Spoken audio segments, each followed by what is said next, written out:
Chapter 281, The Enlightened Master. Guan. 2 years had passed since Liya and Zhang Buku had met. In those 2 years, the seas continued to surge with activity. Countless cultivators and demons rushed into the sea-breaking rift. Such strife never ceased. Some found their fateful breakthroughs while others fell with regret. The supreme sect had been peaceful, with the majority of its disciples diligently pursuing their cultivation. Days in Medicine Valley were even more serene. On this day, Guan arrived early in Mystic Valley, waiting for someone who was soon to appear. Near noontime, dressed in black, Liya descended from the sky, landing below the pavilion.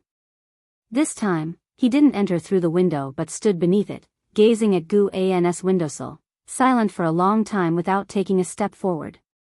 The blood prison great saint, lying on the ground, watched him with a peculiar look in its eyes. It could feel that his mood was very low, and his entire being seemed dispirited and lost. "Senior Brotherly, why have you come?" Lu Jiojia hurried over, asking excitedly. Liya snapped out of his trance and looked towards him, managing a strained smile. "I came to see your senior brother Gu. He's upstairs. Usually, he doesn't spend much time in Mystic Valley, but today he's been here all morning. So he was waiting for you, after all," Lu Jiojia remarked with a sigh. He could obviously tell something was off with Liya, hence his words. Liya nodded at him, then ascended the stairs. Upon reaching the second floor, he pushed open the door and entered.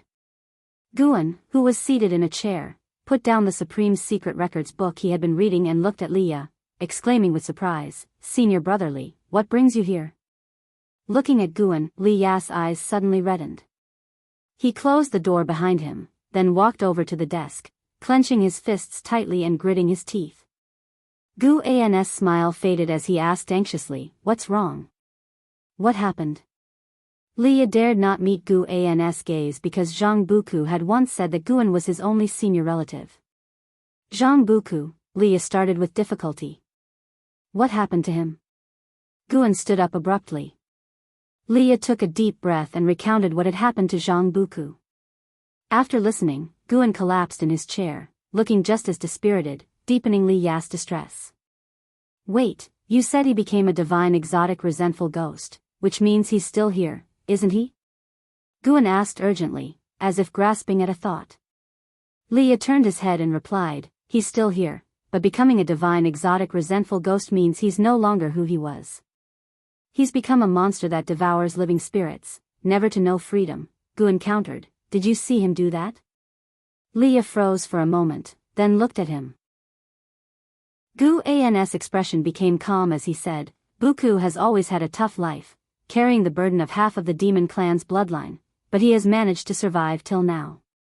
Why can't he turn misfortune into safety this time?" "But," Liya stammered. "Senior brother, this incident isn't your fault. He chose to venture into the sea-breaking rift himself. Don't carry too much burden. Besides, I truly believe he can turn danger into safety." "Junior brother Gu, Liya began. Look at you. If Buku saw you like this, he would surely laugh at you. Aren't you brothers who have gone through life and death together? Do you intend to join him in death? You must have faith in him. He will definitely be able to turn danger into safety. If you don't cultivate diligently, you might even fall behind him. After every great adversity comes great fortune. Don't underestimate him," Guan said with a smile, a look of anticipation on his face. Liya knew Guan was comforting him, but he couldn't help but think, what if Zhang Buku truly could overcome this peril? Guan invited him to sit down and inquired about his experiences over the years. Liya began to share his life in the past years, and Guan interjected with questions from time to time. The more he did so, the more ashamed Liya felt. Zhang Buku was gone. The pain in junior brother Gu's heart must have been no less intense than his, considering junior brother Gu also carried the emotional weight of Zhang Chunxiu. And yet, junior brother Gu still comforted him. A divine exotic immortal spirit appeared on Liya's shoulder without him noticing. It looked at Guan, blinked slyly, but Liya missed this moment. The two brothers talked for a long time. Until dusk, Liya stood up. He looked at Guan and said, I've come back this time just to tell you about this. Thank you, junior brother Gu. I won't give up hope. I'll cultivate even harder and will save Zhang Buku sooner or later. Determination colored his face, and his eyes blazed with fighting spirit. Guan naturally encouraged him. And so, Leah left. He didn't exit through the window but walked down the stairs. Guan did not accompany him. Leah stopped in front of the blood prison great saint, turned to look at it, and said, Oxhead, I swear I won't let anyone I care about end up in danger again. And your master, I will protect him too. With those words, he leaped into the sky and vanished into the horizon. The blood prison great saint rolled its eyes and muttered, crazy in the head. Who's protecting who? And why are you telling me? Am I your father? A month after Li Ya's departure, another person returned. It was the monk Shinshinzi. He made his way to the third medicine valley. He paused at the entrance to the valley, somewhat dazed by the sight of its inhabitants sweeping, watering the soil, playing Go, painting, and playfully chasing each other. Everything seemed so harmonious. For some reason, the moment he returned here, Shinshinzi inexplicably breathed a sigh of relief. The gloom in his heart began to dissipate. Taking a deep breath, he stepped into the valley. Soon after, he saw Yu Yingying. She saw him too and instinctively wanted to avoid him, but he sent her a message asking her to halt. Shinshinzi approached her with a serious expression. Yu Yingying nervously asked, What do you want? I haven't harmed anyone. Shinshinzi closed his eyes and said, Amitabha, benefactor, the monk has come to apologize. I was indeed rash and overly stubborn and judgmental before. It's true that everyone in the world may accuse you, but this monk cannot. I apologize. Henceforth, I will not bother you again. He put his palms together and bowed in apology. Yu Yingying was stunned and rather perplexed. Before she could ask any questions, Shinshinzi turned and left. Watching his retreating figure, Yu Yingying muttered to herself, What has he been through these years? It feels like he's been struck down. She had always been quite afraid of Shinshinzi, but after hearing his words just now, she strangely felt sympathy for him, rather than joy for her own sake. Shaking her head, she decided not to dwell on it any further. Whatever the case, she had to stay away from that monk. What if he went crazy again one day? Shinshinzi arrived at the go-playing area, where still dozens of people gathered. He saw the valley master Guan approaching and nodded to each other as a greeting. Then they stood behind the crowd to watch the game. Suddenly, Shinshinzi had a notion and looked towards Guan stepping towards him. He whispered, Valley master, might I have a word in private? Guan glanced at him, then nodded. Let's talk in my room, Guan said. Shinshinzi had sacrificed himself to save Li Ya and the whole town, which improved Gu An's opinion of him. Although the monk was stubborn, when it came to action, he dared to face danger, genuinely caring for the lives of others, not just paying lip service. The nine-fingered divine lord, who was playing Go, noticed their figures. He smirked, withdrew his gaze, and continued his game, exclaiming, You really play a lousy game of Go. Even the country children outside the supreme sect could outplay this mess. No, let that cow play, it would do better than you. The blood prison great saint, who heard this from afar, was infuriated, but he held back. After all, Guan had once said the nine-fingered divine lord was an immortal who had just concealed his cultivation level. Just keep playing. Better you don't cultivate anymore. Once I release my cultivation level, I'll make you my mount and turn you into a toad.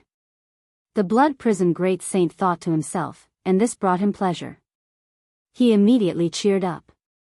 Elsewhere, Guan led Shinshinzi upstairs. Shinshinzi took the initiative to close the door.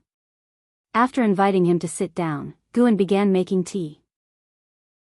While waiting, Shinshinzi looked around at the multitude of books in the room, even noticing his favorite, Journey to the West. Having Journey to the West, there made him feel even more favorably towards Guan. Guan placed the hot tea in front of him, then sat down, smiling and asked, What brings Taoist friend to seek a discussion? Shinshinzi took a deep breath and said, Benefactor, it's like this. I have a good friend who has spent his life detesting evil and seeking to vanquish demons to save the suffering masses. However, he suddenly discovered he was a reincarnation of a demon. What should he do? Classic, I have a friend, scenario. Guan pondered and said, is the relationship between past and present lives so important? What sin cannot be washed away even through reincarnation? Why should he fret? Why not just continue walking the path he believes in? But he truly is a demon, Shinxinzi began. So what? Are demons absolutely bad, and are humans definitely good? Do you really think you should distance yourself from this friend? Taoist friend, if that's the case, then I have to speak up. It's disappointing that monks who have supposedly transcended worldly matters are so caught up in appearances. Guan began an impassioned critique of Shinxinzi. His inclination to give advice had been thoroughly roused. Shinxinzi did not get angry and listened intently. Guan, who had invented the game of Go, must have extraordinary insight, and Shinxinzi had previously felt that Guan's perspective on life was truly open-minded. His moral standing was undoubtedly higher than his own. Cultivation isn't all about increasing one's cultivation level. Guan talked for a while, feeling refreshed once he had finished. It didn't matter to him whether Shinxinzi took the advice to heart, he simply felt good about having aired his views. Shinxinzi, deep in thought, asked, if one lays down the butcher's knife, can they truly become a Buddha on the spot? Guan replied, not without irritation, how can that be possible? That's just being unreasonable. Sins need to be washed away by good deeds. Besides, your friend has not done anything evil in this life and has even saved many people, right? Shinxinzi nodded, his previously furrowed brows finally relaxing. He began to ponder. Guan did not disturb him and simply picked up a book to read. The room fell into silence. After a full half of an ancient hour, Shinxinzi stood up, bowed to Guan, and said, Amitabha. Thank you, benefactor, for resolving my doubts. Guan waved his hand and said, what's there to thank for? If you really want to express gratitude, find time to guide the disciples of my valley in their cultivation. Shinxinzi did not refuse, and inwardly he felt moved. Guan was truly a profound being, always considering others. He asked, benefactor, I see you have many books in your room. May I take a look at one? Upon hearing this, Guan began looking around. Shinxinzi suggested, how about the book in your hands, lend it to this monk to study? Guan's expression changed instantly, and he closed the Supreme Secret Records and said, not this one. Chapter 282 Reincarnation of the Great Fortune of Energy Movement. Out of respect for social interaction, Shinxinzi had refrained from using his divine sense, so he was unaware of the content of the book in Guan's hands. Even when Guan refused him, he did not entertain any impolite thoughts. He inquired why, and Guan replied that Buddhism's sect did not deem it suitable to read secular books, and then he handed Shinxinzi a copy of Righteous Path and Demon Path. Righteous Path and Demon Path told the story of how Sword Venerable Fudao inscribed the characters for Righteous Path at the Heavenly Repair platform, revealing the dark secrets of the Supreme Sect. Instead of tarnishing the Supreme Sect's reputation, the book made more people aware of the sect's pursuit of righteousness, encouraging them to actively correct their errors. Although the book was not as popular as Journey to the West or Investiture of the Gods, many within the sect still favored it, studying it repeatedly. Shinxinzi took the book, and upon seeing the title on the cover, his interest was piqued. He thanked Guan and left. After he left, Guan finally took out the Supreme Secret Records and continued reading. He found it difficult to concern himself with the troubles of others' lives. When asked, he would speak his true thoughts without imposing. He had his own life to live, why worry more than necessary? Guan liked to consider himself an observer in others' lives, acting as he pleased, but without becoming overly fixated, lest it turn into regret. After arriving at the third Medicine Valley, Shinxinzi decided not to leave, and Guan did not turn away this 9 layers wandering immortal realm great cultivator. Today's third Medicine Valley was undoubtedly the strongest place in the Supreme Sect, even on the continent, with Shinxinzi and 9-Fingered Divine Lord there. Guan was not concerned for the safety of Medicine Valley and was more at ease when venturing out. 5 years passed quickly. That year's summer was not as hot as previous ones. Guan descended the stairs and saw many cultivators flying across the sky. This year, the Supreme Sect was preparing to host another alchemy conference, and it promised to be lively. Guan also planned to go and enjoy the bustle. After descending the stairs, he rode off on the Blood Prison Great Saint. Just as the Blood Prison Great Saint stood up, Ji Xiaoyu caught up. Seeing this, Guan had no choice but to dismount and pat the back of the Blood Prison Great Saint, saying, "You're free to roam around today." With Ji Xiaoyu present, it wasn't appropriate for Guan to ride a mount. Both of them riding together? What would that look like? Guan valued his reputation and integrity. The Blood Prison Great Saint left with a joyful expression, and Ji Xiaoyu asked, "Why not continue to ride?" Guan rolled his eyes at her and said, "I was already riding it, and you came to find me, obviously wanting to follow. If that's the case, I can only bring you along." This girl was playing coy, just trying to gauge his thoughts. Sure enough, upon hearing his words, Ji Xiaoyu's lips curved into a slight smile, and a charming smile brightened her face. "Let's go. Let's take a stroll around the outer gate city." "Okay." The two of them leapt up and flew towards the outer gate city. 30 minutes later, Guan and Ji Xiaoyu arrived below the heavenly repair platform.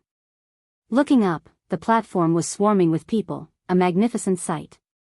Guan felt the presence of many in the immortal path realm, and although his days passed year by year in sameness, the Supreme Sect was growing stronger each year.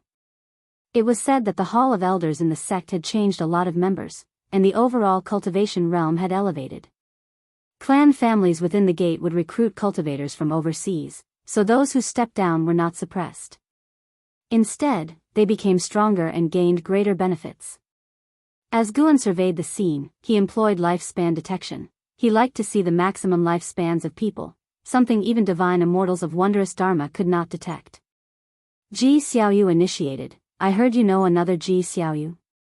Guan responded, "Yes, the third miss I mentioned before." "Is she me?"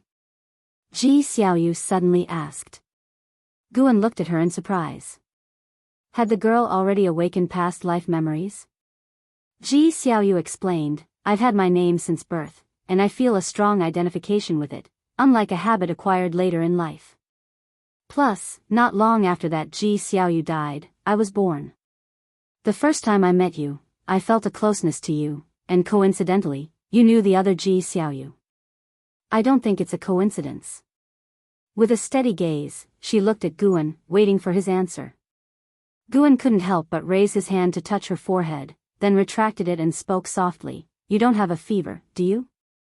Ji Xiaoyu glared at him and said, "I'm serious." Guan spread his hands helplessly, "Why are you asking me? I'm just a core formation realm cultivator. Can I see through reincarnation? But since I've known you, you don't seem curious about my name. That's because I was shocked before you arrived. You can ask the vice sect leader." "Is that so?" "What else, miss? Even if it's true, I don't want to delve into it. If you truly are the same person as her, just thinking about it is frightening. What kind of conspiracies and vortices lie behind it?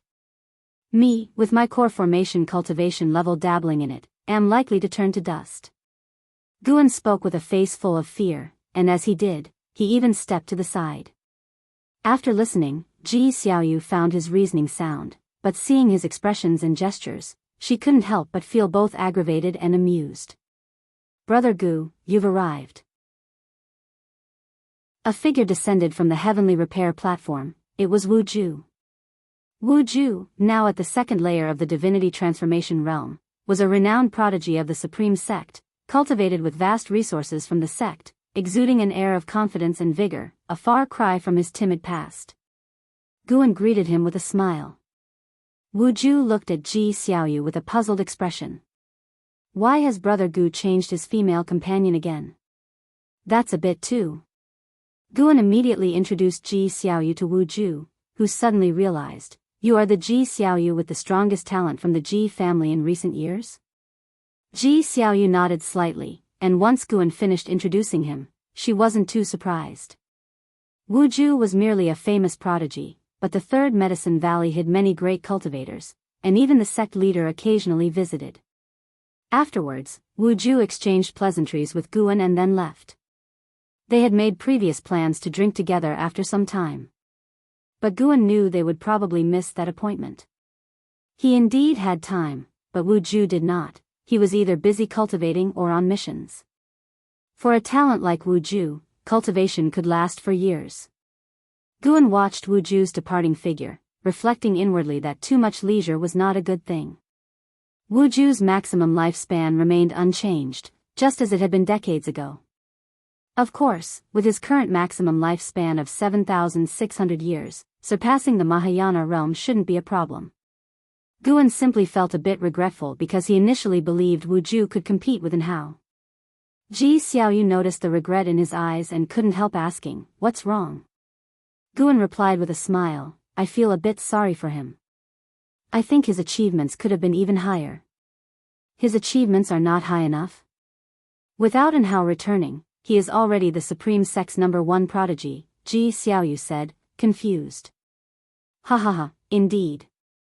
Guan said no more, leading Ji Xiaoyu to the heavenly repair platform. Miss Third once attempted to lift the heaven-cutting axe. "You can also try when your cultivation level is higher," Guan casually mentioned. Ji Xiaoyu became interested in the heaven-cutting axe. They made their way through the crowds, arriving near the axe. Zhuo Yijian was reprimanding someone at the moment due to the crowd. Someone had stepped into the axe's ceremonial area. The so-called ceremonial area was marked by Zhuo Yijian. Aside from challengers, no one was allowed to enter a certain range to show respect towards Sword Venerable Fudao, and his proposal was acknowledged by the Supreme Sect, necessitating careful consideration in their treatment of Sword Venerable Fudao. Gu An's gaze landed on someone in the crowd. Stealing the 5 elements, Heaven and Earth Flying Immortal Realm 9 Layers 0/0/0, Divine Exotic Ghost King. This guy was something else, with a very mysterious method of concealing his aura. Had Guan not used his divine sense to scan the outer gate city upon arriving, he would not have noticed him. Stealing the 5 elements appeared as a scholar, wearing a scholar's hat, holding a folding fan, indistinct among the crowd, displaying curiosity while watching others challenge the heaven-cutting axe, without stepping forward himself. Guan only glanced at him before passing by, so as not to draw his attention. Back in the divine exotic realm, he had seen stealing the 5 elements, who certainly did not have the subdued aura he had now. This fellow daring to come to his turf, Guan wondered about his motives. Was he here to investigate him? Guan was curious to see what he would do next. Before long, the alchemy conference was about to begin in the city, prompting many to descend from the heavenly repair platform and head for the excitement. The alchemy conference was held in various cities, like a regional contest, with the final competition being held elsewhere, using formations to display the event to disciples and cultivators in all cities. Seeing Guan, Zhuo Yijian cheerfully greeted him. His son Zhuo Lin was a good friend of Gu An's. Guan was known for his thoughtful conduct, leaving a good impression. "Care to try? Test how your cultivation has progressed recently," Zhuo Yijian invited with a jovial tone. Guan looked at Ji Xiaoyu and said, "Any day is as good as today, and it's not a one-time opportunity. You go ahead." Ji Xiaoyu nodded, stepping forward toward the heaven-cutting axe. Stealing the 5 elements' gaze fell on Ji Xiaoyu, and all of a sudden, his expression changed, revealing some excitement, which he quickly suppressed. His fluctuating demeanor didn't escape Gu An's divine sense, but Guan pretended not to notice. In the end, Ji Xiaoyu failed, but no one laughed at her. After all, over the many years, no one had ever succeeded with the heaven-cutting axe. After exchanging a few words with Zhuo Yijian, Guan left. As they stepped out of the crowd and into a more open space, stealing the 5 elements approached them rapidly. "Wait, both of you." Stealing the 5 elements called out, prompting Guan and Ji Xiaoyu to stop and turn to look at him, their eyes questioning. He stopped in front of them and greeted them with a salute, saying, "My name is Wu Xing, and I have traveled here from overseas. I've seen quite a bit and can say I'm rather worldly. I noticed that this young lady carries exceptional chi fortune, no doubt the incarnation of someone with great fortune of energy movement. If you're interested, perhaps we could find a place to talk further. Hearing the word incarnation, Ji Xiaoyu frowned. She instinctively looked at Guan, eager to hear what stealing the 5 elements had to say, but wary of displeasing Guan. Chapter 283 Reincarnation Path. Emperor. Facing Ji Xiaoyu's questioning gaze, Guan naturally agreed. Then, the 3 of them found an inn and sat down, with Guan choosing a spot on the 2nd floor by the window. He liked to chat in this spot while watching the bustle of the streets below. Stealing the 5 elements glanced at Guan and Ji Xiaoyu, then pinched his teacup, looked at the surface of the tea, and said, "Although we are meeting for the first time, this young lady must have an innate Taoist talisman hidden within her.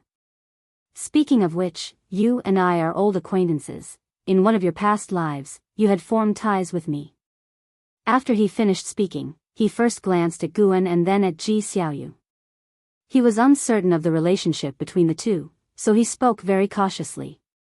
Guan understood his concerns and said, "Taoist friend, feel free to speak. She is very curious about her past life." Ji Xiaoyu nodded and asked, "How long ago was that?"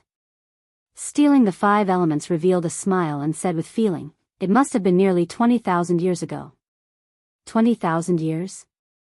The faces of both Guan and Ji Xiaoyu changed drastically. Guan's expression was feigned while Ji Xiaoyu was genuinely shocked since the known history of the Ji family didn't even span 20,000 years. "Who were you 20,000 years ago, and why did you come to the Supreme Sect?" Ji Xiaoyu asked cautiously.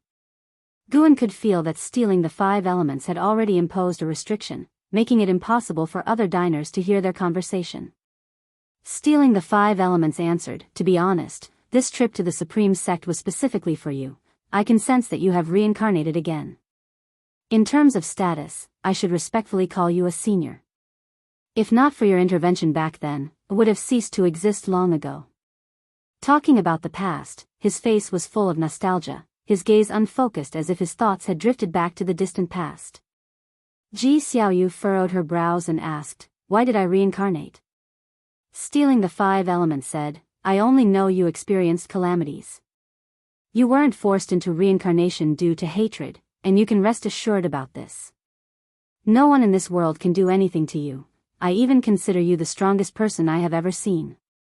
This genuinely surprised Guan because he had been to Divine Exotic City and seen stealing the 5 elements demonstrate his power.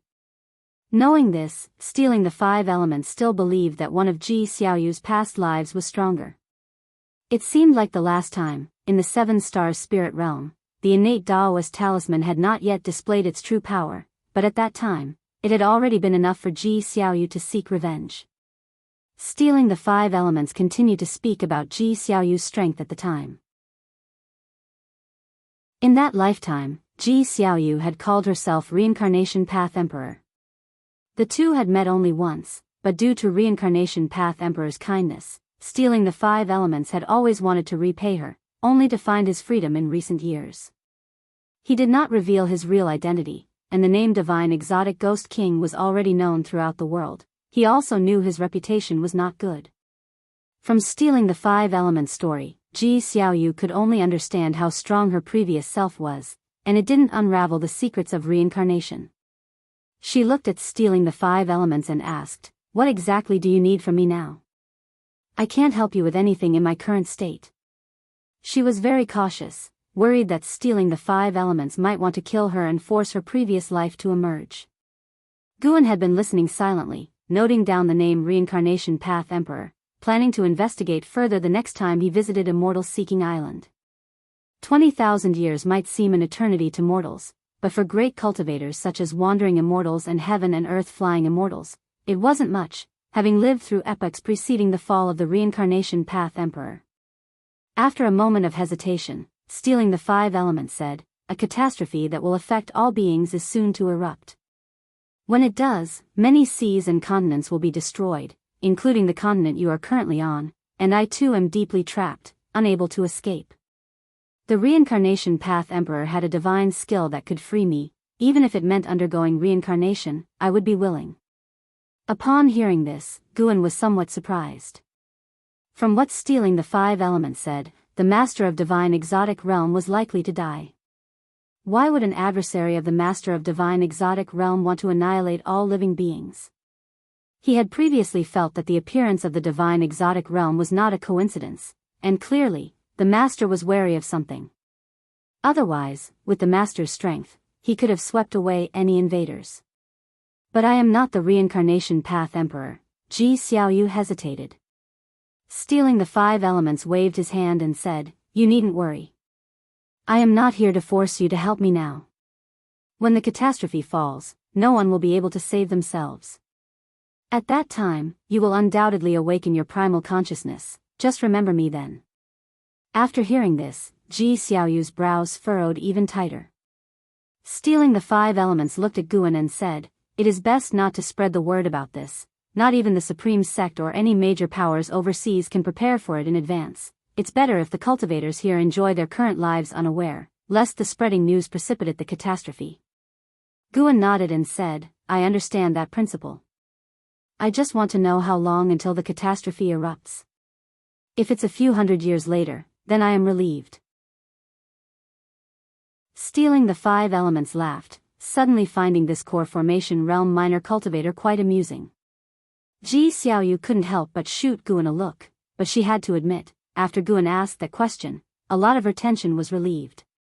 It could be as soon as a few decades or as long as a few centuries. There are unimaginable powers at play behind the scenes.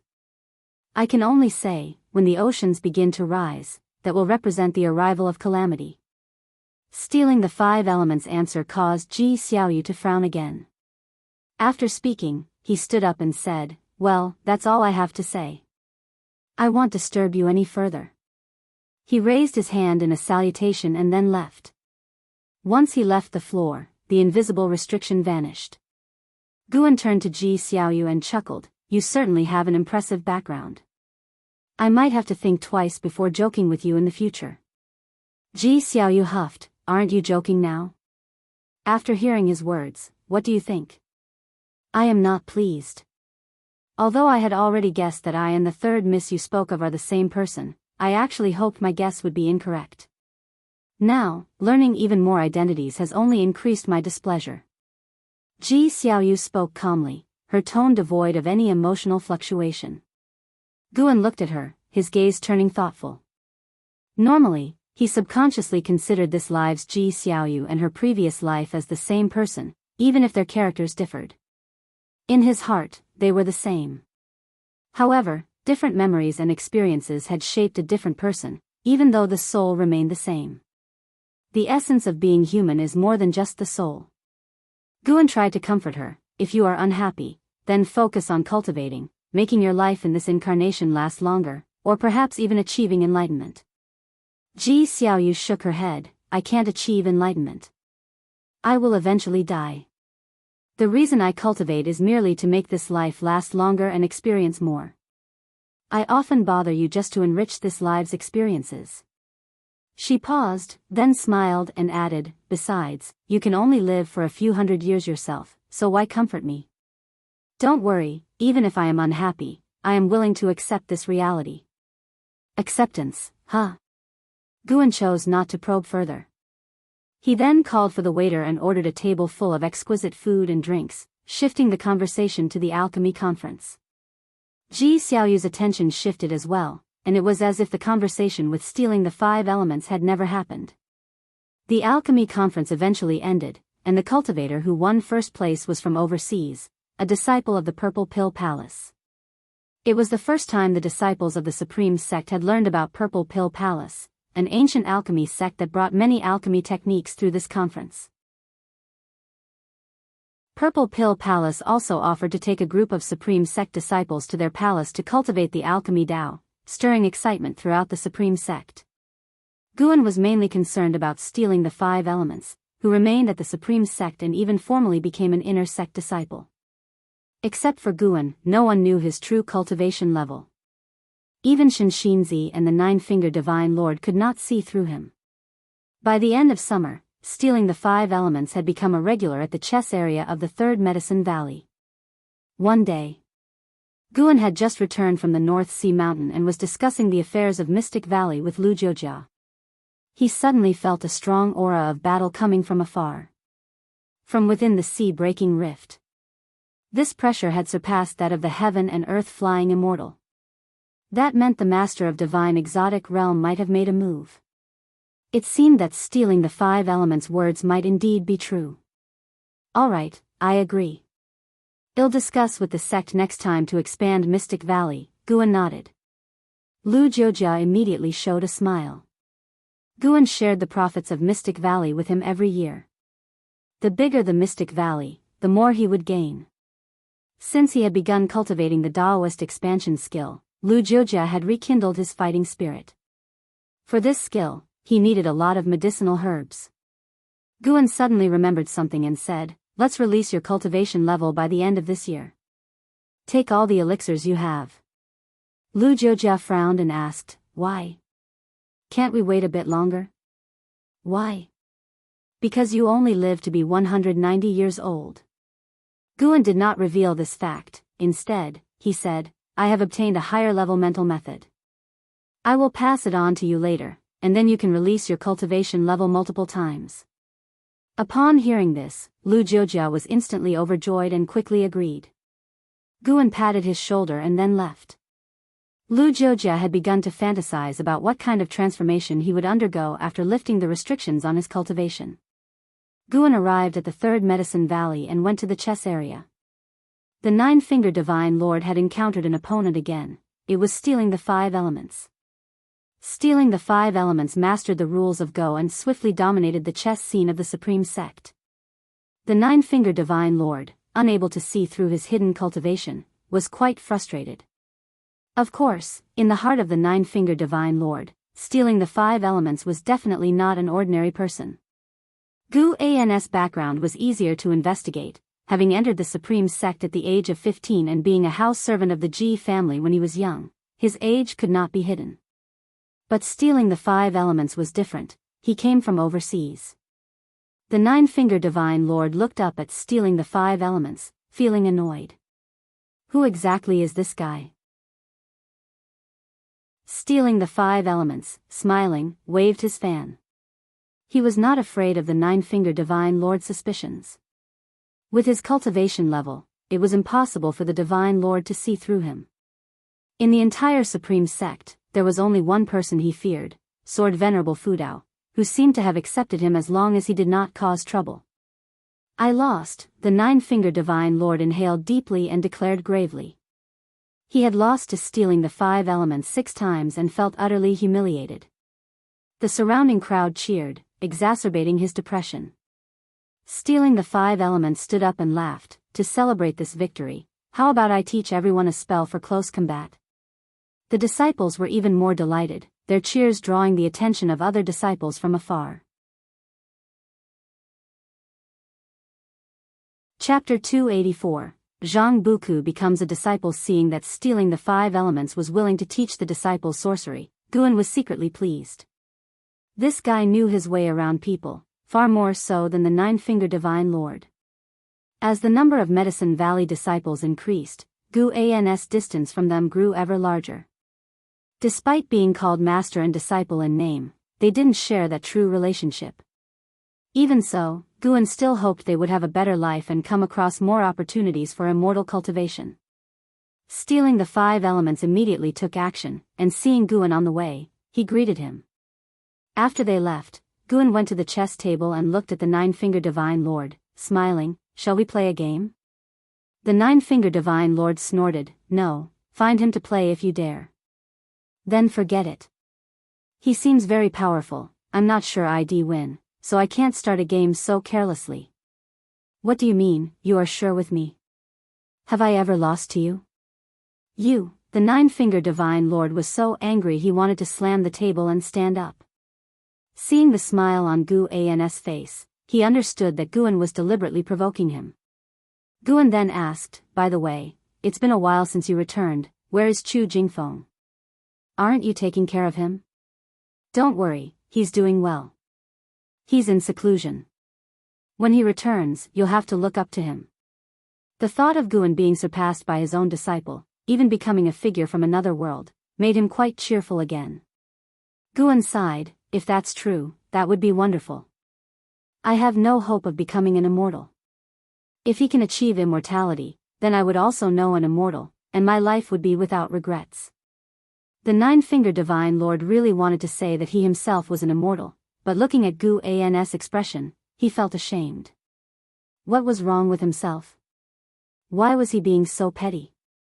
Guan noticed the change in his expression and cursed inwardly. The old man still wants to rile me up, watch me retreat to advance. The Nine-Fingered Divine Lord began speaking about the sect where Chu Jingfeng was located. He had sent Chu Jingfeng to an overseas branch of a sect, which, although not as powerful as the Star Sea congregations, was still stronger than the Supreme Sect. Guan listened intently to his tale of the overseas realm. It was nearly evening when Guan returned to his attic.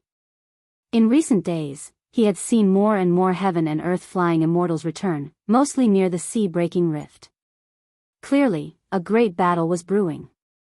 He sat in his chair, concentrated his mind, and his primordial spirit emerged. The carefree primordial immortal could remain undetected and untouchable by all beings, and even the divine immortal of wondrous Dharma could not perceive it. Guan quickly snuck into the sea-breaking rift, where he saw more fighting figures along the way than before, with nearly every heaven and earth engaged in battle. He stepped into the largest heaven and earth, which was where the Master of Divine Exotic Realm resided. At the moment, the Master of Divine Exotic Realm wasn't fighting, but there was still the aura of another carefree primordial immortal lingering, a sign that someone else had recently left the area. Guan landed in front of a cave, dark with a faint sound of wind. He stepped into the cave silently, the wind passing through his immortal soul of wondrous Dharma without any obstacle. Walking through the winding cave, he arrived at a chamber where Zhang Buku, now a divine exotic resentful ghost, was sitting cross-legged on the ground. Lying across his legs was an axe, formed not from a Dharma treasure but from condensed divine exotic force. Zhang Buku's eyes were closed, his brow furrowed as if he was enduring torment. Although he retained his original soul consciousness, he was constantly enduring the erosion of divine exotic force, as it autonomously devoured the soul. This was a process that even the Master of Divine Exotic Realm could not reverse. Guan sighed at the sight of his painful demeanor. How distressed would senior brother Zhang be if he saw this? Guan transformed into a sparrow and perched on a nearby rock. He chirped softly, and Zhang Buku opened his eyes instinctively. Upon seeing the sparrow, he was stunned. Is that? Zhang Buku's face lit up with joy. Just as he was about to speak, the sparrow flapped its wings humanly, signaling him to keep silent. Zhang Buku immediately understood but remained excited. Though unclear about the origin of the sparrow, he was grateful to it. When he had been close to death, it led him to a cave where he found a demon core and learned a world-dominating axe method. He had always harbored dreams about the sparrow, but never did he imagine he would see it here. At this moment, Zhang Buku felt incredibly fortunate. No matter the origin of the sparrow, there was someone looking out for him in the dark. How could he not be happy? The sparrow suddenly flew toward him, but he didn't dodge. Then he felt a peck on his forehead, and a flood of memories poured into his mind, leaving him in a daze. Time was lost to him. When Zhang Buku regained consciousness, his mind was filled with the memory of cultivating a divine skill. Limitless freedom step, murmuring to himself, even reflecting on the divine skill let him sense its profound and inscrutable nature. Perfect, now he could practice the divine skill to divert the pain in his body. To use the words of the Master of Divine Exotic Realm, he had to get used to the erosion of divine exotic force, or he would truly become a divine exotic resentful ghost. Perhaps, the sparrow wanted to help him in this way.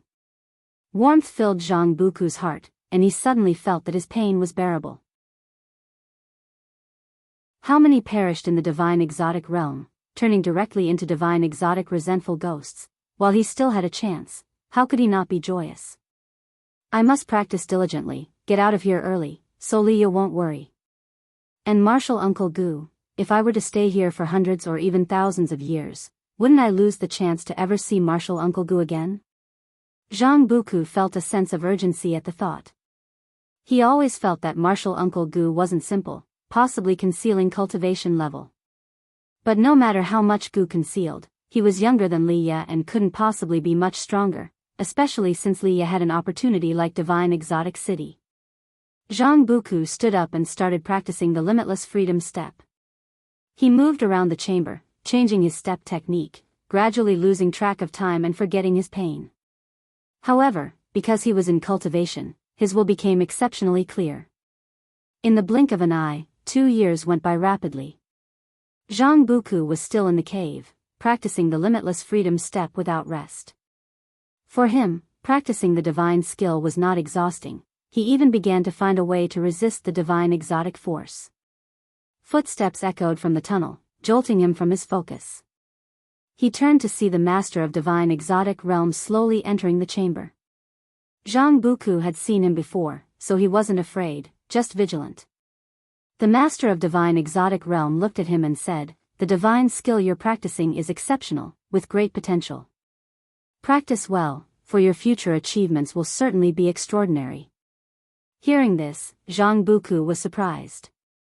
Knowing the nature of his divine skill, the other didn't inquire further about it. Did that guy recognize the sparrow? Zhang Buku was about to ask when the master of divine exotic realm said, "Although your friend obtained divine exotic city, he has not truly mastered its power, another is its master. Would you like to take me as your teacher and inherit my mantle? In the future, you could claim divine exotic city as your own. Of course, if you are unwilling, you've received my teachings. Conquering an immortal path supreme treasure in the future would not be difficult.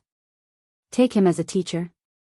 Zhang Buku was a bit slow to process this. He could feel the suppressive force from the master of divine exotic realm. He was utterly incapable of resisting him, even unable to lie.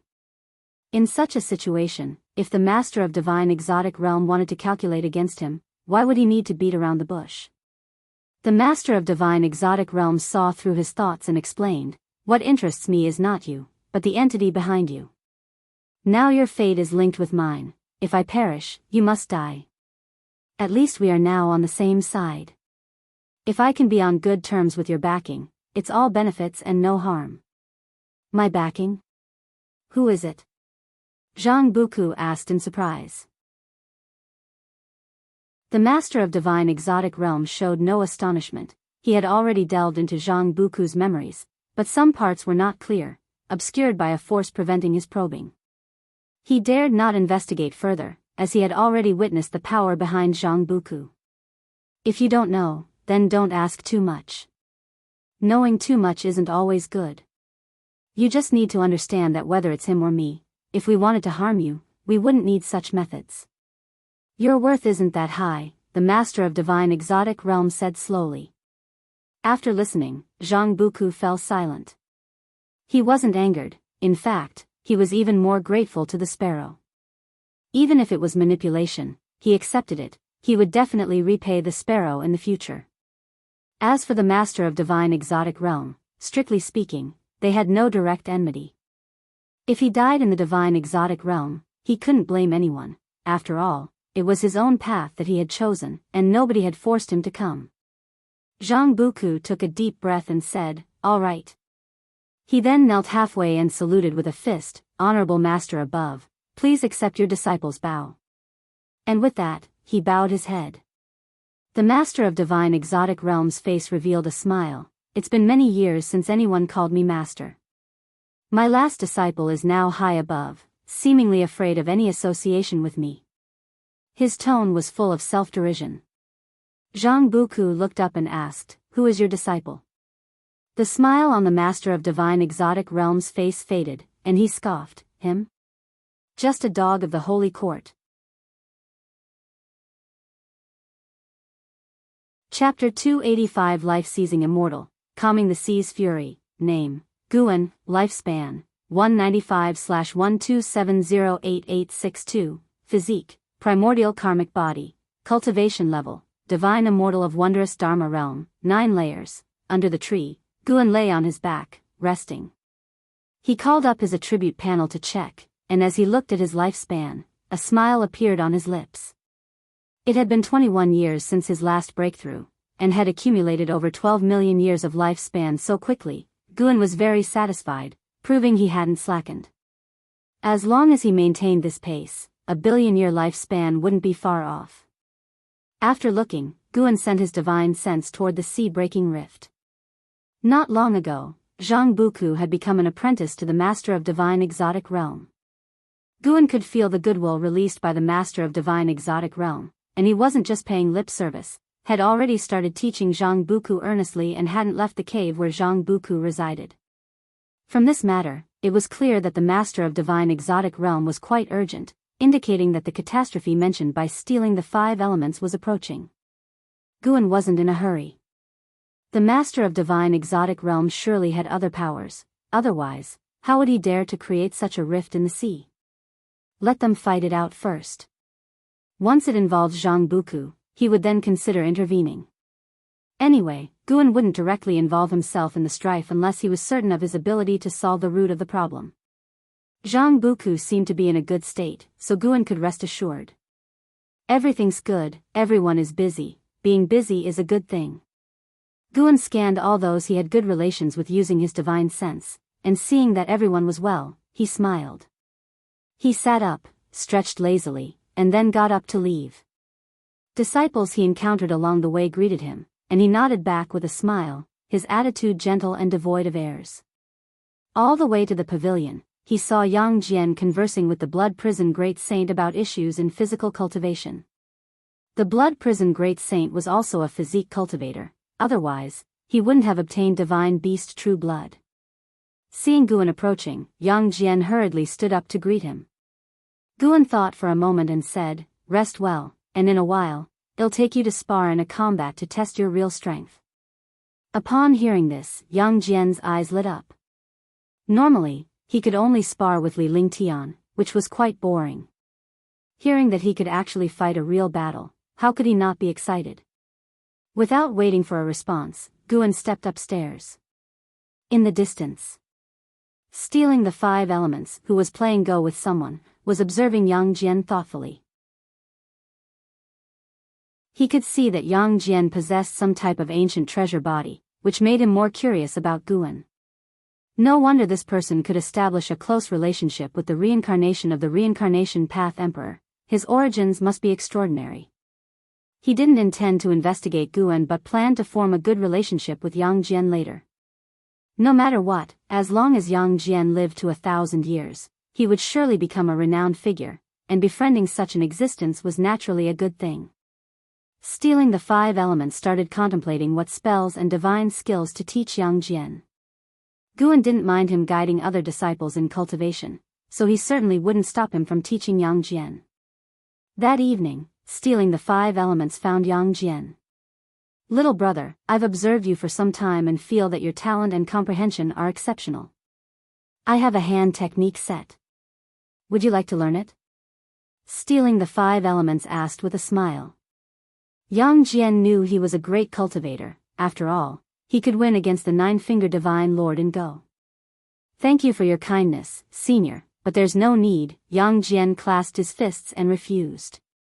Stealing the 5 elements was slightly taken aback and asked, "Do you think I'm not strong enough?" Yang Jian shook his head and said, "To be honest, I'm not interested in hand techniques, as the spells and divine skills related to the body are not as powerful as enhancing physical strength." Stealing the 5 elements became interested and curiously asked, "Then what do you want to learn?" Seeing his persistence, Yang Jian asked, "Senior, have you ever read Investiture of the Gods or Journey to the West?" Stealing the 5 elements nodded and said, "Of course I've read them." "You call yourself Yang Jian, could it be that you want to become an existence like him?" "But that's just fictional writing, and the cultivation techniques and divine skills in the books don't actually exist." Upon hearing this, Yang Jian could only shake his head and turn to leave. "Wait, how about I teach you a spear technique? This is the most powerful long weapon technique I hold. Once mastered, it can dominate the world, being unmatched, suiting your physique well." Stealing the 5 elements hurriedly called out to Yang Jian. Yang Jian stopped, looking at him, his eyes slightly expectant. Stealing the 5 elements smiled and said, "This spear technique is called the Heaven Extinguishing Tao Annihilating 36 Spear Techniques. It's very difficult to cultivate, and so far, no one has inherited it in the current age." Yang Jian, upon hearing this, said, "Is that so? Then I must try it." "Thank you, senior. Find a deserted place to practice, then." "All right." The two headed deeper into Medicine Valley, followed by the Blood Prison Great Saint, who was intrigued and wanted to watch. Stealing the 5 elements didn't chase him away because he believed it was impossible for the Great Saint to master it. Yang Jian did possess an ancient treasure body, a physique rare in this era. Inside the pavilion, Guan also noticed this scene, but he didn't pay much attention, as stealing the 5 elements shouldn't act recklessly, and if he dared, it would be courting death.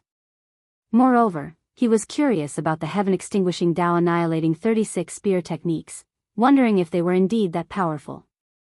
A night passed. As dawn broke, the disciples gathered to practice. Guan saw Yang Jian approaching quickly, with stealing the 5 elements following behind.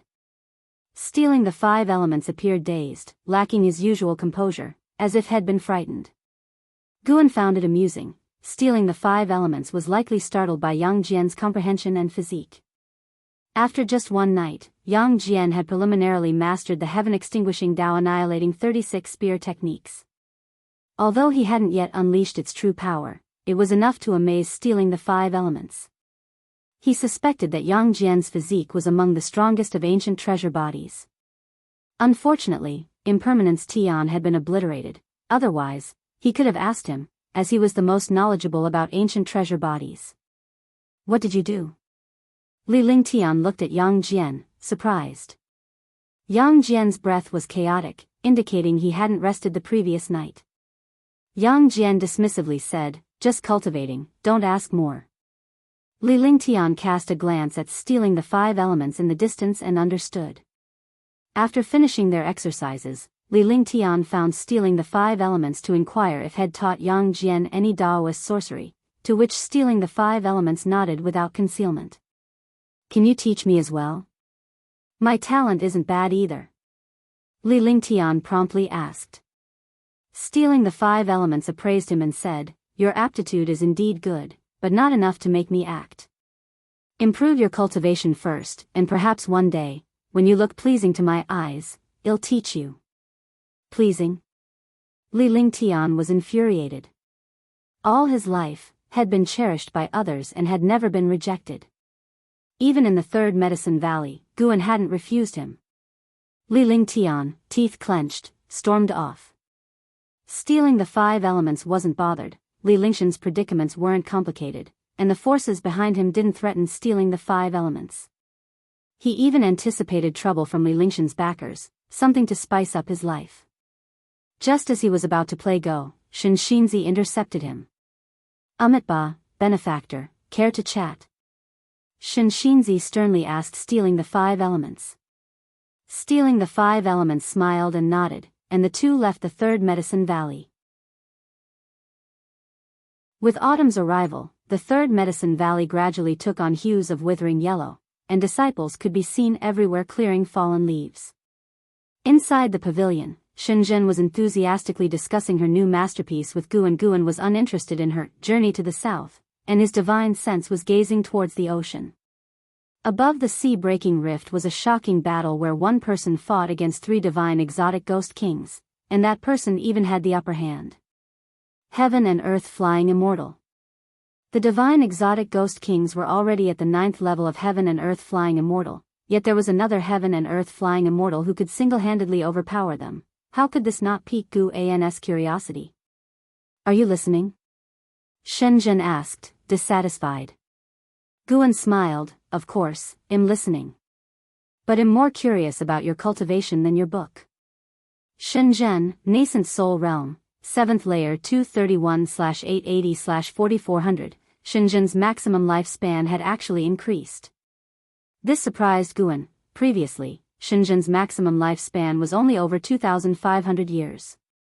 Pity his junior sister and brother, diligently cultivating, yet unable to find a path enlightenment opportunity. Shenzhen, who spent her days writing and painting, lazy in cultivation, just saw her maximum lifespan increase. How could he reason with this? Perhaps writing and painting were another path of cultivation.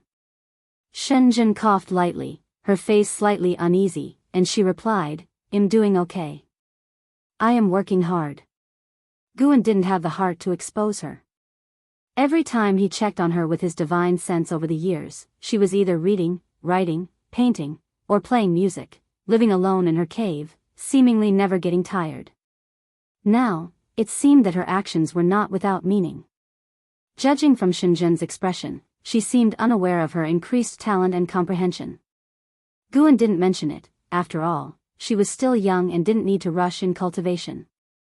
If he said something, she might never find that same feeling again. "What about you?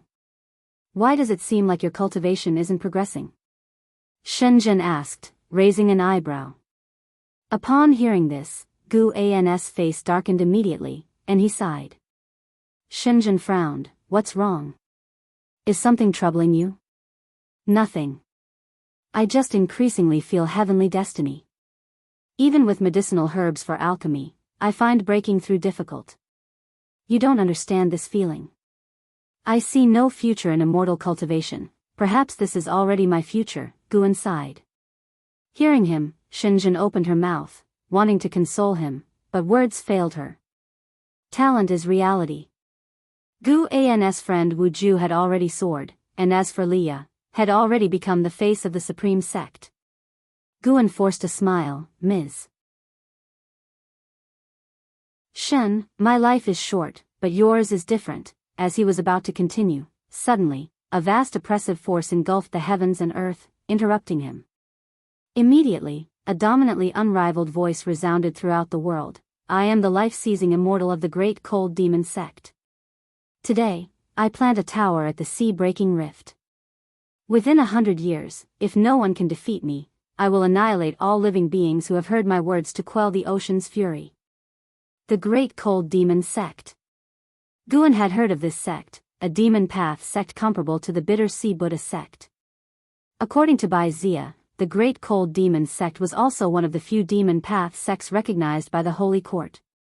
Though a demon sect, the places they massacred were all territories abandoned by the Holy Court. Could it be that their continent and the surrounding seas had already been abandoned by the Holy Court? Chapter 286, The Background of Connecting to Heaven, Great Cold Demon Sect? Life-seizing immortal? Where did they come from? Shenzhen frowned, muttering under his breath, his eyes revealing a hint of unease. Guan continued, "Not sure, but judging from the voice, it's likely a massive creature from the sea." "Ah, we had peace for just a few decades, and now another significant event is happening." Shenzhen consoled, "Don't worry too much. The broken sea rift is so far from us.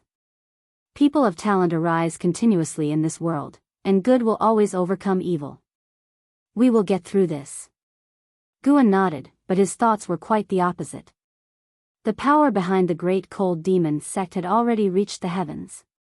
As Bai Zia would say, since ancient times, the Great Cold Demon Sect and other demon sects with significant chi fortune have been acting as the blade of the Holy Court. There are always some matters that the Holy Court can't handle directly. Of course, the Holy Court isn't dark. They simply view things from the perspective of the entire universe and often encounter situations where they must sacrifice some beings or have no choice but to annihilate an area filled with living beings. If the Holy Court has truly abandoned this place, what could be the reason? It surely couldn't be because of the divine exotic realm, right? The divine exotic realm has nothing to do with them. They could separate it out entirely. Guan suspected there was a deeper reason he was unaware of. His divine sense probed, and the life-seizing immortal was not the heaven and earth-flying immortal who fought alone against the three divine exotic ghost kings. Instead, it was a carefree primordial immortal. His arrival had interrupted that great battle. Guan watched as the life-seizing immortal placed a treasure pagoda at the edge of the broken sea rift.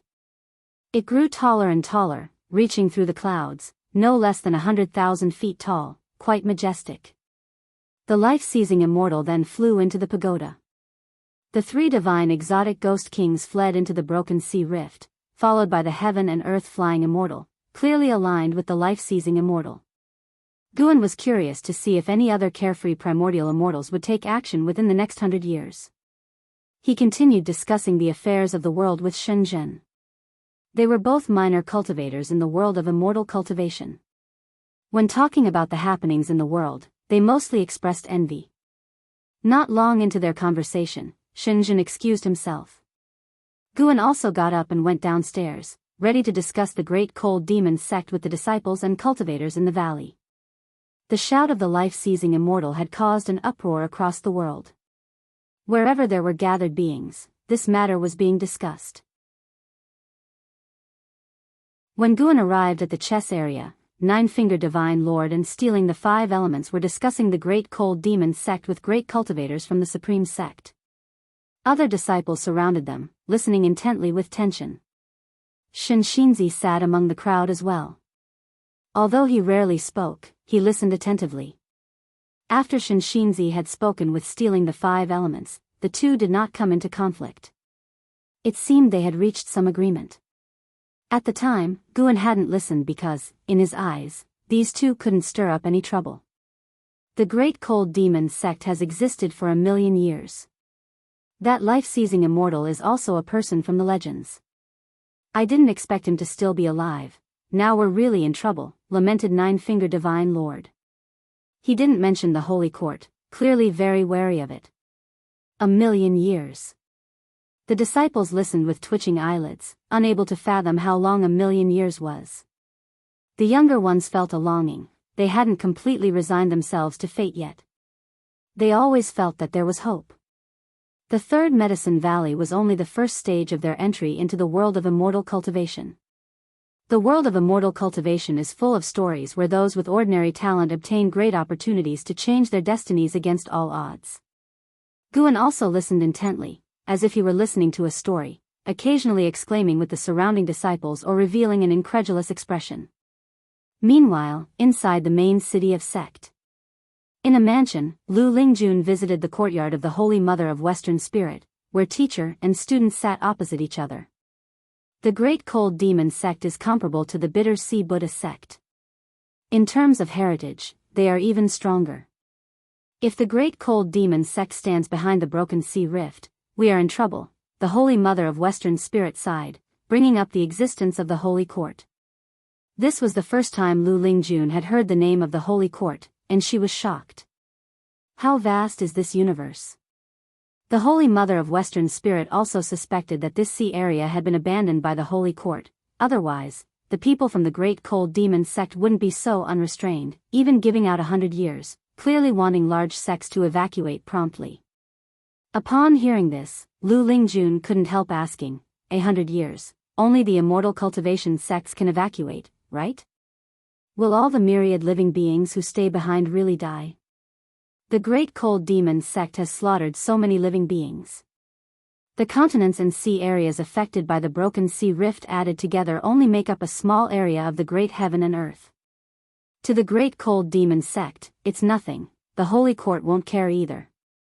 The fall of the beings in this area won't make waves in the entire world, the Holy Mother of Western Spirit said somberly. Lu Lingjun furrowed her brows. The Holy Mother of Western Spirit then said, I need to make a trip back to find out the real reason behind the actions of the Great Cold Demon Sect. Lu Lingjun nodded, beginning to consider the worst-case scenario. She was an ascender, so escaping wasn't a problem for her. But, having been in the Supreme Sect for so long, she cared about too many people. Her concern was how to help those she had relationships with. The Holy Mother of Western Spirit began to muse about the complexity of the affairs of the world. Initially, she truly thought the divine exotic realm was harming one side. But now it seemed the emergence of the divine exotic realm wasn't simple. Undoubtedly, there was an unimaginably powerful existence struggling behind it. Dark clouds covered the sky, and a continuous drizzle fell onto Immortal-Seeking Island. In a courtyard, Guan, Yang Jian, and Hu Shaojian sat together, with Guan listening to Hu Shaojian detail the Great Cold Demon Sect. 3 days had passed since the life-seizing immortal shout. In those 3 days, various sects on the sea had publicly disclosed information about the Great Cold Demon Sect, with various pieces of news reaching the listeners on Immortal-Seeking Island. Yang Jian listened intently, his expression constantly changing as Hu Shaojian spoke of the great cold demon sect, which appeared to be the most formidable on the demon path, with countless demon immortals within, making it seem invincible. The true calamity had descended. After a long time. When Hu Shaojian paused to sip his tea and moisten his throat, Guan asked, "Have you managed to find out anything about the Reincarnation Path Emperor?" The Reincarnation Path Emperor, one of Ji Xiaoyu's past lives, was always remembered by Guan. Hu Shaojian shook his head, saying, "I couldn't find anything. I even feel like this exalted figure doesn't exist. But since you mentioned him, he must indeed exist. It's just that my level is too low, at least within the Immortal Seeking Island, there's not a single clue."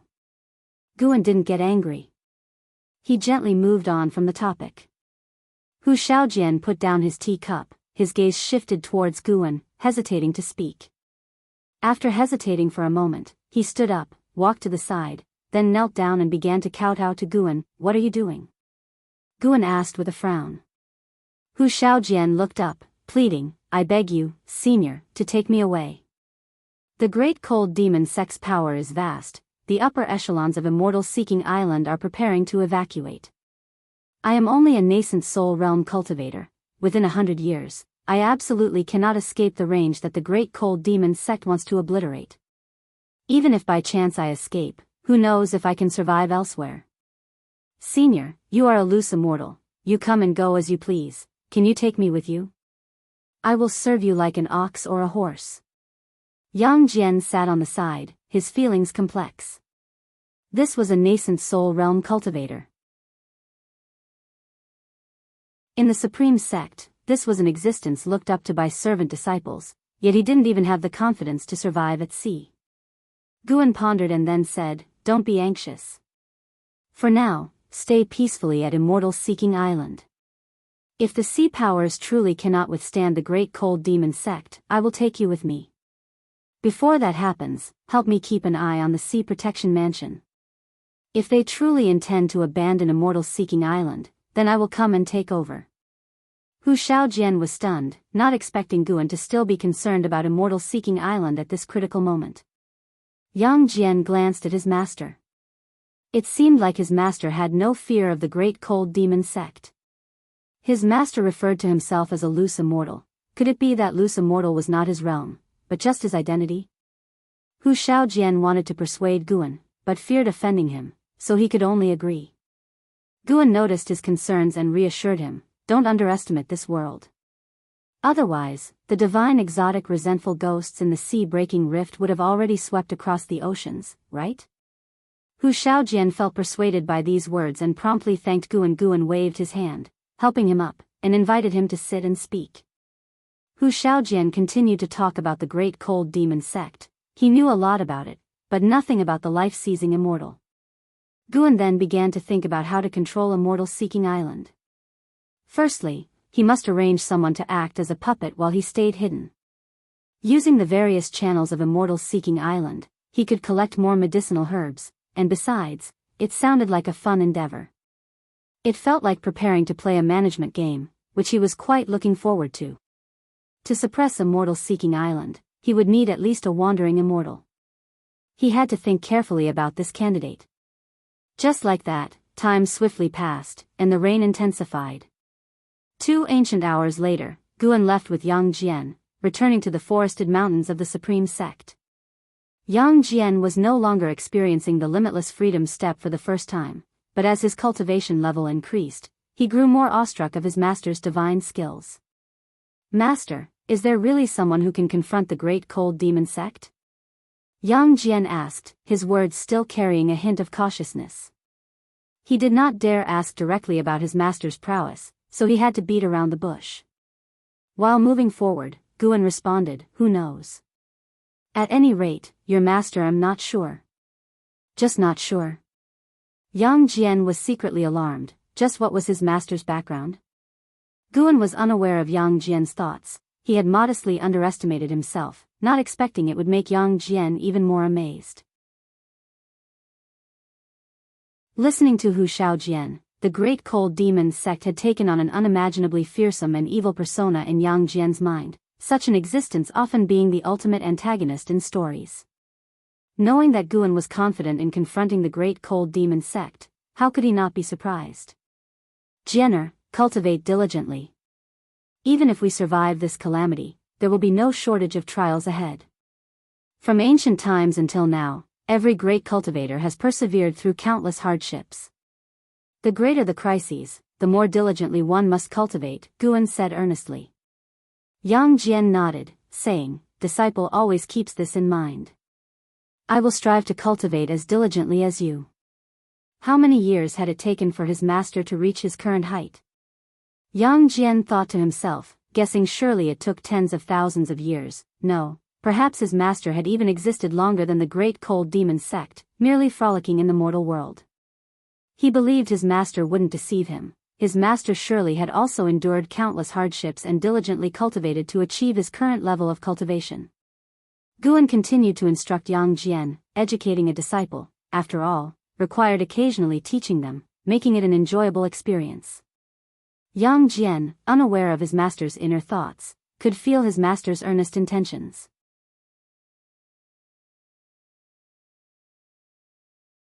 Chapter 287 The Longevity Pact. As the year ended, snowflakes danced in the air. Inside the attic, Guan was pouring tea for Yilan, who was recounting her experiences in the subsect.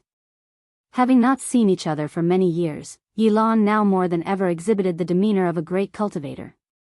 Cultivators at the divinity transformation realm could become leaders everywhere on the continent, and naturally, her aura grew stronger with each passing day. This made Guan find her even more charming. Back then, she was always hanging around him, the little girl who always followed him around.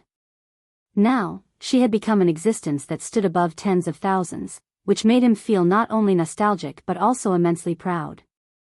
Her experiences in the subsect mainly involved power struggles and gaining profit. With LV Badian having paved the way, she always managed to secure victories in various conflicts, and overall, she had a smooth journey. After discussing her own experiences, she asked Guan how he had been over the years. Growing various plants, playing chess, and occasionally teasing the disciples for fun.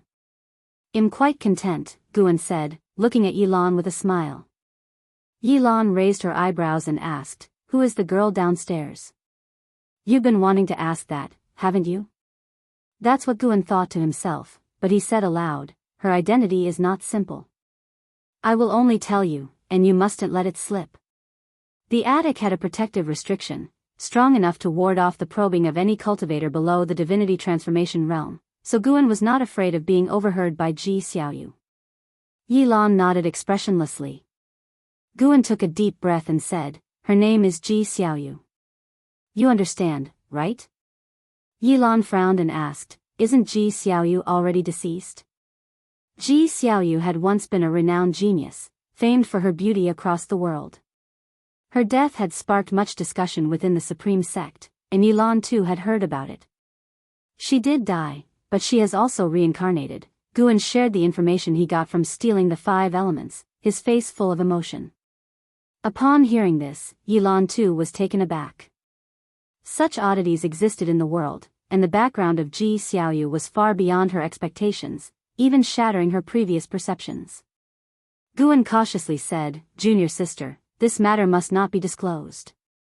Otherwise, it might bring us great trouble involving reincarnation, and the enemies we would attract are extremely formidable. Faced with such entities, the Supreme Sect would have to either submit or be annihilated. Yilan nodded, then exclaimed with emotion, honestly, I was just feeling jealous of her, but not anymore. The gap between her and us is too vast, not to mention whether she would take a fancy to you, senior brother. Even if she did, I think it would be a good thing. Haven't you always said that your talents are mediocre? And since your relationship with that senior has been severed, you must cherish her. Perhaps she could change your destiny. As she spoke, her expression grew very serious. Guan was moved by her attitude.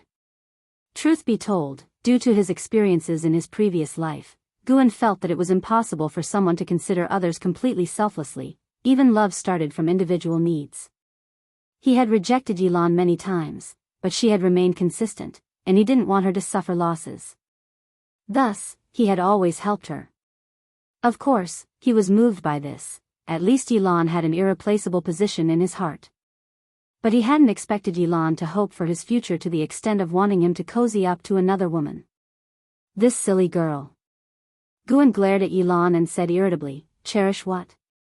She and I don't have that kind of relationship.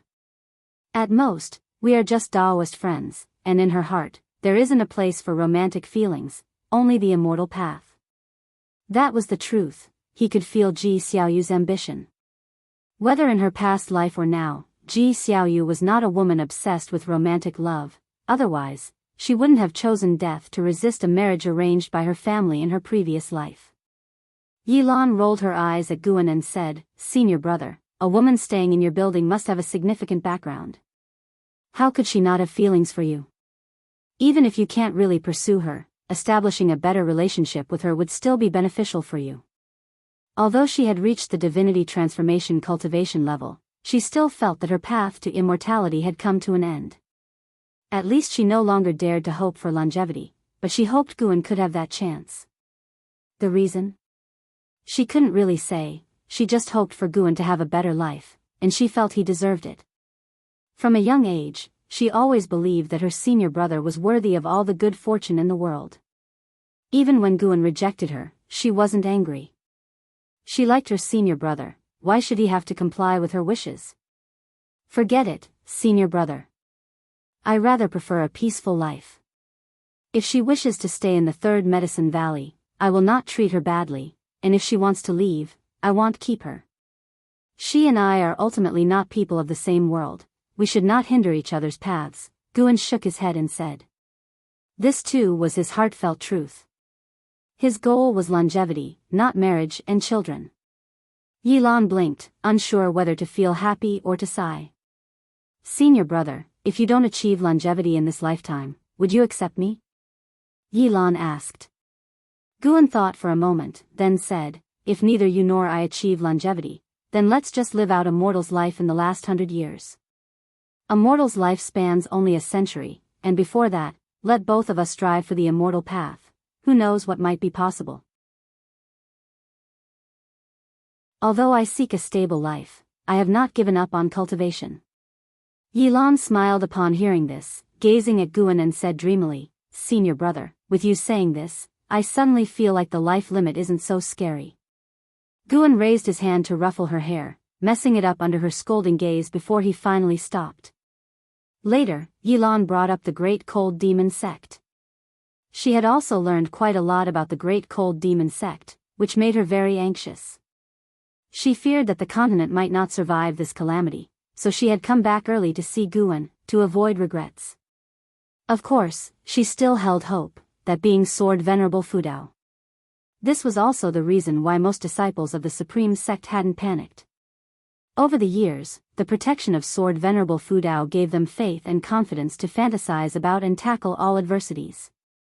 As long as Sword Venerable Fudao didn't abandon them, or be defeated, they would surely be able to overcome the calamity. In the end, Guan invited Yilan to stay, and naturally, she did not refuse. After night fell, Guan took Yilan around the valley and even took her to watch others play chess. He also called Yang Jian over and had Yang Jian pay respects to Yilan. Yang Jian's attitude was very respectful, sensing that his master treated Yilan differently. His master calling him over must have a profound meaning. Could she be not a martial aunt but the mistress? Thinking this, Yang Jian also felt joyful, suddenly sensing that his master wasn't as unapproachable and even had a human side. That night, Yilan stayed at the Third Medicine Valley, occupying Gu An's room. While Guan read, she practiced qi absorption cultivation. By late night, when Yilan opened her eyes, she saw Guan still engrossed in his book, the candlelight illuminating his face, and a blissful smile appeared on her face. Actually, this was quite nice. Yilan watched Guan for a while before closing her eyes. As dawn neared, the situation changed. Senior brother, you must be tired, let me give you a shoulder rub. Why would I be tired? You're the one who's been cultivating all this time. It's fine, I'm at a higher cultivation level, I'm not tired. Is this a shoulder rub? I'm just checking your body, afraid you might develop some problems from your usual routines. Wait, don't touch any lower. Senior brother. How could your junior sister harbor any inappropriate thoughts towards you? I have a unique sorcery that can nurture your chi blood. That's not okay, not there. At dawn, Guan descended the stairs with a complex expression, and Yilan followed behind, her face radiant with a brilliant smile. Ji Xiaoyu emerged from the room, her gaze shifting toward the two, her brows slightly knitted. After descending, Guan introduced the two women to each other but didn't talk much. Yilan then followed Guan to practice exercises. Ji Xiaoyu stood still, watching. After a while, her brows relaxed. Yilan planned to leave after the spring festival. Guan would take her with him to the Outer Gates City and the Mystic Valley, but not to Tianya Valley or other places. She didn't ask much, thinking that it was good for her senior brother to have secrets, indicating that he still concealed his identity. Naturally, she hoped her senior brother would become even more formidable.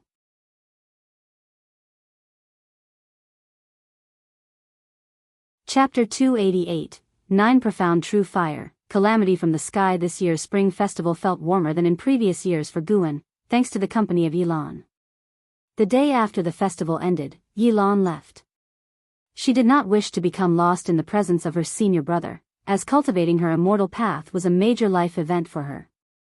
At this stage, her main task was to diligently practice her cultivation.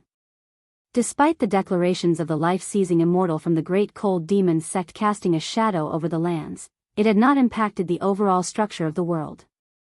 By the following year, the immortal cultivation world had returned to its former state, though various sects had begun dispatching more disciples to explore overseas. Years passed one after another, sunsets followed by moonrises. Third Medicine Valley saw disciples advancing each year, with new disciples joining, constantly increasing in number. This was because the Supreme Sect itself was growing stronger, which led to an increase in the number of servant disciples.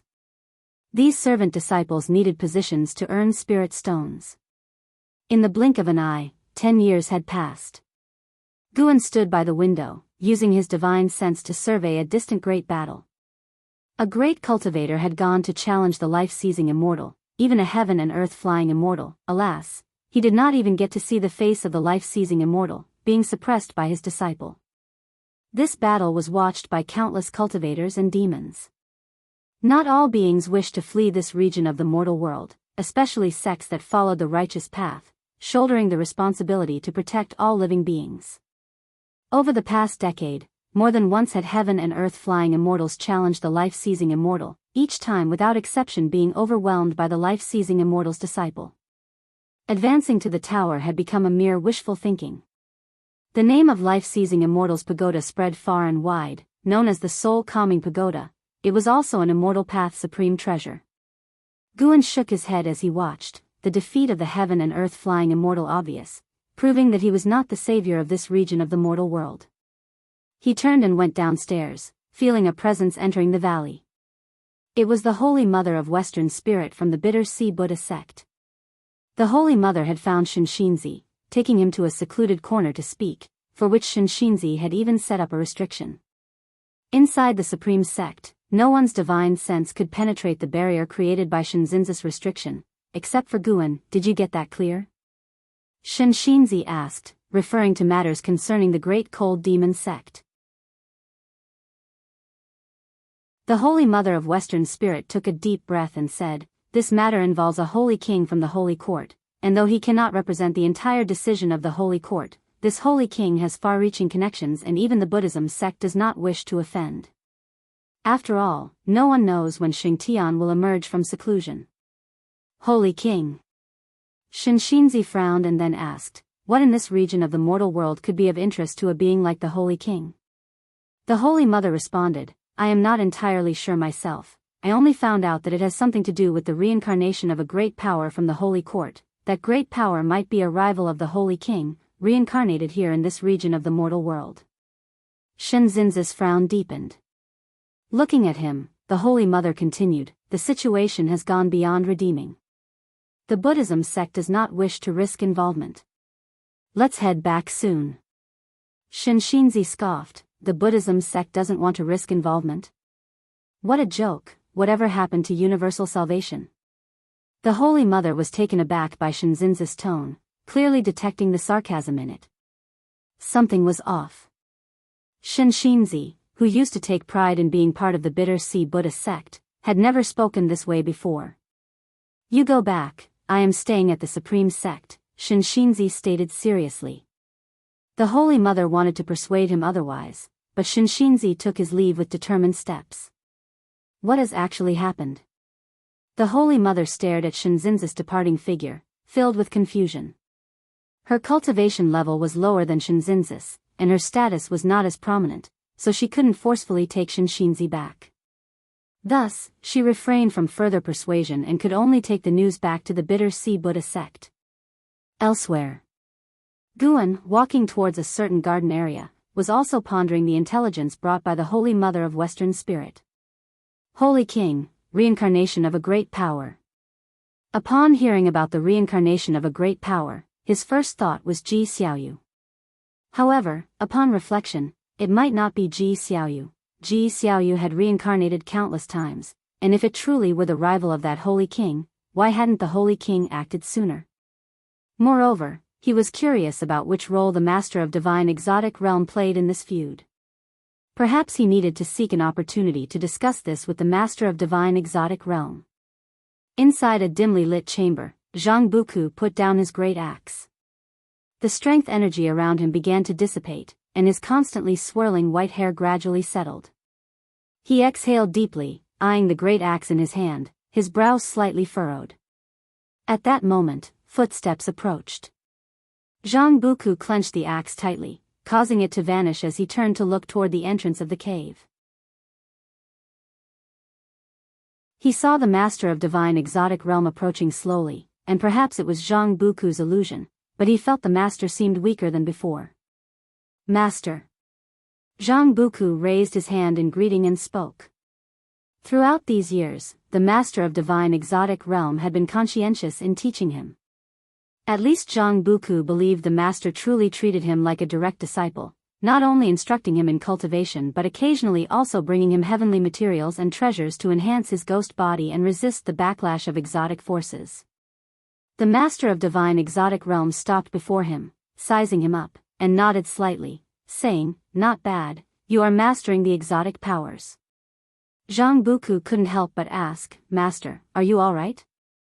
The Master of Divine Exotic Realm revealed a smile, though it was a chilling one, as he said, "Master is naturally fine, but there is something I need to ask of you, may I?"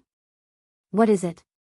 Zhang Buku did not agree immediately but asked instead, his mind alert as he feared the Master of Divine Exotic Realm might be plotting against the mysterious being that had been helping him in secret. The Master of Divine Exotic Realm lifted his right hand, within which a golden flame appeared, the light brightening the chamber. Zhang Buku's expression shifted slightly as he stared at the golden flame, unable to look away. The Master of Divine Exotic Realm spoke, "This is the 9 profound true fire, a flame of an extraordinary being. After inheriting it, you will possess a divine skill that will help you survive better. When you encounter the reincarnation of that being, the 9 profound true fire will act uniquely, letting you know at that time." "Who is that being?" Zhang Buku couldn't help but ask. The Master of Divine Exotic Realm responded, "He is a being whose cultivation far surpasses mine, and his status in the mortal world is beyond your imagination. I am passing this flame to you, hoping that you will find him in the future and protect him as much as possible. He will be the chance for us to overturn our fate." Zhang Buku was stunned. The Master of Divine Exotic Realm looked at the flame in his hand, his gaze wandering, then said, "The truth is, my existence is also for dealing with this being. But now that my backing is prepared to forsake me, I have no choice but to turn against it." Zhang Buku frowned and asked, "Master, who is your backing?" The Master of Divine Exotic Realm sighed, "It is an existence that can manipulate beings at will, akin to an immortal god in the hearts of the masses. Not only me but many forces serve him, including the continent you come from. The Holy Land of the 7 Stars Spirit Realm also serves him and helped me break the heaven and earth barriers, opening up the sea-breaking rift. The 7 Stars Spirit Realm. Zhang Buku naturally knew of this power.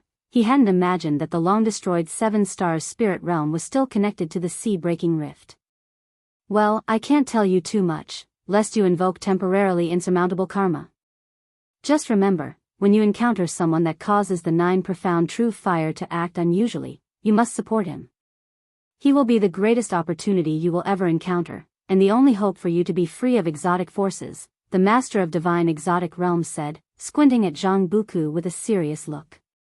Zhang Buku frowned and asked, "And what about you, Master?" The Master of Divine Exotic Realm placed his palm on Zhang Buku's chest, injecting the 9 profound true fire into his body. The true fire wafted, numerous sparks flashing across the Master of Divine Exotic Realm's face, making his expression look even more terrifying. He spoke in a sinister tone, "I have become a discarded piece, and fate has already presented itself before my eyes." Zhang Buku opened his mouth to say something, but the raging 9 profound true fire surged through his body, rendering him speechless. Soon, his consciousness drifted into confusion. In a grand hall flickering with firelight, an old man in a black robe sat on a lotus pedestal, which was a black lotus swirling with dark red flames. He had a powerful presence, his unbound hair adding to his imposing aura. Looking up at the ceiling of the grand hall, one could see dark red flames churning like an inverted ocean, constantly surging. This was inside the soul-calming pagoda. And this black-robed old man was the life-seizing immortal of the great cold demon sect. Suddenly, the life-seizing immortal spoke, "Disciple, put some pressure on them." His voice echoed within the hall, as if many people were shouting in unison. Soon a voice came from outside the hall, "Yes." Simultaneously. At the top of the soul-calming pagoda, a white-robed Taoist who had been meditating slowly stood up. Holding a horsetail whisk, he was tall and emaciated with white hair arranged under a Taoist hat. He looked down at the vast sea, his expression indifferent. The soul-calming pagoda was located directly above the sea-breaking rift, a massive rift that stretched dozens of miles wide, with no visible ends. The white-robed Taoist looked into the distance, raised his left hand to his mouth, and began to chant softly. As he chanted, visible ripples spread out in the space around him. Seconds later, his right hand suddenly waved the whisk. With this motion, the seas on either side of the sea-breaking rift abruptly rose, forming towering waves with the potential to engulf the heavens. He waved the whisk again, and the terrifying waves on both sides swept uncontrollably toward the distance. After doing all of this, the white-robed Taoist paused, then looked up at the sky and waved his whisk toward the heavens 3 times. At dusk, Guan rode on the blood prison Great Saint into the entrance of the third Medicine Valley, followed by Yang Jian and Li Lingtian, who walked behind with a bruised face, resembling a defeated rooster. "Master, won't this lad be ruined?" the blood prison Great Saint couldn't help but ask. His tone was not one of concern, but rather filled with mockery. Li Lingtian, hearing this, glared at him. Guan spoke, "If he can't endure, he can leave on his own." Years ago, when he had visited Tianya Valley, Luo Hun had even asked him to bring a message, hoping Li Lingtian would return to the palace. However, Li Lingtian did not wish to go back.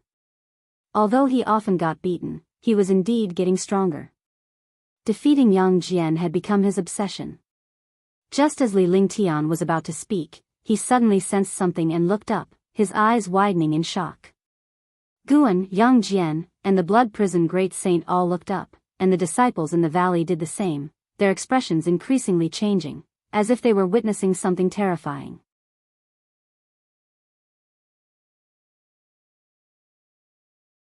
Chapter 289, Unbelievable Methods at Dusk. The sky was a fiery red as meteors from outer space streaked across, creating a magnificent scene. As these meteors fell, a vast heavenly fire descended, giving all beings the feeling that the sky was collapsing. What is that? How can there be such a huge fire in the sky? Will it affect us? Don't worry, we are within the Supreme Sect, protected by the Sect Protecting Formation. Could it be the demon cultivators from the Great Cold Demon Sect causing trouble? The disciples within the Third Medicine Valley engaged in a heated discussion, and the great cultivators, who had been playing chess, stood up and vanished from their spots. The nine-fingered divine lord looked up, frowning. Sitting opposite him, stealing the 5 elements, remarked, "This divine power is no ordinary feat." The nine-fingered divine lord looked at stealing the 5 elements and asked, "You've been traveling a lot these years. What exactly have you been searching for?" Facing his inquiry, stealing the 5 elements did not respond but simply pointed upwards towards the sky. Meanwhile, at the entrance of the valley, Guan was riding on the back of the blood prison great saint, also looking at the sky. He could feel that the meteors and the sea of fire in the sky were transformations of mana, deployed by someone possessing great divine power at the heaven and earth flying immortal level, affecting a vast area. It seemed that the century-old agreement was merely an ultimatum. During this period, the great cold demon sect would continue to attack, forcing the common people to flee. Of course, there was another possibility that they sought to force out a specific individual they were searching for. Due to personal vengeance, the commoners suffered, giving Guan a different understanding of the Holy Court. The Holy Court overall had good intentions, but inevitably had its corrupt members. Perhaps their way of thinking differed from Guan's. They could protect the common people but also ignore them. Yang Jian glanced at Guan, and seeing his calm demeanor, he felt reassured. With his master around, even if the sky fell, he wouldn't be afraid. Li Lingtian approached Yang Jian and discussed the strange phenomenon in the sky with him. Guan patted the back of the blood prison great saint, signaling him to move forward. As the blood prison great saint took a step, a light curtain rose in the horizon, visible in all directions. It was the Supreme Sect protecting Great Formation. That was quick. Guan was secretly pleased. The Supreme Sect had not faced tribulations in many years, yet remaining vigilant indicated that the high ranks weren't overly dependent on Sword Venerable Fudao. Soon, the entire Supreme Sect was enveloped by the light curtain of the sect protecting Great Formation, providing relief to all the cultivators within. Various sects and cities across the world activated their large formations, but inevitably, there were places that remained unprotected, and many beings in those places were vulnerable. In the North Sea Mountains. At the Mountain God Temple. Sage Xian Miao sat on the ground, gazing at the strange phenomenon in the sky, furrowing his brows. His concern was not for his safety, but rather for the well-being of the common people across the world. How could mere mortals withstand this sweeping blaze? Sage Xian Miao turned to look at a stone statue in the courtyard, one he had carved himself depicting the mountain god. Although he saw the mountain god once a month, in his heart, he always felt a great distance from the divine. He turned back and began to kowtow to the divine statue of the mountain god. As meteorites continued plunging towards the earth, the fire enveloping the sky drew closer, intensifying the fiery hue between heaven and earth. Just then, all the flowers, plants, and trees across the continent emitted flickers of green light, swiftly rising upward like sparks growing stronger rapidly. A farmer clutching a hoe in the mountains was surrounded by the green light coming from all directions, causing him to panic. In the cities, terrified civilians saw trees within their courtyards trembling and releasing green light orbs that floated up towards the sky. Within the palace, Li Xiandao stood at the entrance of the imperial study, observing the unusual appearance of the flora, his expression subtle. At that moment, beings across the continent, including demons, were startled by the surrounding phenomena, as flowers, plants, and trees were ubiquitous. In the Third Medicine Valley, Guan dismounted and looked around. The vegetation within the Supreme Sect hadn't emitted green light, so the disciples were all puzzled by the phenomenon in the sky, unaware of another spectacular sight beyond the Supreme Sect. However, as the green light from plants everywhere rose to a certain height, even the cultivators inside the Supreme Sect could see it. Various discussions erupted among them. Guan stood under a pavilion, watching this scenario unfold. Xiaoyu also emerged from the house and joined him. "It seems someone is protecting this continent," Xiaoyu said, her eyes reflecting the green light rising to meet the massive inferno falling from the sky, as if two worlds were about to collide in a mesmerizing display. The upper half of Guan's face was illuminated by the fire, while the lower half was tinged with green. He asked in astonishment, "You mean to say a cultivator is behind this? How high must their cultivation level be?" Xiaoyu gave Guan a look, although she didn't think Guan had a vast cultivation. But this guy couldn't be this clueless. Guan often brought Yang Jian out, who was growing rapidly, showing that Guan was not simple. Regardless of what Guan concealed, his knowledge was not something ordinary cultivators could match. Perhaps it was Sword Venerable Fudao who made a move, Xiao Yu said softly, her gaze returning to the horizon. Good guess. Guan mentally gave Xiao Yu a thumbs up, his eyes still fixed on the sky.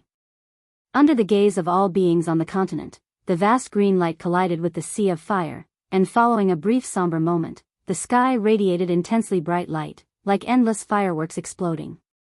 After the brief silence, the earth trembled, and strong winds fell from the sky, though not enough to threaten the land and mountains. The creatures across the land all sighed in relief, now understanding that the mysterious green light was there to protect them, to block the descending heavenly fire. However, they didn't know that not all continents and islands had protectors. Guan protected only the continent he was on, and while the beings there were excited and grateful, countless others perished in despair. At the soul-calming pagoda, atop the pagoda, a white-robed Taoist suddenly opened his eyes, expressing surprise with a grunt. He attempted to divine the situation but couldn't make any accurate predictions, his expression growing increasingly bizarre. He suddenly became interested and then vanished from the spot. Far away in the Supreme Sect, Guan was chatting with Xiao Yu when he suddenly sensed a rapidly approaching presence, sighing involuntarily. Why must someone always be looking for death?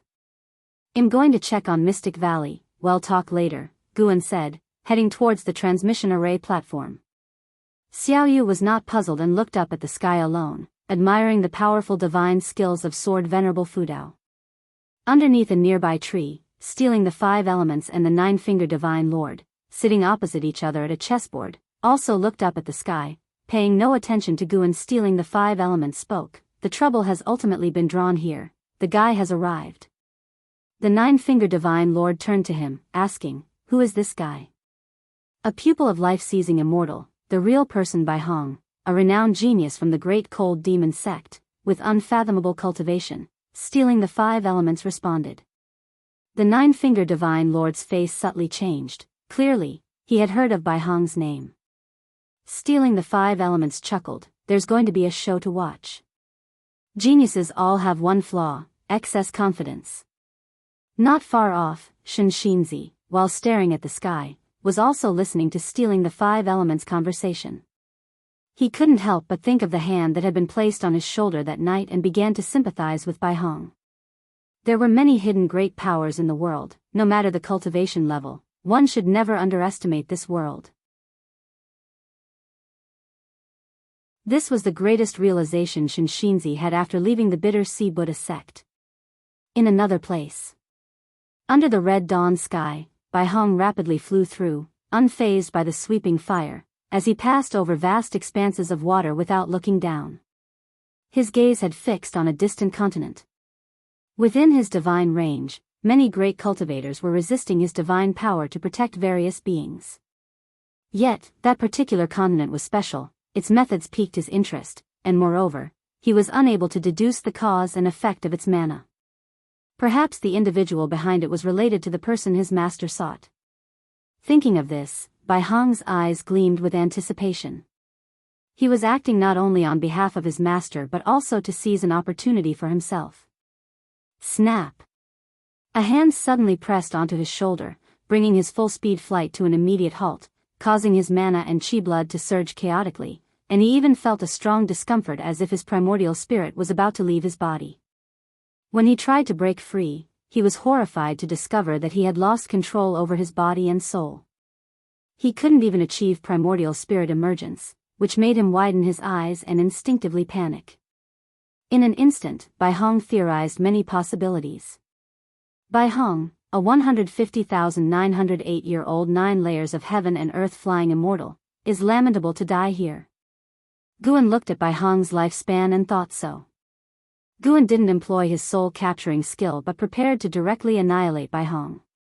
He intentionally allowed Bai Hong to wait for a few moments to fully experience this despair, which also served as a punishment for his crimes.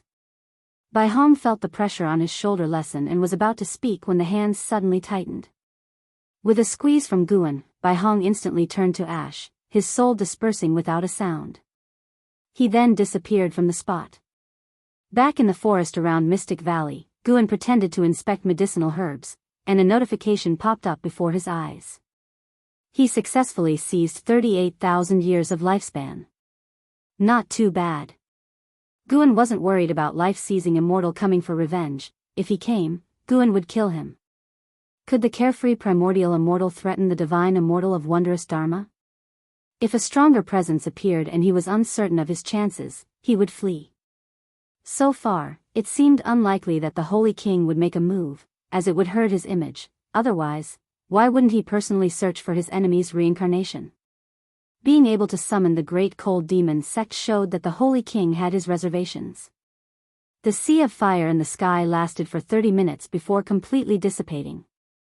The green light enveloping the continent transformed into a sea of clouds, dispersing with the wind, and night fell. Although the world had darkened, the spirits of all beings remained unsettled for a long time.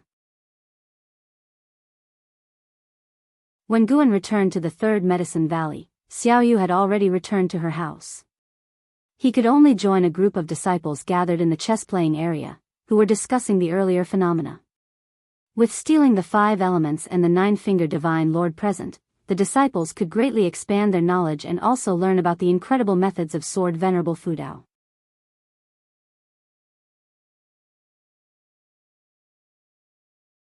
Chapter 290, The Identity of the Senior Inside the Soul-Calming Pagoda.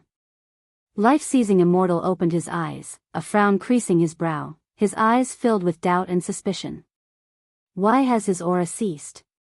Life-seizing immortal began to cast spells and calculate. He did not consider the possibility that Bai Hong had really died. After all, he knew how high his disciple's cultivation level was.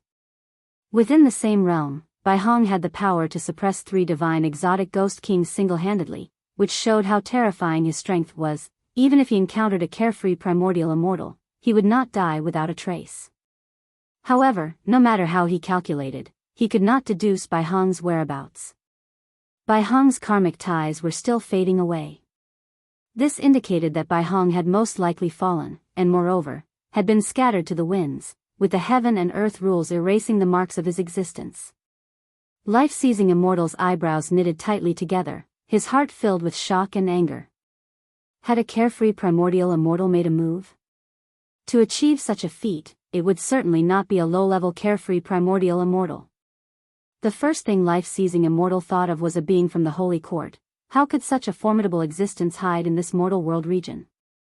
In life-seizing immortal's mind, the strongest beings in this mortal world region were at most in the heaven and earth flying immortal realm. The sects here merely touched upon powers from outer heaven. A master of divine exotic realm was sufficient to suppress this mortal world region for so many years. How could a carefree primordial immortal possibly be lurking here? Wait. Life-seizing immortal suddenly thought of the 7 stars spirit realm. Although his impression of the 7 stars spirit realm was mediocre, he had some recollection. The 7 stars spirit realm had always curried favor with the Holy King he supported. The Holy King disdained the 7 stars spirit realm, but some under the Holy King had received benefits from the 7 stars spirit realm. To some extent, one could say the 7 stars spirit realm was a force on the same side as him. He remembered a Taoist friend mentioning that the 7 stars spirit realm had sought help before. However, the Taoist friend thought the 7 stars spirit realm was not significant enough to warrant his intervention, so he assigned them a task. Consequently, just as the 7 stars spirit realm had assisted the divine exotic realm's emergence, it was dismantled because some residual forces still existed, so his Taoist friend didn't think much of it, assuming it was just a local power struggle. Now it occurred to him, could it be that this mortal world region was hiding something? Could it have something to do with that reincarnated being? Life-seizing immortal's eyes flickered, not with fear, but with a hint of delight. The massacre of the common people was not his main goal. All of this was to force out the reincarnated being. Now that signs had begun to show, how could he not be pleased? Immediately, he took out an ancient bronze oil lamp and cast spells towards the wick. It's time to call the old fogies together. The catastrophe triggered by Bai Hong had consequences far and wide, its extent immeasurable. The continent where the supreme sect resided was spared from catastrophe, leading many sects to speculate that it was Sword Venerable Fudeo's doing, causing his name to spread like wildfire across the continent once again. When the beings of the continent were excited and in awe, the sea was deadly silent. Numerous islands and land masses had been turned into seas of fire. Could ordinary immortal cultivation sects withstand divine powers unleashed by Bai Hong? Even if the sects formed their formations in time, they could not hold back the sky-high flames.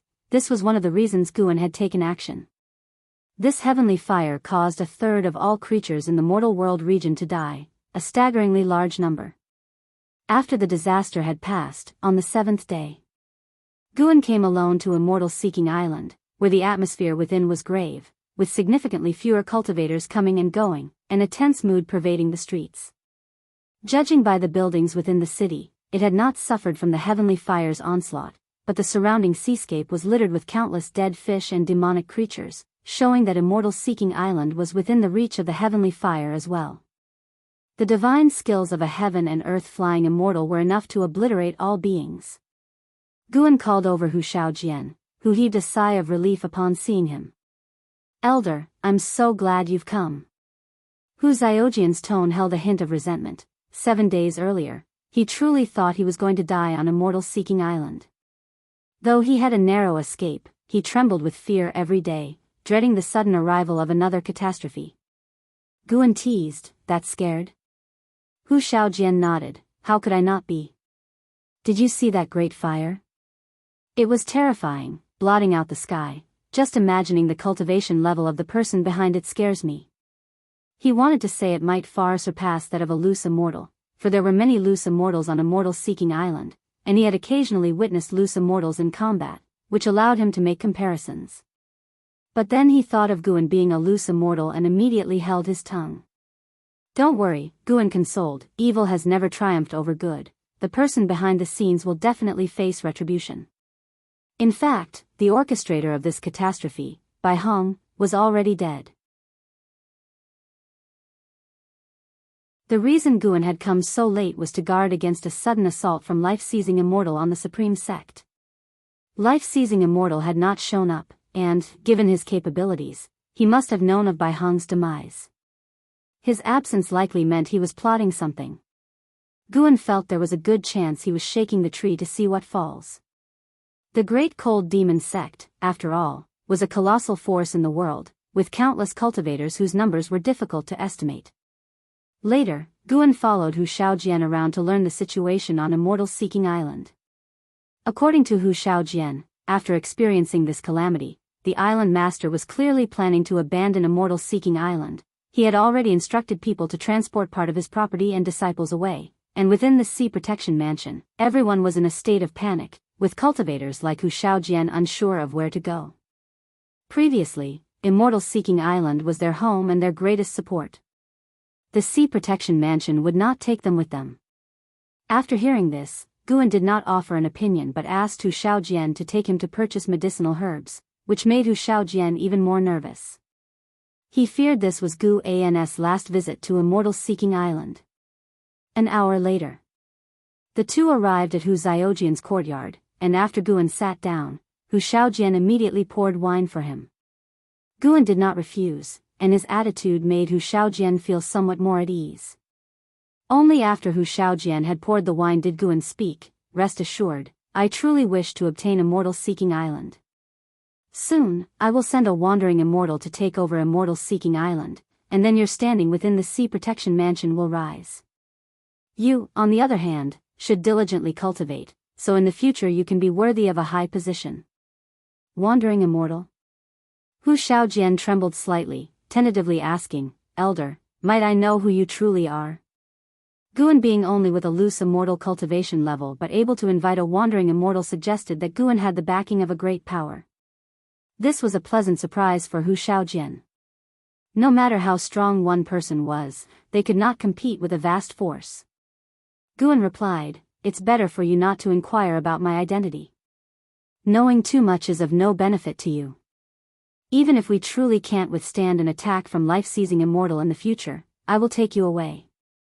I have a place where you can live in peace. However, before that happens, I want to take a gamble." What if a great power manifests from the sea to crush that life-seizing immortal? Hu Shaojian nodded vigorously. Whatever the case, his job was to cling to Gu An's coattails. Of course, deep down, he believed life-seizing immortal was unbeatable. The previous heavenly fire had left too deep of a scar on his psyche, and thinking about it still frightened him. Elder, what do you need me to do now? Hu Shaojian asked respectfully.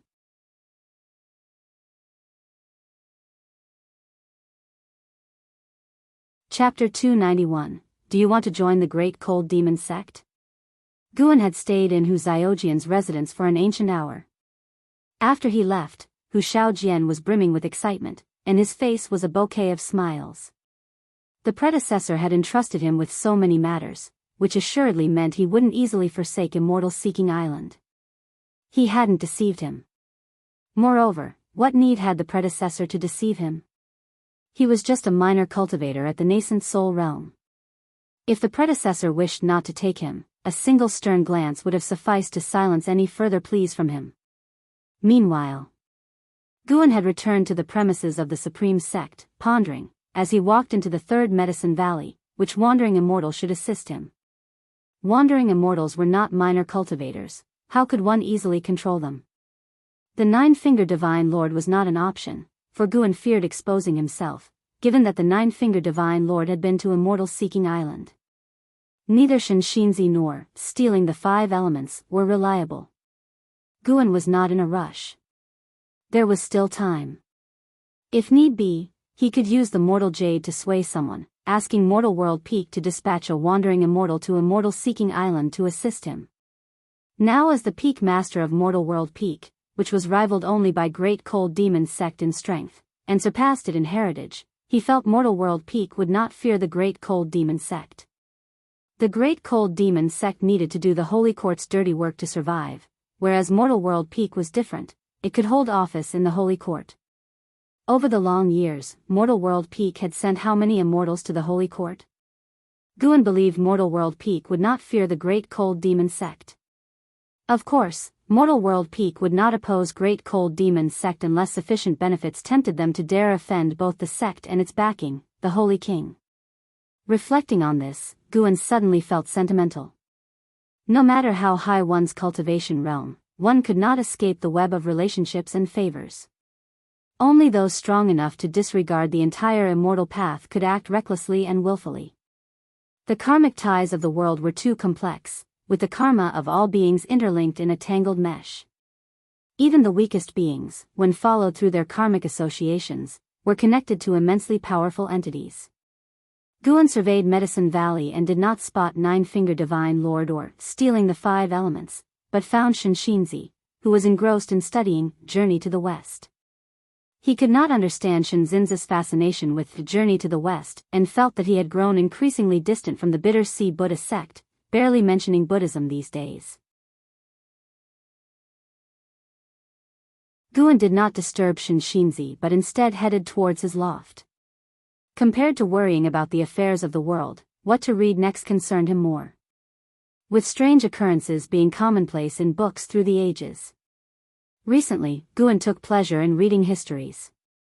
5 years later, 210-year-old Guan practiced his exercises in Mystic Valley and glanced at his attribute panel, realizing he was short just under 600,000 years from a 2 billion-year lifespan compared to others' understanding of their own cultivation level. Guan felt a greater sense of achievement watching those numbers of lifespan.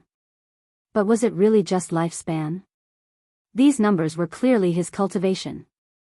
After morning practice, Lu Jiujia approached Guan, seeking guidance on the primordial reincarnation skill. Since lifting his cultivation restriction, his maximum lifespan had broken through to 410 years. Consequently, Guan taught him a more potent primordial reincarnation skill. Despite his diligent practice over the many years, he still had much to learn about the technique. Guan listened and then patiently guided him, enlightening Lu Jiujia with a few words, which left him thrilled. Through the primordial reincarnation skill, he was sure his senior brother was no ordinary person and clearly also practiced this cultivation technique. With the access to medicinal herbs his senior brother had, he was bound to far surpass him. After imparting his advice, Guan turned and departed. Lu Jiujie didn't follow, instead standing still and savoring his words. Guan walked into the forest and followed the path leading to the 8 scenic caves. By now, the 8 scenic caves were no longer a secret needing concealment, with Lu Jiujie aware of his secret abode beneath Mystic Valley. Given the chance, Lu Jiujie would watch over the disciples entering the forest, anxious lest any covet his senior brother's cave. Mystic Valley was never short of spies. Guan arrived within the 8 scenic caves, first picking ripe medicinal herbs, then directing the poison corpse to plant anew. The origins of myriad poison mystic skill left by Jiang Qiong had started to bear fruit. Although he couldn't exploit the poison corpse to seize life from the herbs, sowing was straightforward without too much concern. He lay down under a green vine tree, and quickly 2 tendrils stretched over his shoulders and began massaging them. The green vine tree possessed spiritual wisdom, but on ordinary days, it preferred silence.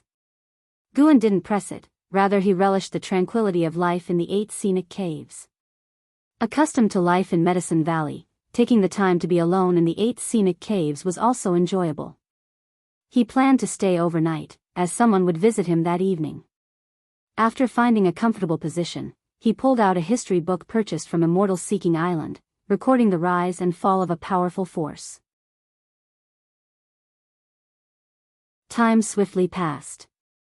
Until late at night, footsteps echoed in the corridor. Guan remained seated and did not even cast a glance that way. Soon, a figure approached him, accompanied by a faint fragrance. The visitor stood with her hands on her hips, clad in an exquisite purple robe, ornate with jade beads on her belt. Her long hair casually tied and 2 wooden hairpins inserted, her celestial beauty cloaked behind errant strands of black hair, a subtle smile adorning her face, and her eyes sparkling with mischievous delight. Guan lifted his head to look at her, appraising her, then chuckled, "Long time no see. How is it you seem younger? Did you practice some forbidden art?" The person standing before him was none other than Jiang Qiong, the creator of the 8 scenic caves. Juhua sect, founded by Jiang Qiong, was now a top sect in the immortal cultivation world, even collaborating with the Supreme Sect. Of course, Juhua sect's overall strength didn't yet match the Supreme Sect. "What nonsense, your martial master already appears youthful," Jiang Qiong glared at Guan, then slid off her shoes, placing her bare feet on the grass. She stretched languidly and sighed, "This place still feels comfortable after so many years. Just like home." Guan stood up and chuckled, "I've kept that coffin of yours. Want to lie inside for a while? Looking for a beating?" Jiang Qiong raised her hand to strike Guan, who promptly dodged. She huffed and then inquired, "Little brat, feeling anxious lately?" Guan asked curiously, "Why would you think so?" The life-seizing immortal from the Great Cold Demon sect declared he would wipe out all life. "How can you not be anxious? You're the one who fears death the most." "Well, sure, it is worrying, but what use is angst? When the sky falls, there are tall ones like you to hold it up." Guan spread his hands and spoke, eliciting a chuckle from Jiang Qiong, seeing him still as light-hearted as ever. Jiang Qiong took a step closer and whispered, "Would you like to join the Great Cold Demon sect?" Guan gave her a peculiar look. He didn't always keep an eye on Jiang Qiong, only sending his divine sense her way occasionally when she came to mind. Upon sensing no danger, he would swiftly retract his focus. He hadn't expected Jiang Qiong to establish ties with the Great Cold Demon sect. How did she manage that? Guan began to explore Jiang Qiong's karmic ties while asking, "You know someone from the Great Cold Demon sect?" A flood of karmic images entered Guan's vision as he saw her past. It turned out, the continent from which the ephemera sect hailed was under the thumb of the Great Cold Demon sect, which was why the 7 Stars spirit realm dared not use 9 Nether Road to reach the other worlds. There, the Great Cold Demon sect was sovereign while the ephemera sect was merely a regional sect. No comparison between the two could be made. According to the ghost mother of ephemera's words to Jiang Qiong, the decline of the ephemera sect was influenced by the Great Cold Demon sect. Long ago, that continent did not belong to the Great Cold Demon sect. Following the unification, Juhua sect, like other sects, shared access to the Nine Nether Road, which allowed the Ghost Mother to return to her roots, with Jiang Qiong bridging connections through her to the Great Cold Demon Sect. The Ghost Mother knew a great cultivator within the Great Cold Demon Sect, a great cultivator with only Mahayana realm cultivation, likely a lowly figure within the sect. Although Sword Venerable Fudao has recently protected the continent, how can his soul strength contend with the Great Cold Demon Sect? He did not charge me with any tasks, so I deliberately returned to take you to the Great Cold Demon Sect. What harm in cultivating medicinal herbs there? By joining the Great Cold Demon Sect, that too could be arranged, Jiang Qiong earnestly suggested. Guan felt moved yet amused. Why did she always flip sides so easily? Guan shook his head. No, thanks. How comfortable could I be, tending herbs in the powerful Great Cold Demon Sect? Perhaps no sooner than joining would I be refined into an elixir. That's a demon sect. Jiang Qiong glared at him, annoyed. With me around, who could dare to bully you? Are you highly cultivated? Surely not among the highest in the Great Cold Demon Sect. But to protect you? More than enough. Just calmly stay with me then. So I'd have to wait on you, curry favor with you? Exactly, how about that? Right now, my feet are a bit sore, come give me a rub. Spit, shameless. Guan would never agree. A man might be slain, but not insulted. Looking down, his face betraying disgust, he noted that Jiang Qiong's feet, which she had only bared moments ago, were already stained with mud and grass. Jiang Qiong watched Gu An's stubborn reaction, amused and keen to tease further, but she first needed to address serious matters. She spoke gravely. Guan, this time it's different. The Great Cold Demon Sect has sent vast numbers of cultivators here, their might unmatched by 7 Stars Spirit Realm or Star Sea congregations. Even Star Sea congregations contemplates retreat. Not to mention them, do you know about Nine Nether Road? Almost every sect on this continent has members desiring to flee through Nine Nether Road, including your supreme sect. Guan fell silent. Jiang Qiong continued, actually, joining the Great Cold Demon Sect might not be ill-fated, perhaps you'd even discover great opportunities. While innate aptitude is fated, there are plenty in this world who turned their lives around with later-day fortunes. Don't you desire the pursuit of eternal life? Guan gazed at her, replying, thanks for your kindness, but I truly don't want to go. There are too many things and people here that I cannot abandon.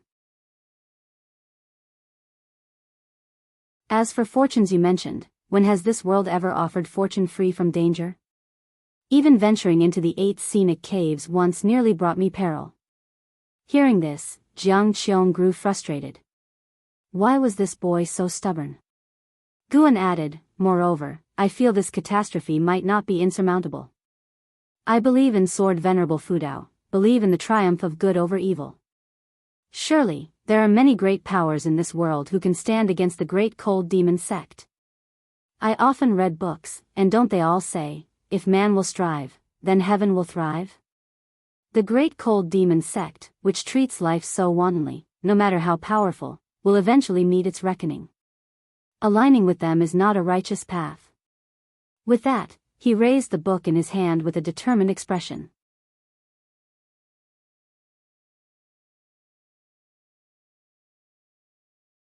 Chapter 292 The world has changed. Hearing Gu An's words, Jiang Qiong fell into silence. She felt somewhat lost inside. She had always been faced with choices. She had escaped from the Thousand Autumn Pavilion to the Supreme Sect, then from the Supreme Sect to the Nine Nether Road, and even after establishing the Juhua Sect, she still had to flee to the Great Cold Demon Sect. Could it be that all her choices had been wrong? It seemed that no matter when she returned, Guan never changed. Guan saw the mood she was in. He was afraid of saying too much. After all, she didn't have the confidence he did. How could he judge everyone by his own standards? My nature dictates that I cannot travel far and wide. You are much stronger than I am. You can go on adventures, but you must never fully trust anyone, especially the demon sect, Guan said. Jiang Qiong snapped to attention upon hearing this. What was she thinking? If she hadn't fled, she'd already be dead. Even compared with Guan, her cultivation level was rising rapidly. Although the path seemed difficult and bitter, her cultivation was her achievement. She was now at the 7th floor of the divinity transformation realm. Thinking of this, Jiang Qiong smiled. She glared at Guan and said, "You've refused me time and again. Be careful, or I might stop caring about you. When you run into trouble and think of me, it will be too late." Guan solemnly said, "As long as you are safe, it doesn't matter if you forget about me. Meeting and knowing each other in this life is a destiny forged over 100 lifetimes." Touched by his words, Jiang Qiong thought to herself, "This brat knows how to talk. If his cultivation were higher, how many girls of heavenly pride would he lead astray?" Of course, she believed that Guan truly thought this way and wasn't just trying to please her. After knowing him for so many years, she never heard Guan ask her for anything. Jiang Qiong looked at Guan, wanting to tease him, but no words could pass her throat. That's because this time, the situation was truly different. She felt that Guan had underestimated the power of the great cold demon sect. Indeed, in the past few years, when the heavenly fire calamity that covered the skies was blocked by Sword Venerable Fudao, the common beings on the mainland did not see the tragic scenes over the seas, where many creatures died in agony. The one who had acted was only a cultivator from the great cold demon sect, and now, a large group of cultivators from the great cold demon sect was on their way. Just the thought filled her with despair, seeing no glimmer of hope for victory. Who in the world could stand against the colossal presence of the great cold demon sect like this? Jiang Qiong looked at Gu An's gentle smiling face and suddenly felt a pang of heartache. Silly boy, what is written in books is not necessarily true. Indeed, since ancient times, good has triumphed over evil, but if evil wins, it can become the new good. Jiang Qiong did not immediately leave after returning but stayed within the 8 scenic caves. Guan would visit her every other day, each time trying various ways to persuade him, whether by tempting him with legends of the great cold demon sect or by teaching him spells. Guan steadfastly refused, but since he didn't want to confront her directly, they were at a stalemate. Half a month passed. The weather was still scorching hot. As Guan came down from the loft, he was confronted by Ji Xiaoyu at the foot of the stairs. "Who is that woman?" Ji Xiaoyu asked, staring at Guan. Her expression was calm, but her eyes seemed rather sharp. Guan was surprised and asked, "What woman?" "There's a scent of another woman on you." "So what if there is? What about it?" Guan didn't seem to care, chuckling. After all, in this world, it's the explanations that are suspect. The less you care, the less significant it seems. In fact, nothing had happened between him and Jiang Qiong, but he couldn't betray her by revealing her plan to defect to the great cold demon sect. Guan hadn't urged Jiang Qiong to give up on joining the great cold demon sect because he wasn't sure of the sect's strength himself. If the great cold demon sect turned out to be powerful enough that even he couldn't deal with it, he'd have to flee too. Ji Xiaoyu looked at Guan and said, "Haven't you noticed a change in the atmosphere of the mortal world?" Guan looked around and said, "How has it changed?" "Those who should be sweeping are sweeping, those who want to play chess are still playing chess. Look, there's even a rat leading an ox." Ji Xiaoyu followed his gaze and couldn't help but shake her head and chuckle. "Never mind, it's just as well. In life, cherishing the present is enough," she said softly before turning back to her room to continue her cultivation. Guan didn't try to retain her. Instead, he kept his gaze fixed on Medicine Valley. He saw much more than Ji Xiaoyu did, and much clearer too. Ever since the real Baihong displayed heavenly fire, the entire sea had been engulfed by a frenzy of escape, which gradually affected the mainland. Many noble families began to venture across the seas or rush to the Nine Nether Road. Moreover, many were spreading rumors that the great cold demon sect was about to launch a massive invasion, all of which Guan knew were minions hastily recruited by the great cold demon sect cultivators, intended to sow panic in this part of the mortal world. At the Say-breaking rift, the soul-calming pagoda was already crammed with countless cultivators from the great cold demon sect, the least of whom were at the Nirvana realm, with the number of heaven and earth flying immortals surpassing 100. Besides the life-seizing immortal, there were even 3 carefree primordial immortals. A total of 4 carefree primordial immortals. This force was absolutely overwhelming in this part of the mortal world, unstoppable. The key was that the Great Cold Demon sect was still sending reinforcements. Guan hadn't made a move yet because he didn't know the full extent of the Great Cold Demon sect's resources. However, he wasn't just waiting idly. He had already used his divine sense to scan the great heavenly spirit land, looking for a safe place far from this part of the mortal world. If he really couldn't stand against them, he would take everyone he cared about with him and leave, ready to start life anew. Of course, this was a last resort. It all depended on whether the Great Cold Demon sect had a divine immortal of wondrous dharma. So far, the highest level among the carefree primordial immortals was only the 5th floor. Before a divine immortal of wondrous dharma appeared, Guan, who was at the 9th floor of the divine immortal of wondrous dharma realm, wouldn't panic. After watching for a while, Guan turned and left. An ancient hour later. Riding on the blood prison Great Saint, he arrived at Tianya Valley with Yang Jian and Li Lingtian following behind. Li Lingtian wore an impatient expression.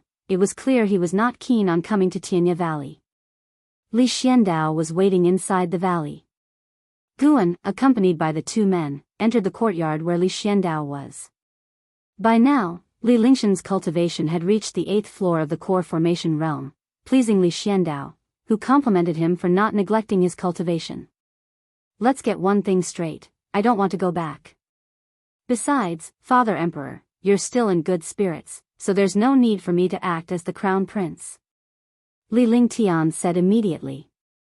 Li Xiandao shook his head with a smile, while Guan actually found this quite amusing. Li Xiandao planned to reign as emperor for eternity. Naturally, the crown prince was the most feared threat. The only reason Li Lingtian became the crown prince was on behalf of Empress Yang and the Yang family. Li Lingshan's words made Guan look at him with newfound respect. This youngster seemed to have the wisdom of playing the fool. Li Xiandao became serious. It's not about you returning to the palace, but to your mother's family to sail with them. There's no room for discussion. Your mother has given a strict order.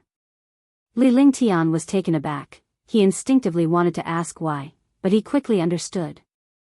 For a time, the atmosphere in the courtyard fell silent. Li Xiandao turned to Guan and asked, the Supreme Sect has yet to formulate a strategy. Do you want to join Lingtian in leaving? The reason the Supreme Sect had no strategy was something Guan had heard from LV Badian. The Hall of Elders had debated multiple times about whether to evacuate, fearing that it might offend Sword Venerable Fudao, who had been willing to protect them. How could they run away now? Sword Venerable Fudao took action not for himself, but to save them, the mortal spirits. LV Badian also consulted Guan, asking his opinion on whether they should evacuate. This time, Guan offered no advice. He wanted the Supreme Sect to make their own decision. If the Supreme Sect chose to flee, he certainly wouldn't follow them but would find a place to hide instead. From then on, his connection with the Supreme Sect would be severed. Guan had no burdens regarding the Supreme Sect. He owed them nothing, quite the contrary, the sect owed him a lot. I'll pass. Let the Supreme Sect decide.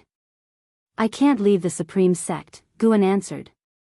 Upon hearing this, Li Lingtian quickly said, Father Emperor, I can also, shut up. Li Xiandao barked, his eyes sharply intimidating. For a moment, Li Lingtian felt afraid. Yang Jian and the blood prison Great Saint looked at Li Xiandao in shock. Why did this emperor seem no ordinary man? This situation is different from before. If you follow the Supreme Sect to evacuate, chances are you will never see your mother again in this life. You must go back. Li Xiandao took a deep breath and said coldly. His mood had been bad all this time, had merely been suppressing it. He had worked hard for many years to secure his empire, and now a calamity threatened to destroy it. How could he not feel indignant? Yet, compared to the immense depth of the Great Cold Demon sect, Taizong dynasty had no intention to resist. Guan looked at Li Xiandao and asked, Uncle, what about you? Li Lingtian turned his gaze angrily to Li Xiandao. Li Xiandao looked at his own teacup on the table and said softly, Everyone can escape, except me. Even if I have to die, let me die alongside my subjects. With so many people in the Taizong dynasty, not all could escape. If he thought of leaving, the dynasty would surely descend into chaos. Li Lingtian froze, his eyes softening as he looked at Li Xiandao. Yang Jian also grew solemn out of respect for the emperor who had gifted him a divine weapon. The blood prison great saint hadn't expected Li Xiandao to be so resolute, and he rose from his crouch in surprise. Guan addressed Li Xiandao, "Uncle, have you forgotten the goal you once sought?" Li Xiandao replied, "Without my subjects, what is an emperor's throne worth? An emperor who cannot protect his empire is bound to fail. Even if the empire were to be rebuilt, it would be meaningless." His words inspired admiration in everyone present. Luo Han even knelt down, expressing with a heavy voice, "Your Highness, I am willing to follow and serve you unto death without regret." Li Xiandao merely waved his hand, not saying much more. Sure, he spoke sincerely, but he hadn't resigned himself to fate. He was gambling. He was betting on the sword Venerable Fudao to overturn the great cold demon sect. He couldn't forget the shock sword Venerable Fudao had brought him during past calamities. He couldn't forget that day when the skies were filled with fierce flames pressuring the living beings, and countless green lights rose up, giving him hope. He felt sword Venerable Fudao was different, a difference that perhaps even transcended cultivation levels. Despite many great cultivators in the world, he just felt that sword Venerable Fudao was the most special. From sword Venerable Fudao, he sensed an aura. That was the aura of invincibility. Should sword Venerable Fudao's heart be kind, then peace would reign throughout the land.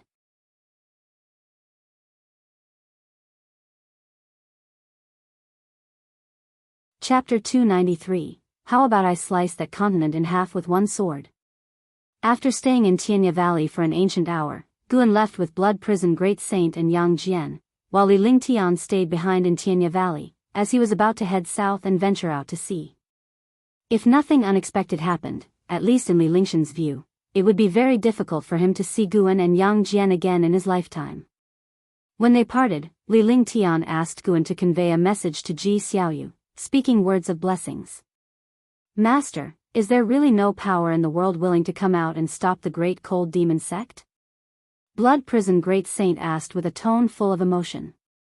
In his world, there existed no force as formidable. Yang Jian also looked towards Guan, unworried as long as his martial master was calm. Guan responded, "How can there not be? Many led the charge towards the soul calming pagoda, only to fall due to lack of strength." He spoke the truth. Every now and then, a group of cultivators and demons would assault the soul calming pagoda, and even if they perished, others would follow their will. Whether the world was good or evil, it was hard to say, but one thing was certain: there existed real justice, and some cultivators deemed it more important than eternal life. Guan looked into the distance. "Great cold demon sect, you'd better have something worth my fear, or even the Holy King can't protect you. What would the Holy Court do if angered? Kill if necessary, or simply flee to outer heaven." If no trouble came knocking, Guan naturally preferred to stay low in the supreme sect. But when trouble came knocking uninvited, he wouldn't swallow his pride. Along the way, having killed numerous madmen, Guan was always aware of how terrifying his ability to seize life was. In anyone else's hands, it would have caused catastrophe across the world. He managed restraint because that was who he was. Everyone had their path, and he only wished to walk his without guilt. However, the more chaotic the world became, the more he desired to unleash slaughter. He wanted to kill the people of the great cold demon sect. Across the tumultuous seas lay the sea-breaking rift, splitting the ocean in two, beside which stood the towering soul-calming pagoda, its top seeming to touch the sky. The sky brimmed with stifling thunderclouds, with occasional muffled thunder. At the first level of the soul-calming pagoda, the life-seizing immortal sat on a lotus throne, flanked by 3 individuals, none inferior in presence, while hundreds of great cold demon sect cultivators stood in the hall, creating a cheerful ambience with laughter, looking nothing like demon cultivators, adorned in splendid garments and dignified demeanors, some even appearing ethereal and wise. A woman in red next to the life-seizing immortal opened her eyes, turned to him, and asked, "Brother, how much longer must we wait?" Are there still beings in this mortal region that the four of us cannot subdue? The other two carefree primordial immortals opened their eyes, their expressions indifferent, eyes fixed on the life-seizing immortal. Life-seizing immortal slowly opened his eyes, saying, "Caution is the parent of safety. Bai Hong's death was too peculiar, we must not be careless, remember what this land hides." The three carefree primordial immortals fell silent, having lived for hundreds of thousands of years and weathered many storms, they shed their arrogance upon hearing life-seizing immortals' words. Indeed, the greater the power, the greater the caution required. At this moment, someone in the hall stepped forward and loudly said, "Venerable masters, why not ignite another disaster to test the limits of that mysterious being and drive more people away, lest they hinder us?"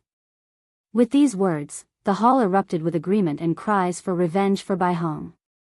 Life-seizing immortals' gaze turned to the first speaker, a blue-robed Taoist with a treasure sword at his waist and a folding fan in hand, his inherent sword intent formidable even just standing there. "Qingxin, what would you like to do?" asked the life-seizing immortal. Silence followed in the hall. With a smirk, Qingxin the Taoist replied, "I wield a sword capable of slicing oceans and moons alike. How about I cleave that continent in half with a single strike?" After speaking, he raised his arms, turned to face the crowd, prompting applause and cheers in the hall. The majority of cultivators present felt no pressure but rather a playful curiosity to see who would dare oppose the great cold demon sect. Were it another mortal region, they might have worried, but here, like tigers among chickens, where was the reason to fear? Watching Qingxin display such vigor, the other three carefree primordial immortals smiled, having watched him grow up and master Taoist sorcery, now capable of standing on his own, they were naturally pleased. After a moment's hesitation, life-seizing immortal slowly nodded. Seeing this, Qingxin's smile grew larger, declaring, "In that case, I will go now. Fellow disciples, come and enjoy the spectacle with me." The life-seizing immortal added, "Do not stray far. Master, rest assured." Qingxin saluted with his hands, turned, and left, followed by a throng. The woman in red turned to the life-seizing immortal, saying, "Now's a good time for you to speak up and accelerate the process, after all, delay could lead to problems." Life-seizing immortal hesitated again, then slowly nodded. In Supreme Sect, within a bright hall, all elders gathered, including Lu Lingjun and Nine-Finger Divine Lord, most frowning in concern.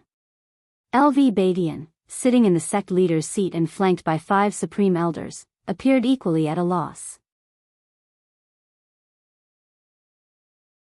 Vice Sect Leader Ji Hantian spoke out, "Sect Leader, just say what you're thinking so we can prepare in advance.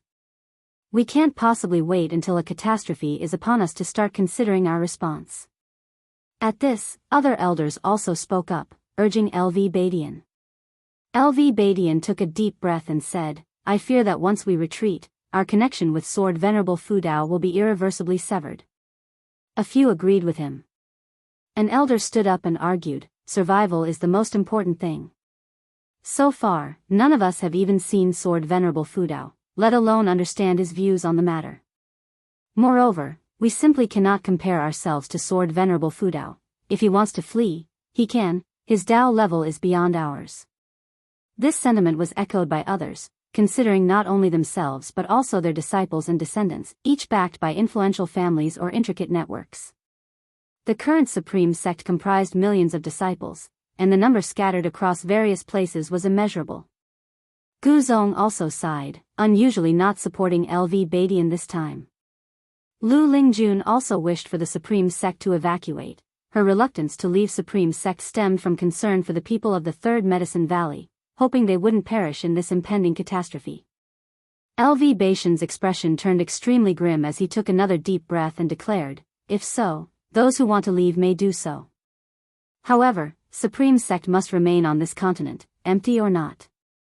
This is our stance. Without Sword Venerable Fudao, there would be no Supreme Sect today." As he spoke these words, he relaxed. A smile appeared on his face, the decision lifting the burden from his shoulders. It would be death at worst. His statement caused an uproar in the hall. "Sect leader, think again. If it really comes to it, why not ask the elder in front of the heaven-cutting axe for advice? You can't make such arbitrary decisions. Yes, what does it mean to say the sect can be empty but not leave? Where does that leave our dignity? The sect is a whole, we must advance or retreat together. Sect leader, let's leave together.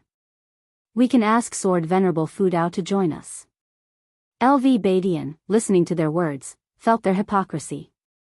A bunch of cowards afraid to take responsibility and scared to die. As he was about to speak, a voice suddenly echoed through the heavens and earth. From today, my disciple, Qingxin the Taoist, will annihilate one region each day. Worldly beings, your time is running out. Today, let's see which region's creatures are most pitiable, unfortunate enough to be the first annihilated. As the life-seizing immortal's voice faded, a chill ran through everyone in the hall. They were not frightened by his words, but felt a terrifying sword intent targeting them. More precisely, every sentient being on the continent was terrified by this sword intent.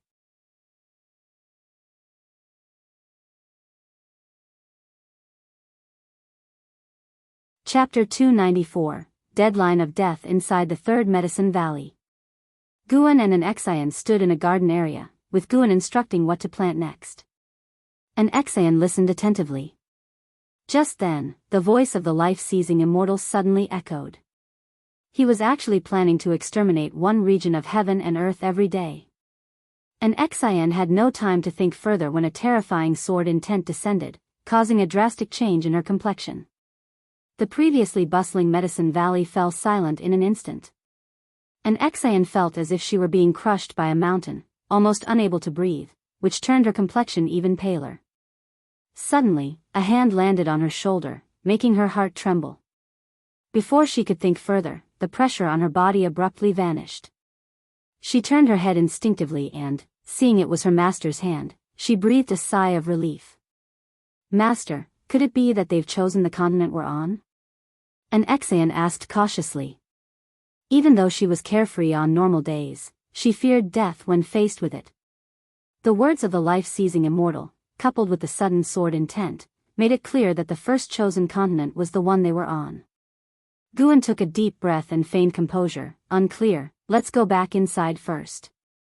Within the confines of the Supreme Sect, such calamities are not our concern. Whether we live or die, we leave it to fate. An Exian wanted to speak again, but Guan pulled her away. Another voice rang out in Medicine Valley, Amitba. With Shinzin's words, everyone in Medicine Valley felt relieved, and disciples ran towards the pavilions. Rumble, the earth trembled as the Supreme Sect activated its great protective formation. Golden barriers rose up from all directions. By the time Guan and his companion reached the pavilion, Ji Xiaoyu had already stepped outside. She gazed at the sky, the red Dao patterns on her forehead starting to flicker with tiny flames. Seeing this, Guan quickly approached her and asked, "You weren't frightened just now, were you?" Ji Xiaoyu's Dao patterns returned to normal as Guan blocked her view. Her expression calmed down, and she nodded. "No, it seems the life-seizing immortal is targeting the continent. It's probably related to the actions of Sword Venerable Fudao years ago." Guan comforted her, "Don't overthink it. If the enemy is acting this way, it means Sword Venerable Fudao is still around. Take care of the valley for me, I need to make a trip to Mystic Valley." With that, Guan quickly headed towards the transmission array platform. Ji Xiaoyu looked at his receding figure, wanting to say something, but she couldn't find the words. Somehow, this scene felt familiar, as if she had seen it somewhere.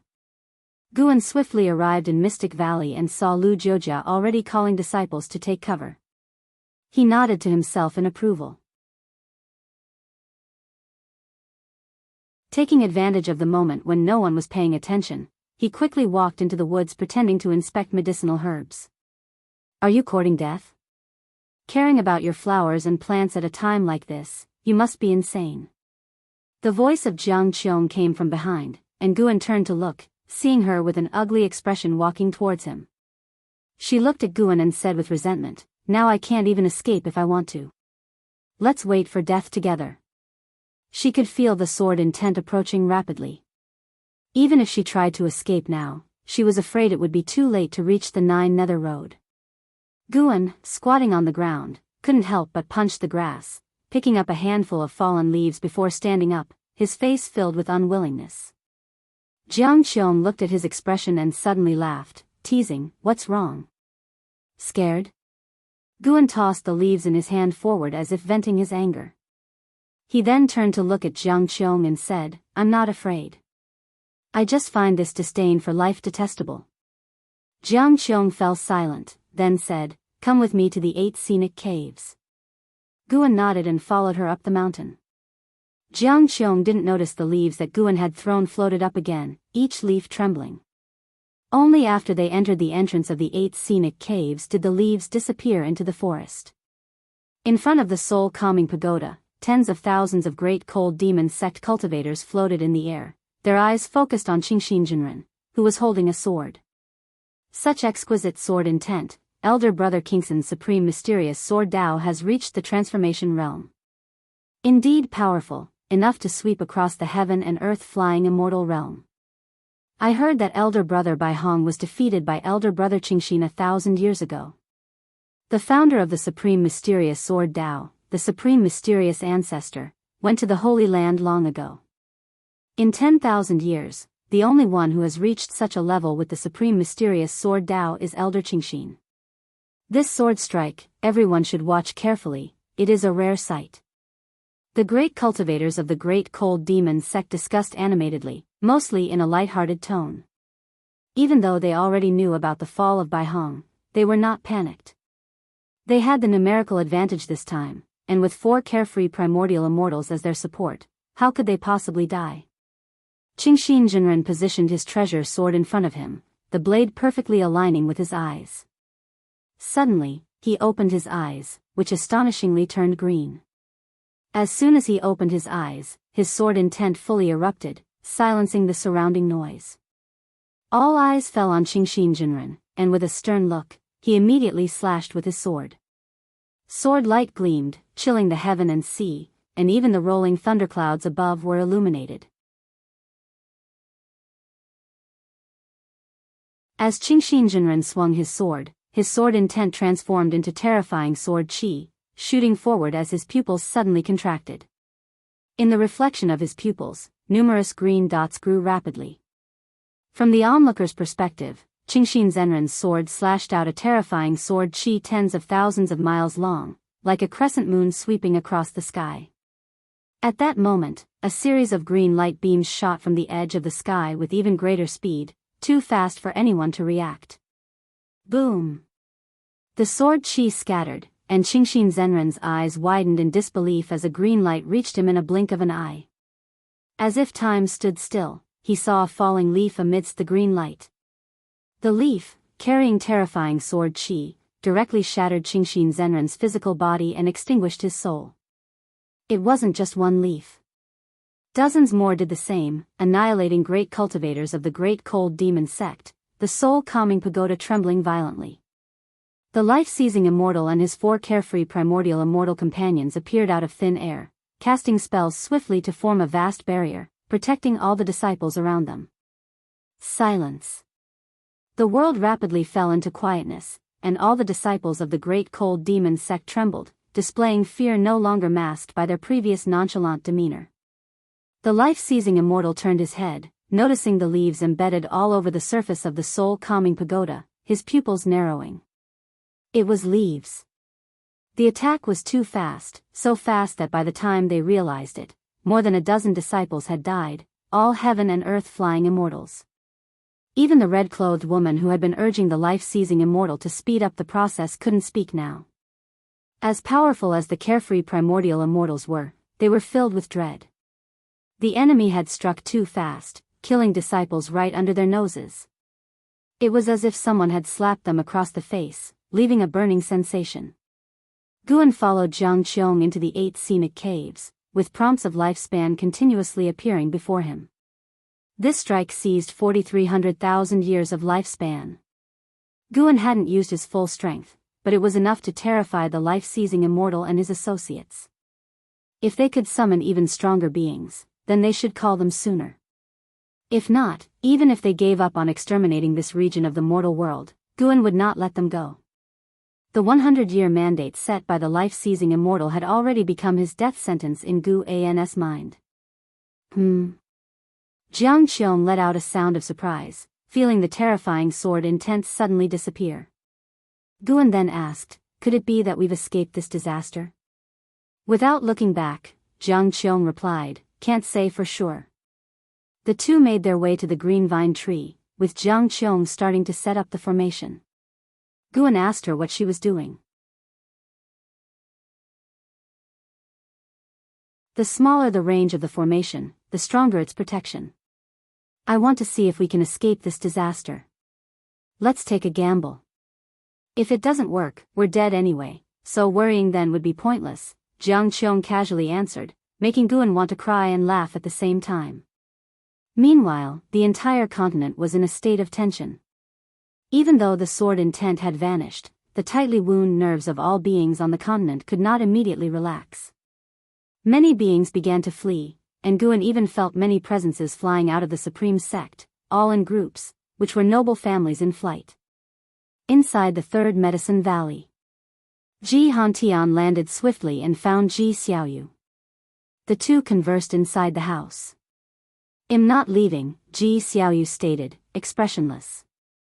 Upon hearing this, Ji Hantian became angry but, for some reason, looking at Ji Xiaoyu, he thought of a fellow descendant with the same name and surname.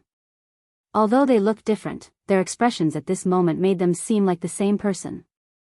Ji Hantian's anger dissipated somewhat, and he said solemnly, regardless of whether the life-seizing immortal has chosen this continent, there will only be more dangers ahead. The Ji family must preserve its lineage. Why do you insist on staying? Ji Xiaoyu looked at him, someone must stay. I can give my spot to someone else. Besides, where can we flee to? Ji Hantian felt suffocated with frustration. Years ago, he had tried to forcibly keep another Ji Xiaoyu, without success. Now he wanted this Ji Xiaoyu to leave, but it was still not possible. He couldn't understand why these descendants always opposed him. He was always looking out for their best interest. There's no time left. You'd better go and persuade the other clan members, Ji Xiaoyu reminded. Ji Hantian glared at her and left immediately. Ji Xiaoyu was not his direct descendant, so he could only advise, without the right to forcibly take her away. Once Ji Hantian had departed, Ji Xiaoyu thought for a moment and then walked out of her house. She went outside the courtyard, looking up at the sky, only to see numerous cultivators flying over Medicine Valley. It was unclear whether they were fleeing or preparing for battle. The great cold demon sect, Ji Xiaoyu murmured to herself, the Tao patterns between her eyebrows once more emitting thin flames. Time passed amidst the panic of beings below. The people were trapped in agony and anxiety. Until an ancient hour later, the atmosphere began to ease. Elder Lu looked at Shenxinzi and asked, Senior, were we not chosen? The other disciples looked at Shenxinzi as well. Shenxinzi's background was very mysterious, but the higher-ups of the supreme sect held him in high regard. Such an existence would certainly see further than they could. Shenxinzi frowned deeply, looking towards the sky, and said, Indeed, we were not chosen. At his words, all the disciples rejoiced.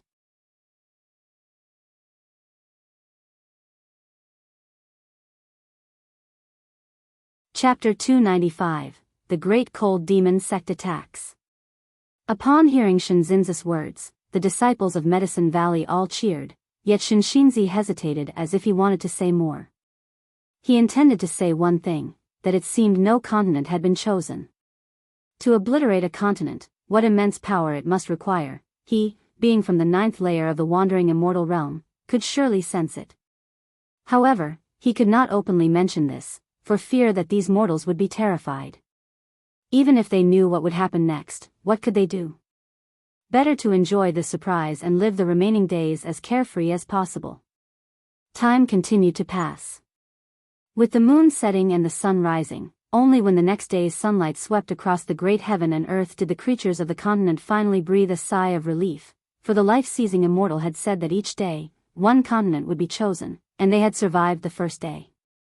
The situation at the Supreme Sect also settled down. Although many noble families began to retreat, the core foundation remained unshaken. When Guan returned to the third Medicine Valley, normalcy had returned to Medicine Valley. After Xiaochuan left and an Exian began to manage Medicine Valley, and because of her gentle nature, most disciples liked her, so there had been no issues under her management. Shenzhen found him soon after he returned. "Do you want a place to hide?" Shenzhen asked with a smug smile, her eyes gleaming behind her veil. While walking toward a distant garden, Guan casually asked, "How would we hide?" Following his steps, Shenzhen explained, "I can hide you inside a painting or scroll, and then keep it hidden." "Wouldn't that be a refuge?" "People are trying to obliterate continents. Where could you hide?" "Underground, of course." He said he would obliterate continents. Sure, he meant to demolish the mortals and shatter the land, not obliterate the earth completely. That makes sense. Are you a genius by any chance? Guan suddenly realized, looking at Shenzhen with amazed eyes. A twitch appeared at the corner of Shenzhen's veiled mouth, clearly perceiving the sarcasm in Guan's tone. Guan continued, "Don't overthink it. I always feel that yesterday our continent was not excluded. That mysterious pressure was no lie. Also, haven't you noticed how calm today has been?" Upon hearing this, Shenzhen narrowed her eyes. "Are you suggesting that the great cold demon sex offensive was thwarted?" "Very likely. After all, I trust that the heavens are just. There must be great cultivators out there with a heart for the mortals. A heretical path like the great cold demon sect cannot last forever," Guan declared with conviction, his face full of determination. Shenzhen suddenly found it hard to judge him. Calling him foolish wouldn't explain his current stature, and calling him naive wouldn't explain how he could write something as unique as Journey to the West. "You say the heavens are just. Tell me, do you believe that real immortals exist, beyond those with great cultivation levels?" Shenzhen suddenly asked, curious. She had always believed that investiture of the gods and Journey to the West were not fabricated but were inspired by something Guan had seen, elaborated with decorative imagination and fantasy. Perhaps, as Guan claimed, an immortal guided him in his dreams. Guan and Shenzhen chatted casually, a microcosm of the wider world, where everywhere people discussed the life-seizing immortal. Without his demise, the catastrophe would not end. 2 days later, Nine-Fingered Divine Lord and stealing the 5 elements returned to the third Medicine Valley, almost as if they had planned it. Sitting before a chessboard, they exchanged a look, their eyes heavy with gravity. "Did you feel it too?" Stealing the 5 elements asked. The Divine Lord made his move, saying, "A net of heaven and earth, no escape." Stealing the 5 elements then played his piece, "How come you have no escape?" "I'm the one who's bound by fate." Continuing to glance towards a distant pavilion. Ji Xiaoyu was his hope. The Divine Lord fell silent, sighing deeply. Stealing the 5 elements looked at him, curiously asking, "Speaking of which, I've always wondered, what exactly are you looking for?" The Divine Lord didn't respond, leaving Stealing the 5 elements contemplative, a subtle look crossing his face. In the Divine Exotic Realm. By the sea. The Master of Divine Exotic Realm stood before the Divine Exotic Life Tablet, surrounded by 7 Divine Exotic Ghost Kings, all of them looking up into the sky. Beneath the blood-red sky hung a swirling horsetail whisk. Compared to the calm demeanor of the Master of Divine Exotic Realm, the other Divine Exotic Ghost Kings looked uneasy, knowing whom they faced.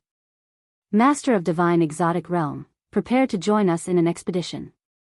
A cold voice resounded, echoing through the entire great heaven and earth.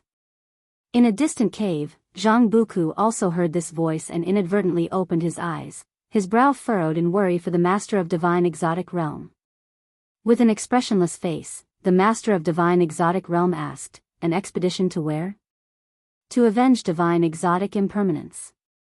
The cold voice spoke again, causing the faces of the Divine Exotic Ghost Kings and the Realm Master to shift. The Great Cold Demon sect and that entity were indeed going to clash. This battle might determine the fate of this mortal world region. In the star-sea congregations, a small heaven and earth. And Hao stood before the palace gates, observing disciples constantly entering and exiting the floating islands, his brows deeply furrowed. A figure appeared beside him, his master, Sage Fuchen. And Hao quickly said, "Master, it's good you're here. I need to speak with you. Let's talk while on the way.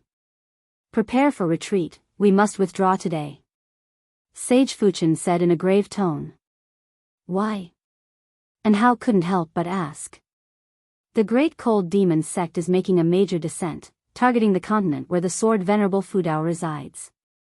They appear to be intent on sieging your master," Sage Fuchen explained.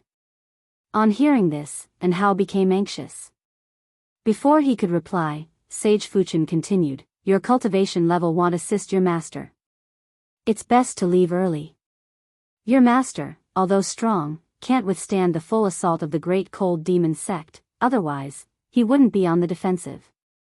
And Hao gritted his teeth, "My concern isn't for my master. I must go back." An Exian was still within the Supreme Sect. How could he abandon her? He immediately leaped up, intending to forcefully break out of the Star Sea Congregation's realm. Suddenly, long hair wrapped around him, surprisingly Sage Fuchen's horsetail whisk. "Master!" And Hao cried out in anguish, startling the other disciples. Sage Fuchen held the horsetail whisk, chanting incantations. The whisk's hairs quickly extended, gagging in Hao. "I'm sorry, disciple." Sage Fuchen's eyes became resolute. This scene left the other disciples silent. Without discussion, they all understood and felt the heaviness in their hearts, likewise having people they couldn't leave behind. The Star Sea congregations were about to flee. In another realm, Leah, leveraging Divine Exotic City, forcefully broke free, unobstructed by anyone. He quickly flew out over the Star Sea, heading towards the horizon. "Disciple, think carefully, once you go, there is no turning back." An old voice sounded, and as Leah turned his head, he didn't see his master's figure. He did not answer but instructed the Divine Exotic Immortal Spirit on his shoulder to move forward.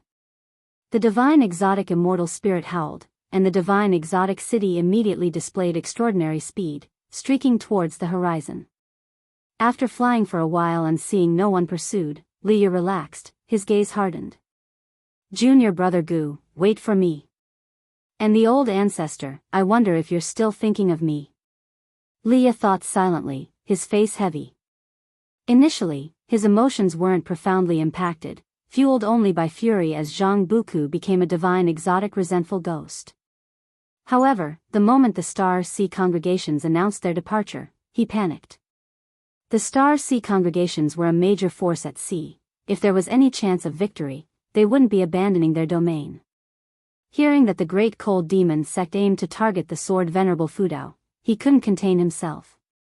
The sword Venerable Fudao was his primordial ancestor. He was less worried about him, as the ancestor could escape if he couldn't fight, but he feared for the others who might not escape. He had to be quick. Leah clenched his teeth, fearing the continent had already fallen. The Divine Exotic Immortal Spirit, however, was not panicked, leaping joyfully in the air, which both irritated and envied Leah. This creature seemed to fear nothing, its confidence was unknown. Time rapidly passed. 2 ancient hours later. Leah, sitting atop the tower meditating, suddenly sensed something, opening his eyes to find the Divine Exotic City enveloped in darkness. Instinctively, he looked up, then his eyes widened in disbelief.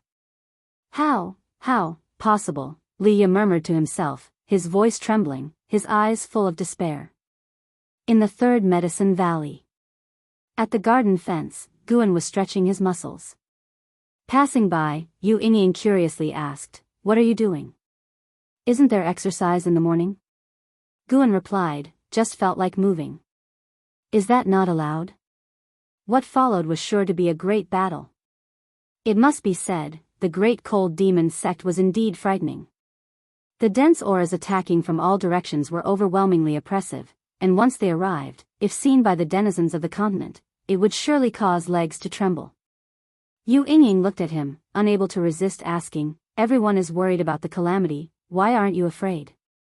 "Because I'm not afraid, so I'm not frightened," Guan responded casually, his words leading Yu Yingying to glare, feeling the urge to punch him.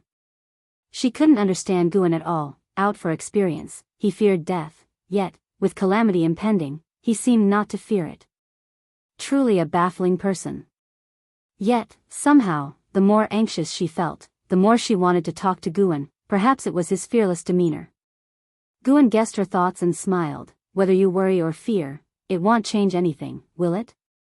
Yu Yingying opened her mouth, unsure how to respond. Guan drew his heavenly resident sword, suddenly unsheathing it.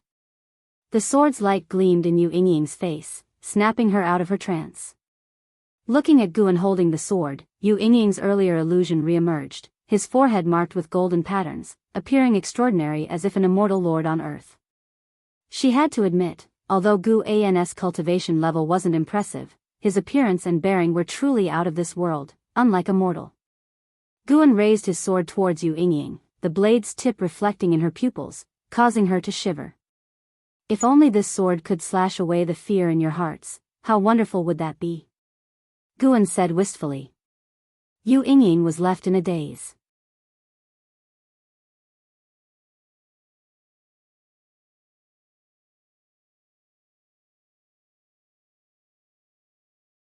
Do not fear, junior sister, it will soon pass, Guan murmured to himself, and as his words dropped, he was shrouded in a dark purple demonic chi that quickly engulfed his body, blazing furiously.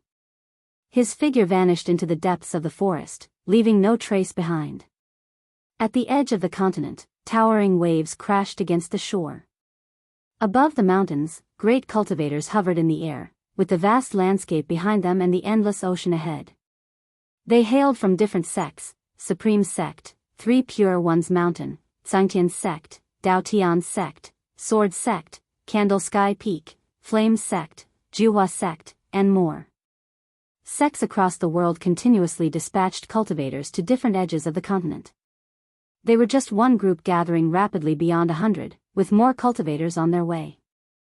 As their numbers grew, a newfound confidence began to swell inside them. Xiao Dai, a cultivator from Supreme Sect with a cultivation level of the 9th layer of the Mahayana realm, became the leader, calming the surrounding cultivators and beginning to give battle instructions. Just then, an overwhelmingly terrifying pressure descended, prompting them to turn their heads in shock. In the next second, their faces paled, and even the ever-confident Xiao Dai gaped in despair. A vast black fog rolled in from the horizon like a wave of darkness, unstoppable and devouring the skies and earth. Before the black fog, islands and demon beasts appeared insignificantly small, like dust. Even flying beasts were engulfed by the fog from behind, their fates uncertain. Looking up, shadows of different figures hovered above the black fog, clothed distinctly, wielding different dharma treasures. Some had glowing artifacts floating behind them, some rode fierce mounts, and others stood proudly atop sword chi with their hands behind their backs. Each one was shadowed by a towering phantom 1,000 feet high, appearing like demon gods, their silhouettes a mirror of themselves. At first glance, there were endless towering demon phantoms of 1,000 feet high that could not be counted, creating an overwhelming sense of oppression. At this moment, the continent cultivators were plunged into dead silence, everyone stunned as if struck by lightning, frozen in midair. Xiao Dai saw behind these 1,000-foot demon phantoms an even more terrifying presence, with legs walking forward, the phantoms unable to reach even the ankles of this mysterious existence. It was impossible to imagine the true size. Some tried to look sideways. Wherever the ocean spread, there stood demon phantoms, casting them into despair not only by the disparity in cultivation levels but also the sheer numerical difference between friends and foes. "How can we win?" someone said with a bitter laugh. No one responded, their courage faltered. Above the clouds, Nine-Fingered Divine Lord and Wuxing stood shoulder to shoulder, witnessing the entire continent surrounded by the great cold demon sect cultivators from all directions. "There are so many, even the divine exotic realm is here." Wuxing clicked his tongue, sensing that the number of demon sect cultivators was no less than the divine exotic resentful ghosts. Most importantly, these demon cultivators' combined aura was astonishing, with many individual auras strong enough to make him wary. Nine-Fingered Divine Lord took a deep breath and scanned the continent as if searching for something. With such commotion, could the Saint World Holy King truly have reincarnated in this land? Wu Xing couldn't help but ask. Nine-Finger Divine Lord looked into the distance and replied, if the Holy Heart awakens, with the Holy King's capabilities, rising to power won't be difficult. But the Great Cold Demon sect fears that the Holy Court might detect the aura of the Saint World Holy King. After hearing this, Wu Xing found it to make sense, and he stepped forward. What are you planning to do? Inquired Nine-Finger Divine Lord hastily. Without turning back, Wu Xing strode forward through the air, raising his hand with a laugh. Forgot to tell you, I am the divine exotic ghost king Wu Xing. Wu Xing is just a pseudonym.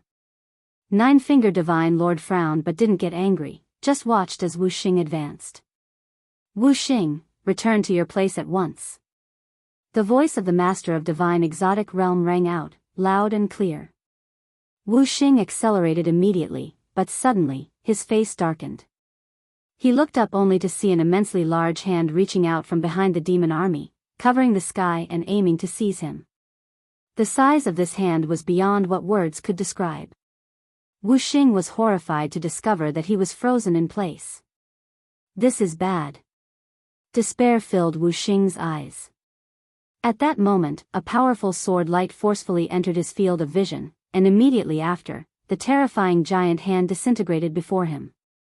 Subconsciously glancing over, his eyes widened in shock. He saw a figure he would never forget for all eternity. It was Guan, who had utilized the 9 extremes yin-yang body back in the divine exotic realm. Guan, holding 2 swords covered in dark purple demonic qi, brushed past Wu Xing. As his words hung in the air, Guan turned into a fleeting shadow, and in a flash, a streak of sword light appeared, boldly piercing through the distant black fog. Before Wu Xing could react, a terrifying wave of energy struck. His mouth agape, he looked on in disbelief. As he watched, a streak of sword chi burst from within the demon army, cutting a swath through the 1,000-foot demon phantoms at the waist. The light of the sword chi stripped the entire world of color in an instant. The continent cultivators were dazzled into closing their eyes, the mortal spirits unable to glimpse this sword light. Above the clouds, Nine-Finger Divine Lord's face also transformed, his soul shaken by the impact. In his eyes, the demon phantoms perished, the black fog churned, and a sword light rapidly stretched, as if intent on splitting the very heavens and earth in two. In that moment, Nine-Finger Divine Lord, who had lived for 170,000 years, witnessed the strongest sword strike of his life. Who are you? A voice full of both shock and rage erupted, the tone laced with fear.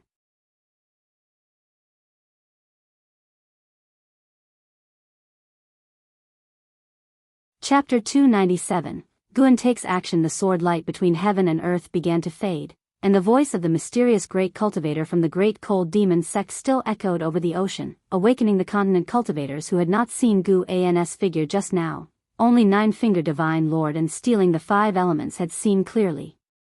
But the immense sword intent made them think of one person. Sword Venerable Fudao. It's Sword Venerable Fudao. There's no mistake. It must be him. A mystic heart realm cultivator from the Supreme Sect exclaimed excitedly. He had also been to the heavenly repair platform and had experienced the sword intent within the words, righteous path. Qiao Dai was equally excited, his eyes filled with frenzied anticipation. At this moment, he remembered the scene when Sword Venerable Fudao descended upon the 7 stars spirit realm. Stealing the 5 elements, who had narrowly escaped calamity, let out a sigh of relief, immediately retreated, and dared not approach the encroaching army of demonic shadows again. Guan stood atop the demon mist, sword in hand, with thousand-zhang demonic shadows dissipating in all directions, but even more demonic shadows approached, encircling him. He even saw some demonic shadows standing tens of thousands of zhang tall and giant demons of indeterminate size. You have successfully seized 10,298 years of lifespan from Meng Qinglang, Wandering Immortal Realm's 7th floor. You have successfully seized 1,459 years of lifespan from Su Linxin, Loose Immortal Realm's 2nd floor. You have successfully seized 12,080 years of lifespan from True Man Wuyun, Wandering Immortal Realm's 6th floor. Notification after notification continuously popped up before Guan's eyes, but Guan didn't rush to make another move. Instead, he looked around. One had to say, the great cold demon sect's response was truly swift.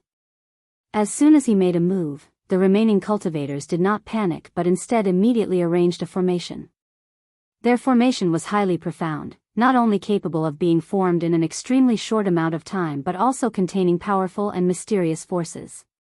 After the sword light vanished, in less than 3 breaths' time, the world suddenly changed, and in an instant, Guan found himself in the cosmic star's cape, with rolling black mist under his feet and still encircled by demonic shadows. The demonic shadows' feet held the Dharma treasures of the great cold demon sect cultivators.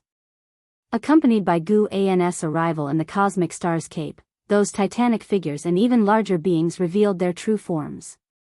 There were beasts as mighty as creation's god mountains, female cultivators who resembled fairies constantly scattering strange petals, and enormous birds with wingspans of 10,000 li circling overhead. The demon mist under Guan's feet churned violently, like surging waves. Who are you exactly? If you do not reveal your identity, do not blame us for showing no mercy. The previous voice sounded again. This time, its tone was incomparably cold. After the formation was set up, he seemed to have regained his confidence. Guan looked up and saw, within the layers of encirclement above, in absolute darkness, a pair of gigantic eyes lurked, as if an unimaginable existence outside the universe was peering at him, filled with an oppressive feeling. Sword Venerable Jesuan, Carefree Primordial Immortal Realm 8th Floor 780, 450/830-000/880-000, an old monster who had lived for 780,000 years. However, killing this individual would only yield a little over 5,000 years of lifespan, which was too disappointing for Guan. As Sword Venerable Jesuan opened his eyes, for life-seizing immortals from the Carefree Primordial Immortal concurrently appeared. Fortunately, they had abundant lifespan, which improved Guan's mood. This is the Great Cold Demon Sect's Luo Tian Star's immortal capturing formation. Once this formation is completed, no matter how great your divine skills, it will be impossible for you to escape. The voice of Sword Venerable Jesuan rang out, majestic to the extreme. The other 4 carefree primordial immortals took out their supreme treasures and dispersed in all directions. Once they stopped, the entire cosmic star's cape rippled, numerous rainbow lights emerged. These lights were not mere illusions, but were also condensing a mysterious force. Guan looked up at Sword Venerable Jesuan and asked, "Does the Great Cold Demon Sect have anyone stronger?" As these words were spoken, Sword Venerable Jesuan's gaze immediately changed, and all the cultivators of the Great Cold Demon Sect were scared, their eyes filled with fear when they looked at him. Someone stronger? How could this person be so arrogant? However, due to Guan's previous sword strike, no one dared to challenge him at this moment. All of them were on high alert. The face of life-seizing immortal turned extremely ugly, intuition telling him that the other party was not being arrogantly presumptuous. At this moment, he was filled with dread.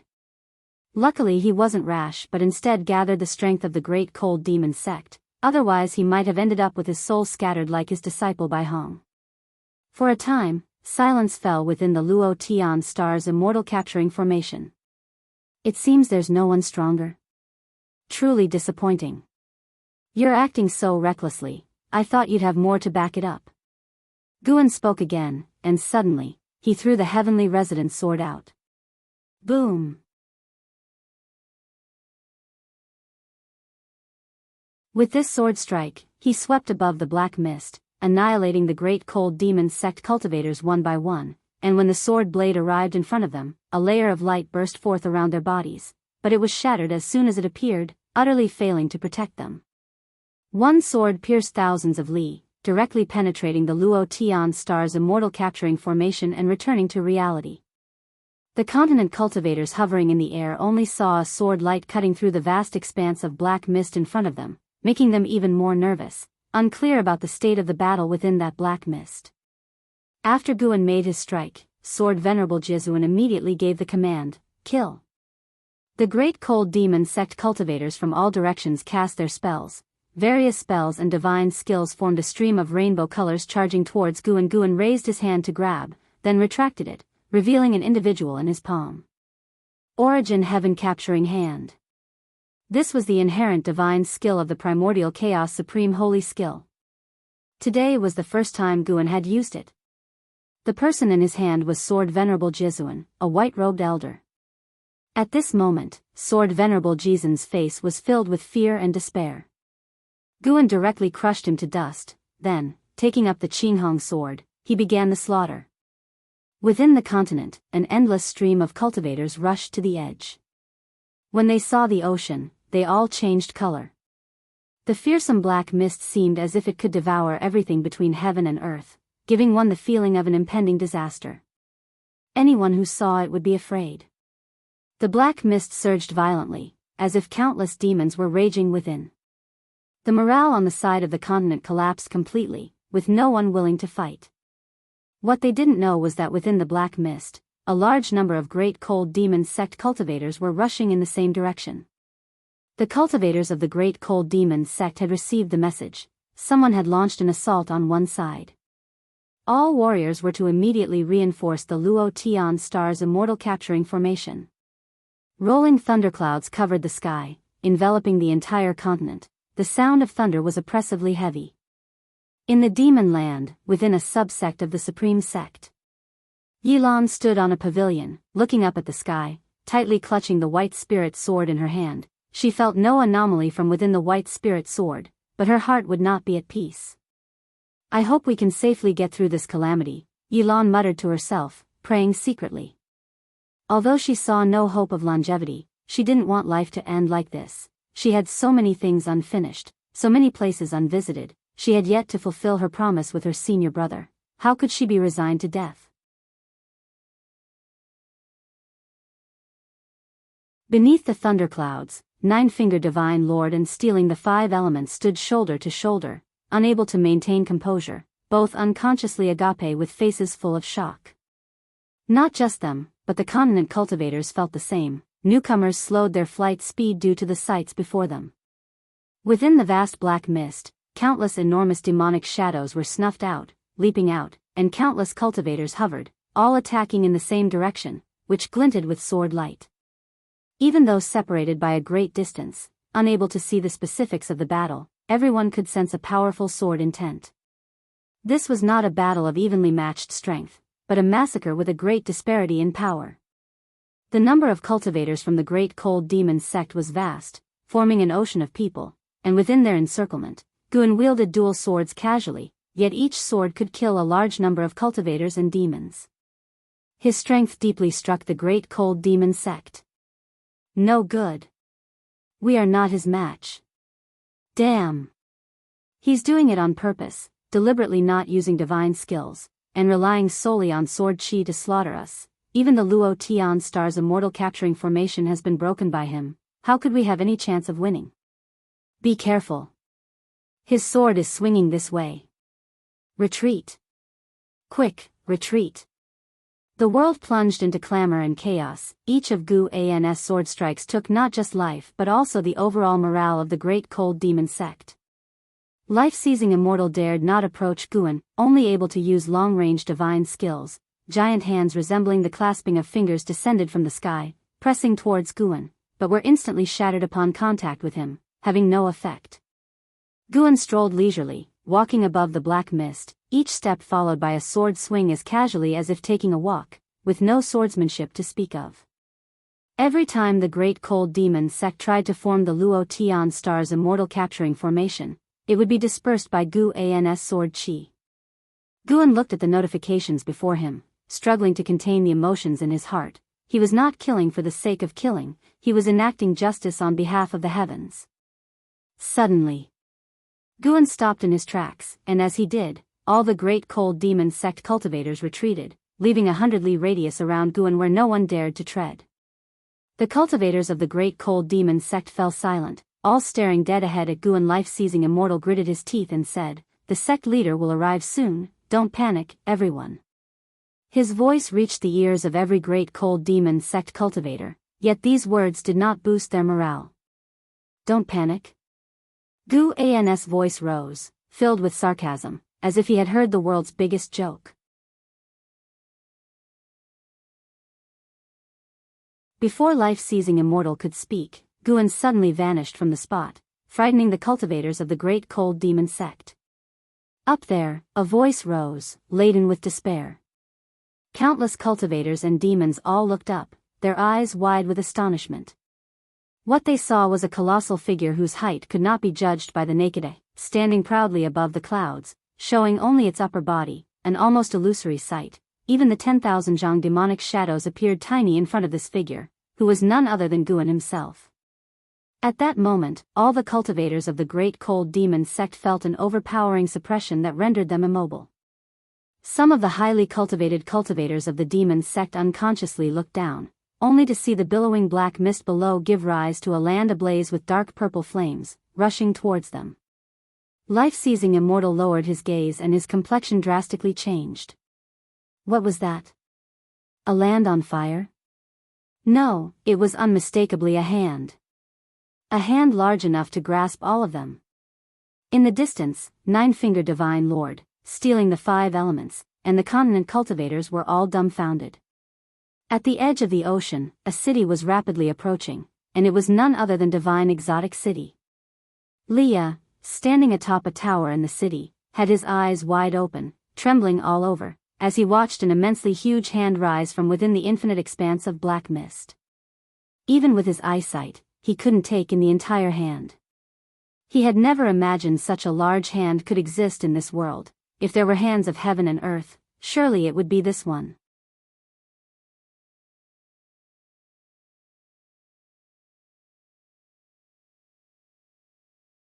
Chapter 298, Breaking Through a Lifespan of 100 Million Years. I'm not dreaming, am I? Leah muttered to himself, questioning the divine exotic immortal spirit perched on his shoulder. The divine exotic immortal spirit also widened its eyes in shock, its mouth agape. From their perspective, the huge hand at the horizon of the sea seemed as large as the ocean itself. If not for the curved fingers, they could hardly tell it was a hand. It felt like it could grab an entire continent with ease. Leah recognized the demonic chi emanating from the gigantic hand as somewhat familiar. Wait! Wasn't this the hand of the primordial ancestor?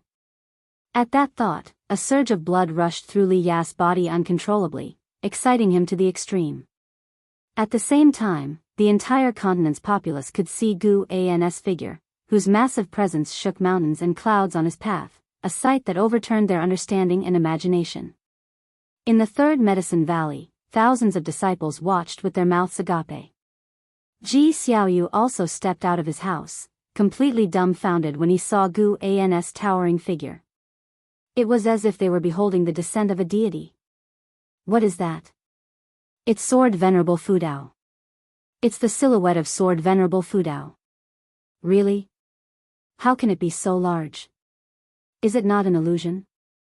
Many texts record that Sword Venerable Fudao perceives others using the demon's shadow divine skill.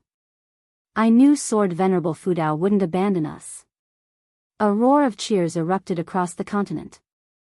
Though the demon's shadow divine skill was terrifying, the thought of it representing Sword Venerable Fudao uplifted their spirits rather than causing fear.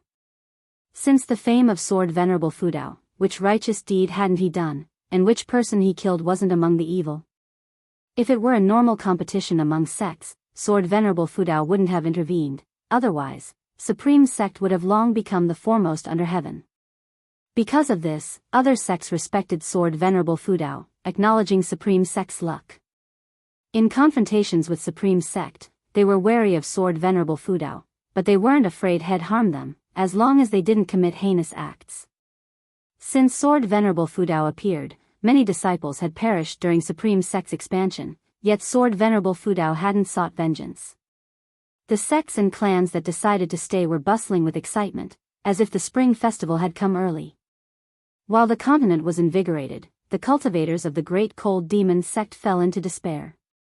They watched as Gu An's fingers slowly rose, appearing like ancient colossal peaks ascending, creating an overwhelmingly impactful scene. Even immortal path realm cultivators watched in awe.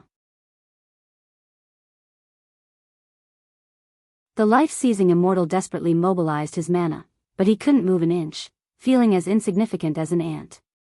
How many years had it been? Ever since he entered the Nirvana realm, not to mention the carefree primordial immortal realm, he hadn't been so embarrassed. The other 3 carefree primordial immortals were in the same state, utterly immobile despite their full efforts, despair beyond common understanding. If they were so affected, not to mention cultivators of other realms, despair shrouded every heart. This hand had captured millions of the great cold demon sex cultivators and demons.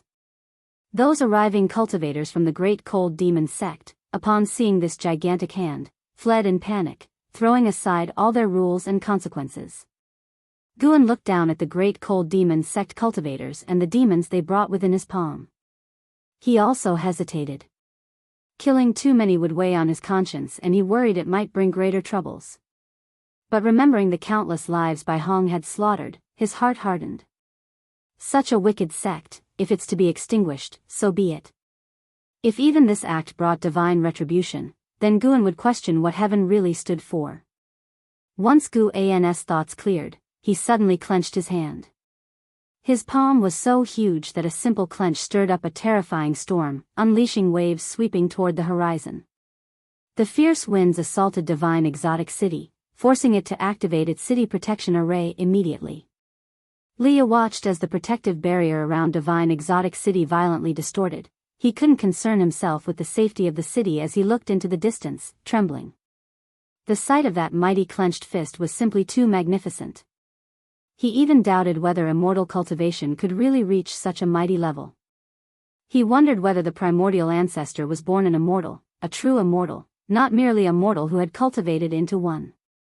As Guan clenched, the heaven and earth fell silent. The terrifying oppression that had engulfed the continent and the surrounding seas was gone. Despite the rolling thunderclouds above, the masses felt as though they had emerged from the clouds into clear skies. You successfully seized 1,228 years of lifespan from Bai Lai, Loose Immortal Realm, 7th layer. You successfully seized 493 years of lifespan from Qin Sushin, Nirvana Realm, 9th layer. You successfully seized 58 years of lifespan from the Sei Crossing Old Immortal, Nirvana Realm, 8th layer. You successfully seized 2,780 years of lifespan from Yunhai Tianjun, Wandering Immortal Realm, 5th layer. Alerts continuously popped up before Guan's eyes, and then he vanished, but his remaining image in the sky left the beings in awe. The black fog enveloping the sea swiftly dissipated, signifying the end of a massive calamity. Leah recovered his senses and quickly urged the divine exotic immortal spirit to head towards the mainland. In the distance, the master of divine exotic realms stood atop the thunderclouds, infinite divine exotic resentful ghosts behind him, all displaying faces of fear, many visibly trembling. Even degraded to divine exotic resentful ghosts, they still felt terror from the formidable being they had just witnessed. How could such an existence be defeated? Their fear was palpable, dreading the realm master might order an attack. Fortunately, as the formidable presence disappeared, the realm master did not issue the command. The realm master turned and said, "Back to the divine exotic realm." Guan's strength filled him with ecstatic relief, though he restrained his emotions vigorously. Aligning with Zhang Buku was a move well played. As he turned, an unprecedented hope filled his heart. Guan returned to Mystic Valley, feeling Jiang Qiong's restless presence in the 8 scenic caves. Her steps were brisk. He immediately headed towards the 8 scenic caves. As Guan entered the cave pathway, Jiang Qiong's footsteps abruptly stopped. Meanwhile, the lifespan alerts continued to appear before Guan's eyes. Not yet reaching the cave entrance, Guan halted, his attention captured by 2 alerts.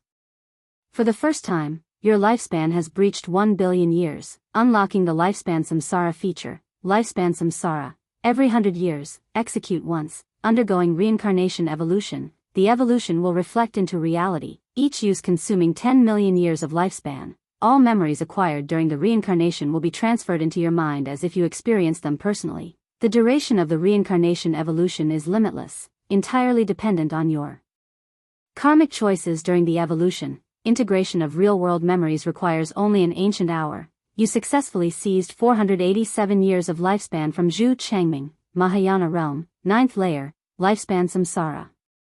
Seeing the 10 million year lifespan cost made Guan feel it was a ripoff. But after reading the explanation, he suddenly thought it might not be so bad. If during the reincarnation evolution he lived long enough, the Taoist sorcery, divine skills, and understanding of the Tao achieved in one lifetime could potentially be worth more than 10 million years of lifespan. Of course, he might also not survive past 100 years, a huge loss of 10 million years of lifespan. This was a massive gamble. As Guan pondered, Jiang Qiong's voice floated over, "What are you standing there for? Come in already." On hearing this, Guan immediately strode forward. Tips indicating lifespan seizures continued. This series was a massive win. Guan had originally planned to use high-rank medical herbs from an outer world cave to push his lifespan over 1 billion years, but inevitably, some would push their luck too far. Folks get cocky, but if the heavens don't act, then he would. As Guan reached the base of the green vine tree, he couldn't help but laugh and cry. Jiang Qiong had dug a hole and placed a coffin inside. What was this, planning to bury himself? Jiang Qiong pointed at the coffin. "Lie down here with me, it might help us avoid disaster." Guan pretended to be reluctant. "Is this really necessary?" Jiang Qiong glared, swiftly came forward, and pushed him. If he hadn't suppressed his Taoist gang primal energy, Jiang Qiong might have been obliterated. Guan had no choice but to lie down in the coffin. Jiang Qiong jumped in after him, forcibly pressing him down.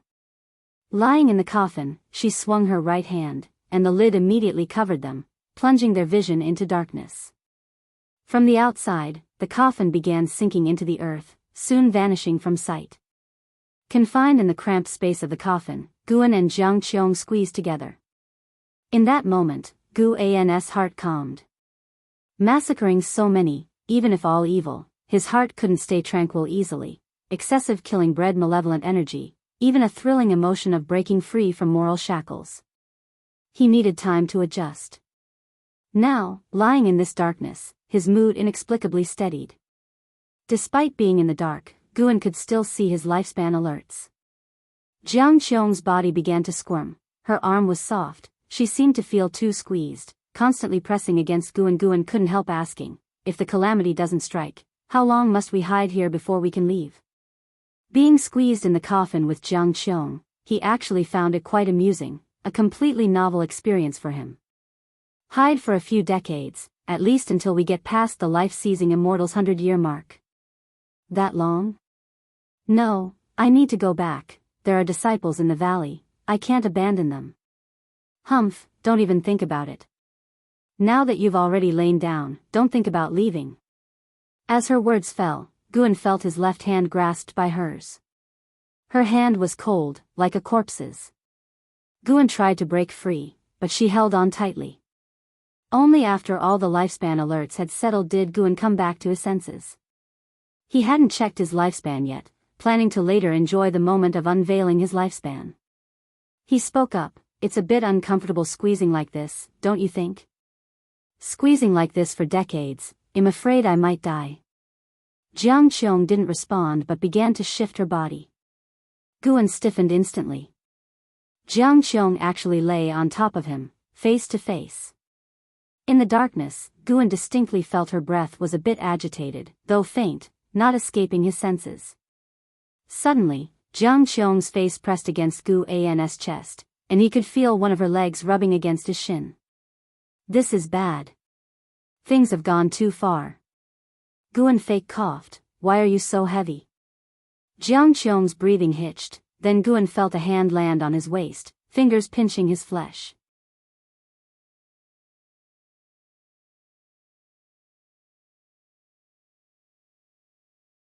Chapter 299, Terrifying Lifespan.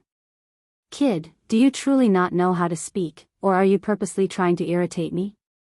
In the darkness, Jiang Qiong's voice resounded, somewhat grinding her teeth in frustration, but her hand did not forcefully pinch Guan, it was merely a warning. Guan, of course, had intentionally disrupted the atmosphere. He feigned a cough and began asking Jiang Qiong what she would like to do after the disaster was over. Jiang Qiong fell into silence, her limbs ceasing to move as she started to contemplate the question seriously. In truth, she had always been unclear about what she really wanted to do. She had done many things to become stronger, but when the apocalyptic disaster arrived, she felt that her actions were meaningless. Guan did not disturb her, allowing her to think it over. However, the moment the silence settled, his mind began to wander. Pinned down by Jiang Qiong, Guan could feel every part of her body pressing against him.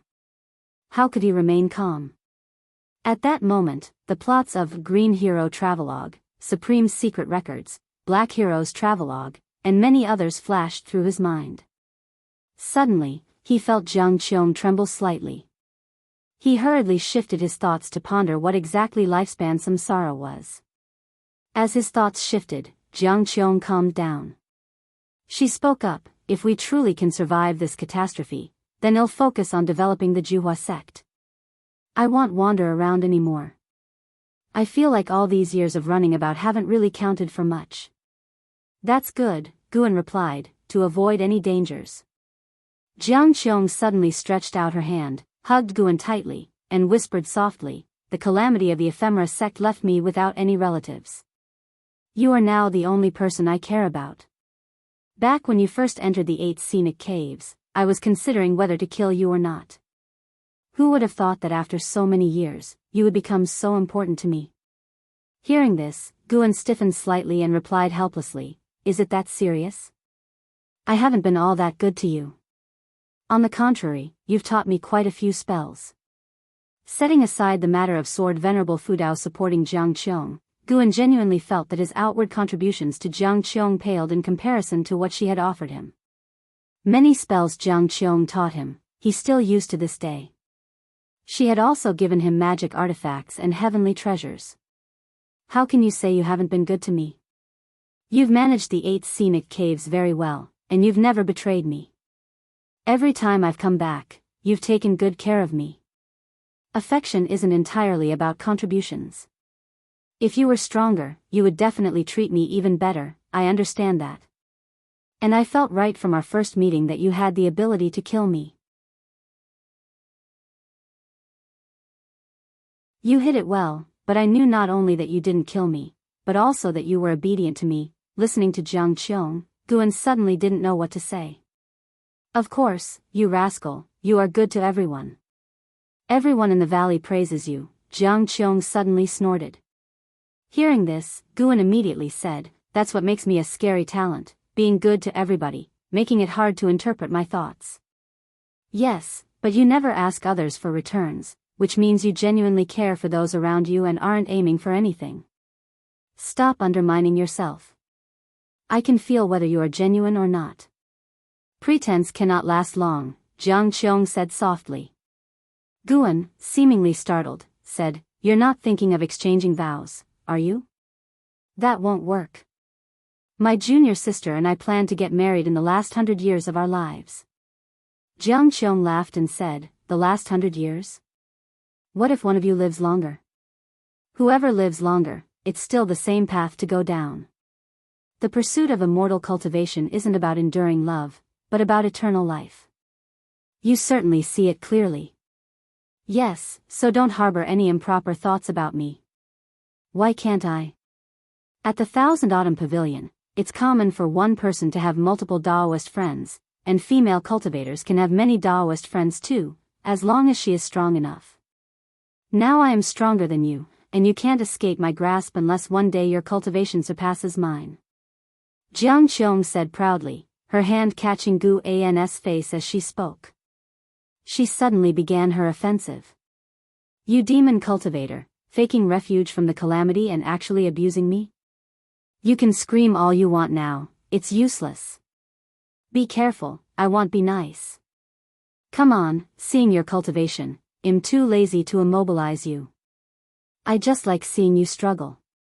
Don't worry, it'll be gentle." Jiang Qiong laughed very proudly, grabbing Gu An's wrists with her hands, pinning him down. Then, Guan felt something soft press on his face, beginning to explore around. Not good. This guy's gone wild. A thought crossed Guan's mind, and the earth suddenly trembled. Jiang Qiong immediately stopped, not daring to move.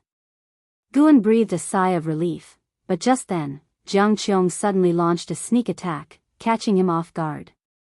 Wait, it seems the disaster is over. Guan suddenly said. How can you be sure? Jiang Qiong questioned.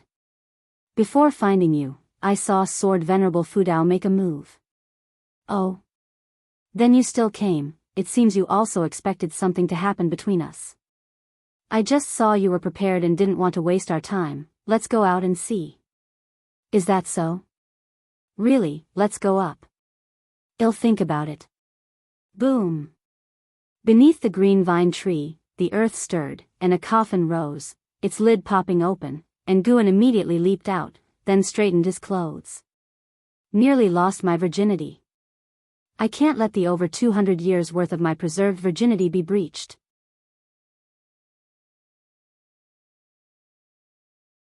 Guan secretly breathed a sigh of relief. Mouth is okay, but can't leak vital energy. Jiang Qiong slowly climbed out of the coffin, her hair slightly disheveled, her clothes not neat.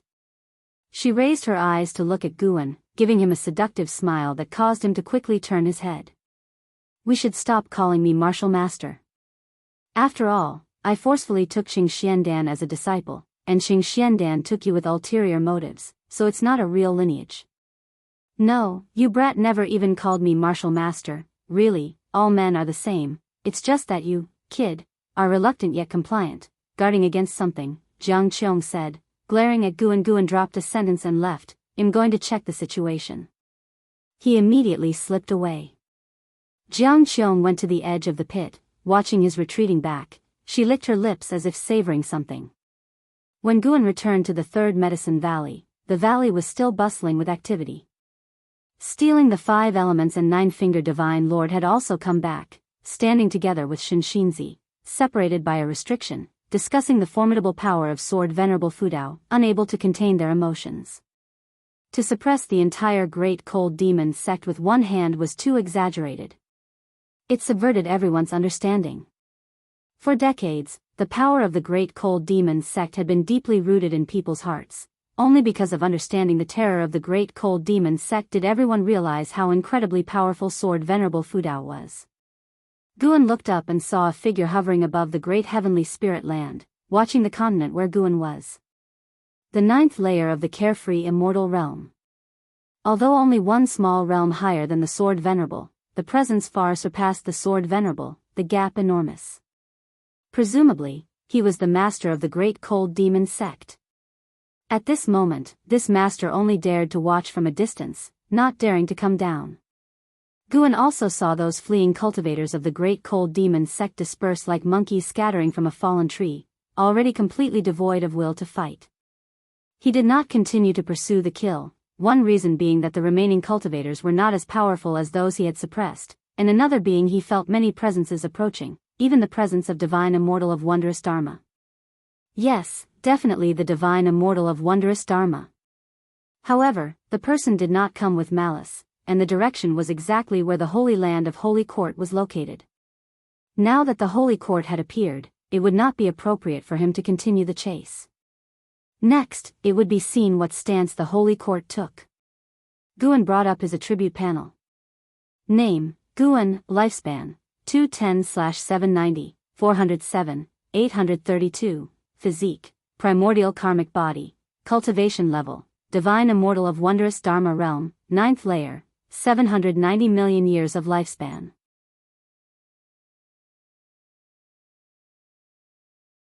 Guan suddenly felt like cursing. That was too awesome. The guilt from the killing faded instantly.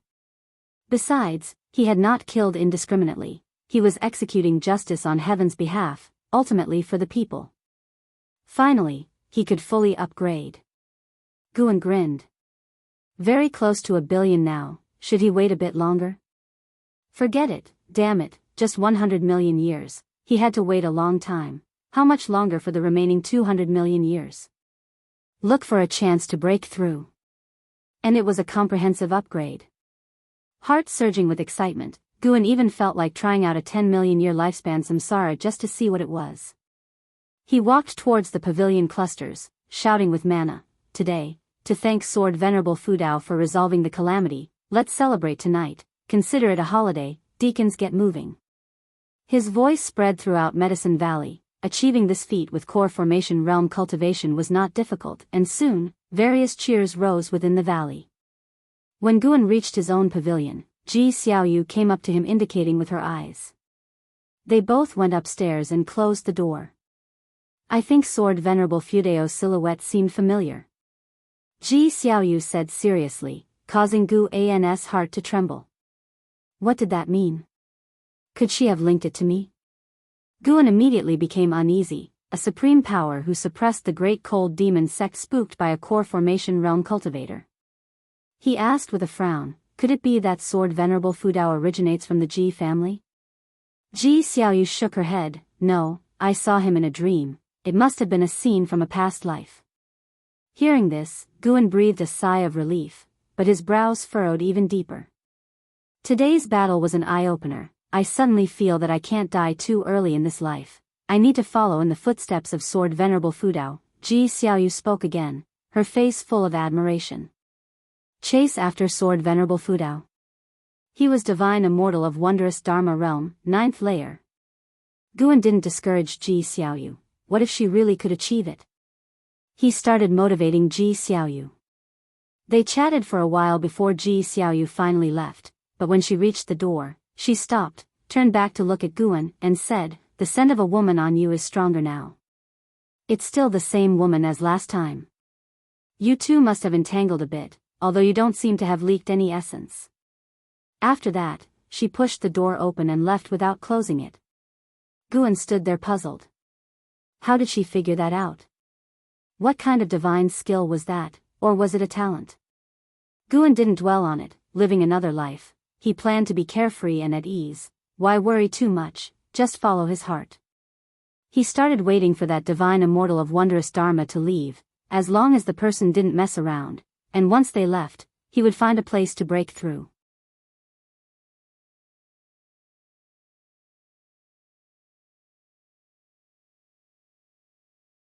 Chapter 300, 7 Divine Golden Bodies. Primordial Ultimate Body. The mysterious divine immortal of wondrous Dharma wandered in this mortal world region, never stepping onto the continent where Guan was located.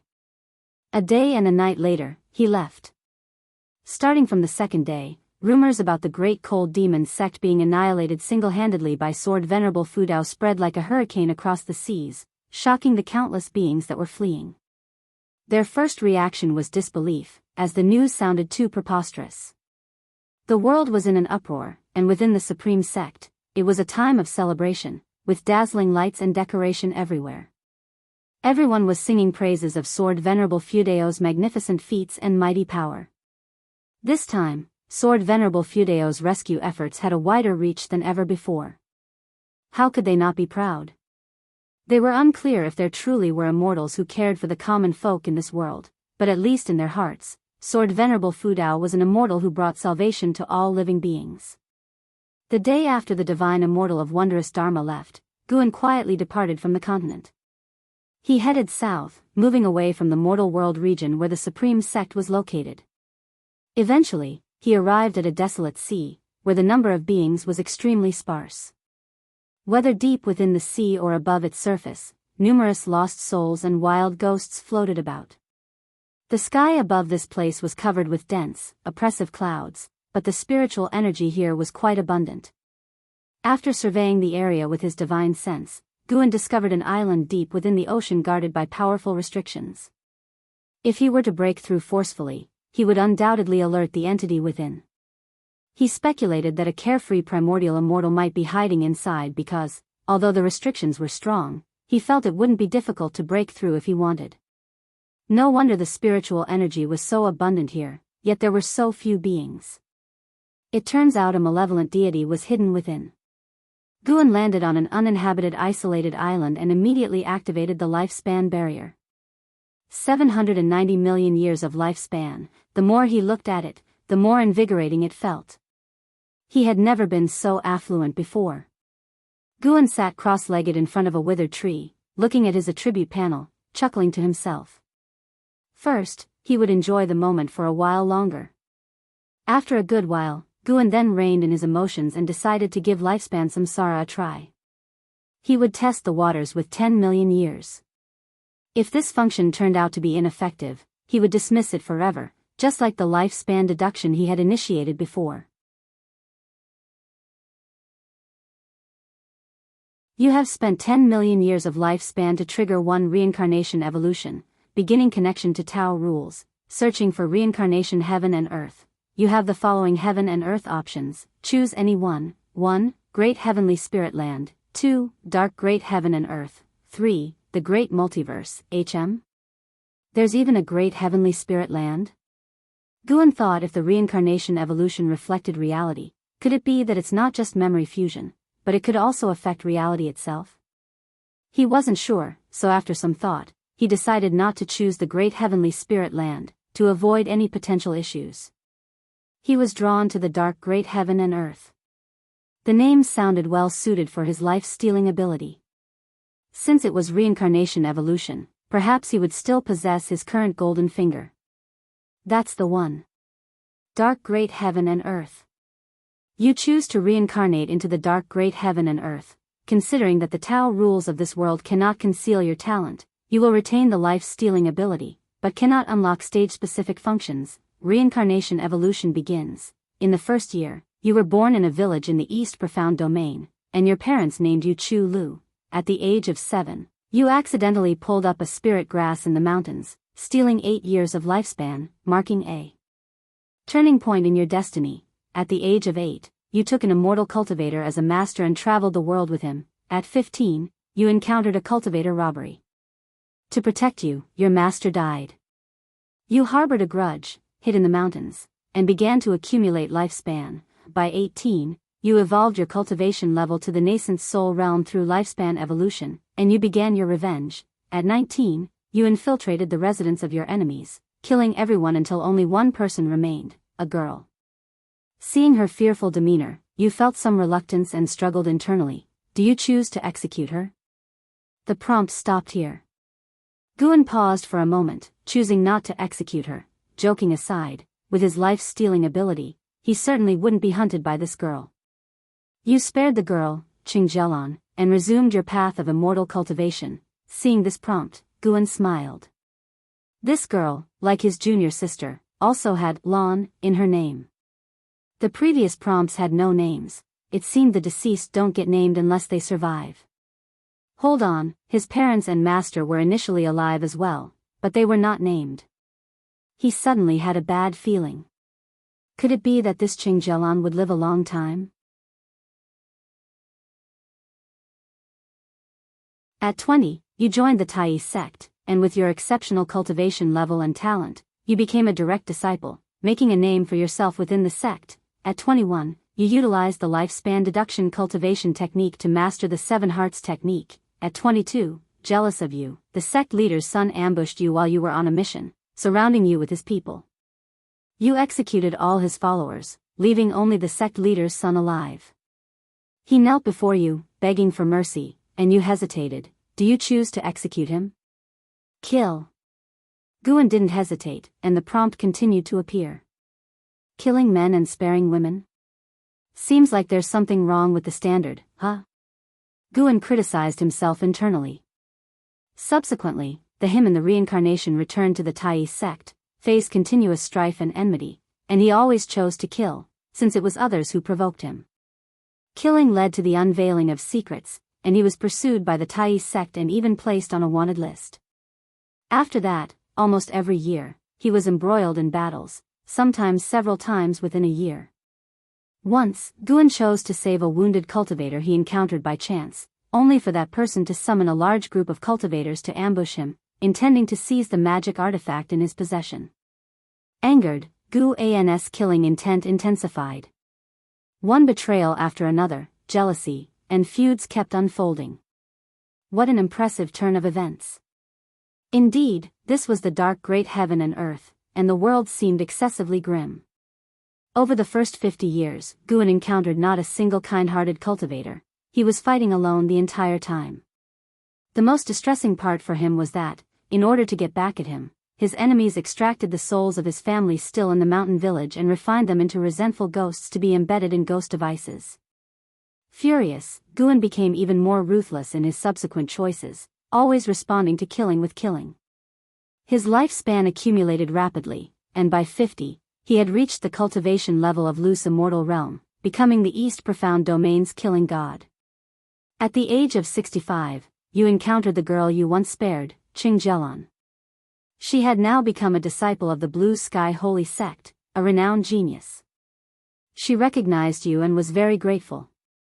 You were moved by her attitude. At 66, pursued by Qing Jelon, you both became Daoist friends. At 67, Qing Jelon gave birth to a son and a daughter for you, and you cherished her even more. At 68, while you were cultivating, a wandering carefree primordial immortal from the Blue Sky Holy Sect descended. He was known as the Black Profound Emperor and crushed you to death. Reincarnation ends. What? It's over already? Guan nearly spit blood. For 10 million years of lifespan, he only got 68 years of life? Black Profound Emperor. Okay, very good. Without giving Guan time to ponder more, a vast array of memories flooded his mind, the life of Chu Lu, as if he had experienced it himself. However, since it was reincarnation evolution, he didn't feel the length during the assimilation process. It was like recalling past memories, recalling some experiences, a rather peculiar sensation. Although he only lived for 68 years in this life, Chu Lu improved a cultivation technique over his lifetime, and even evolved it into a divine skill that caused a sensation in both the past and the present. Developed from the Seven Hearts technique after numerous enhancements, it is now known as the Seven Divine Gold Bodies. 7 divine gold bodies, with an inherent cultivation technique. Once mastered, it forms 7 souls, each equipped with divine skills, allowing him to resurrect even if killed. In memory, getting crushed by the Black Profound Emperor wasn't as straightforward. He resurrected 6 times in the Black Profound Emperor's hands, but the result was the same. The gap in cultivation level was too vast, his teleportation divine power was unable to let him escape. After assimilating the 7 divine gold bodies, Guan felt somewhat placated. It is hard to say if the value of the 7 divine gold bodies could match 10 million years of lifespan, but it certainly was not something to be gained with just 1 or 2 million years of lifespan. The skill was extremely powerful, allowing nascent soul realm Chu Lu to severely injure enemies of the 2nd level of wandering immortal realm, proving its strength. Sigh, it was not enough perseverance. Guan realized that in reincarnation evolution, he could only make decisions at destiny's turning points and couldn't control his reincarnated self. Thinking about it, didn't this mean that all other worlds of reincarnation also had their own thought processes? Isn't this also the case with reincarnation in reality? Ji Xiaoyu in this life was completely different from her previous life. Guan withdrew his thoughts, noticing that the ground was full of spiritual energy. This showed that reincarnation evolution also consumed real-world spiritual energy. Fortunately, he had changed locations to avoid affecting the Supreme Sect and the continent. Time to get down to real business. Today, he would break through a major realm. Guan accessed the attribute panel and poured 20 million years of lifespan into physique. Primordial karmic body advanced to primordial chaos body, then ascended to primordial ultimate body. Awakening the great divine power, the primordial chaos grand disk. This divine skill was an amalgamation of attack, defense, and sealing abilities, larger and more formidable than regular heaven and earth rules, possessing the might to crush heaven and earth rules. Guan immediately trained this divine skill to mastery realm. Vast spiritual energy surged into Guan's mind, and his consciousness entered a state of sudden enlightenment. Primordial ultimate body and primordial karmic body, although both named after primordial, had a huge disparity. By reaching ultimate body, one could easily see through heaven and earth rules as well as cause and effect, exerting absolute suppression over the primordial body type. Although Guan had not yet encountered a primordial body type, he felt that primordial must exist. After all, it was achieved through the elevation of his own body type, indicating that if the mortals of the great heavenly spirit land traced back their ancestry, they might very well be linked to Primordial. He just did not know where Primordial was located. As Guan devoured the spiritual energy, the silent and gloomy sea stirred into a tempest, as a powerful divine sense swept across the sea. Unfortunately, no matter how much it searched, it could not find Guan. An ancient hour later, Guan finally opened his eyes, and his physique was completely transformed into a primordial ultimate body. His current strength had reached a terrifying level, and the sensation of power was exceedingly delightful. He even wanted to find someone to test his newfound strength against. Fortunately, he resisted the urge. Cannot drift away. Chu Lu was too overconfident, killing throughout his path, only to be crushed to death by a cultivator several major realms above. Guan looked at the cultivation technique section. Primordial Chaos Supreme Holy Skill and All Things Form and Energy Art were each worth 20 million years of lifespan. The reason he only used 20 million years of lifespan was that he started to covet the function that would unlock with 1 billion years of lifespan.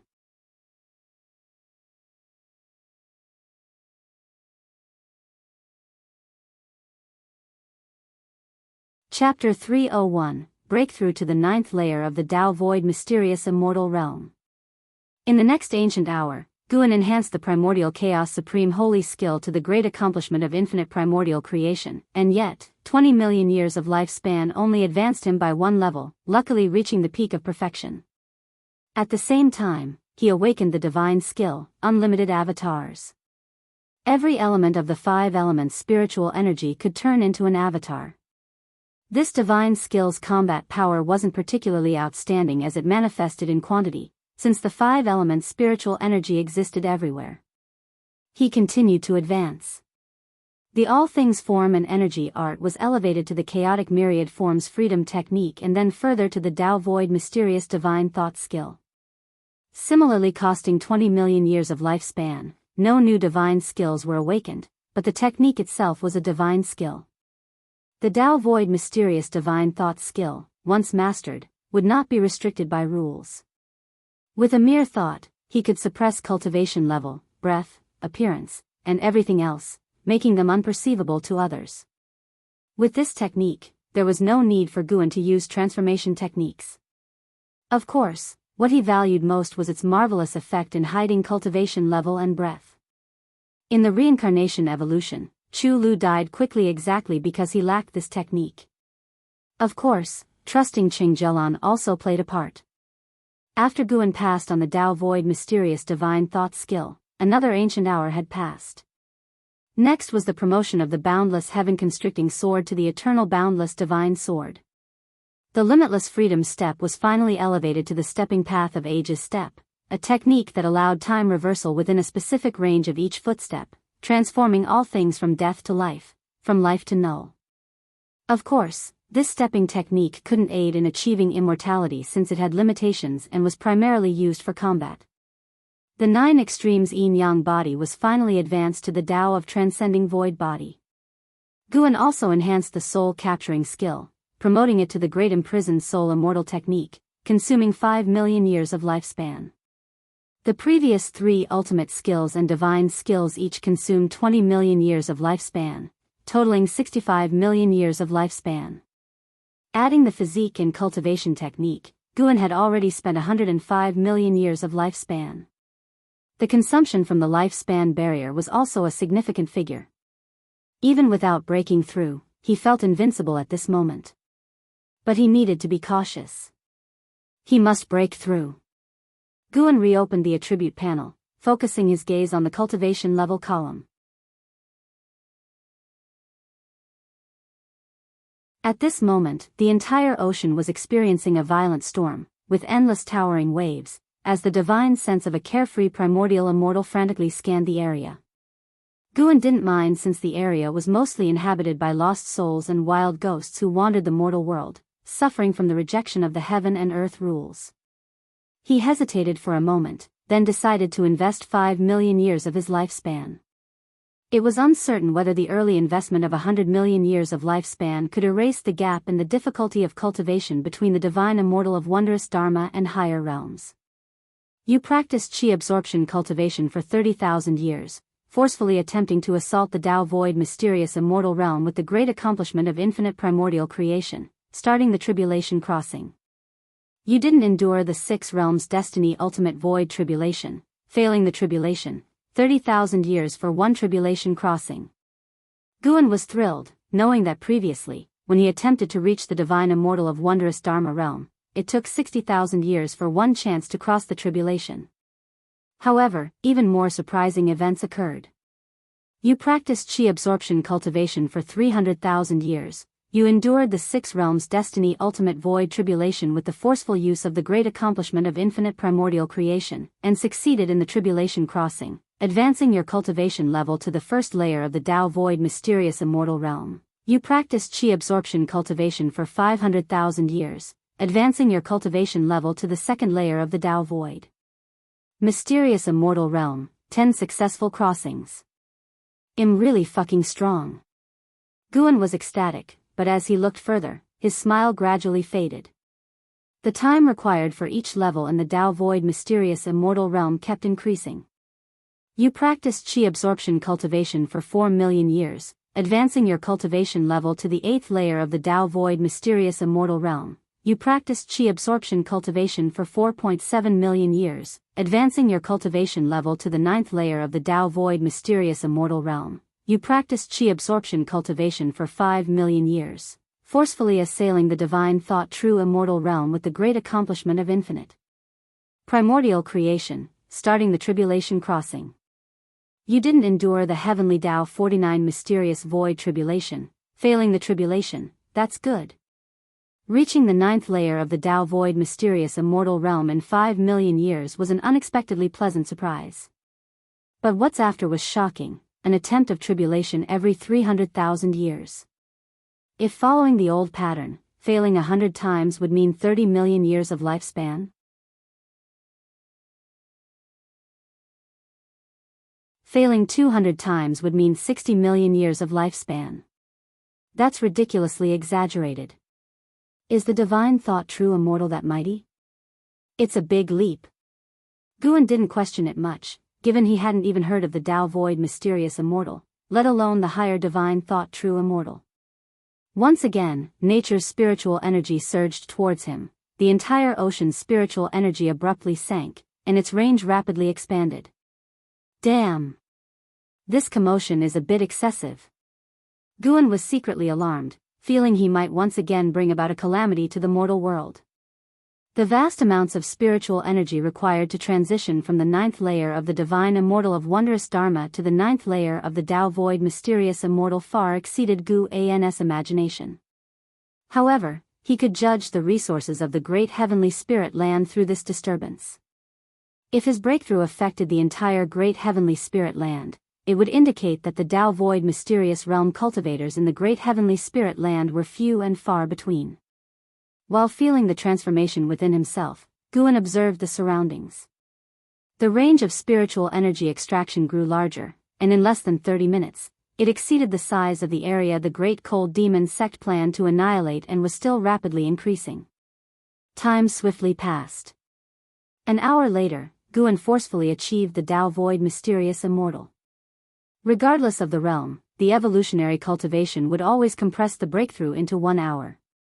The mysteries of the Tao void mysterious immortal flooded into his mind. A Tao void mysterious immortal could transcend universal rules and travel through the Great Thousand World. The so-called Great Thousand World consists of countless realms like the Great Heavenly Spirit Land, and only reaching this level would one touch the barriers of the universe.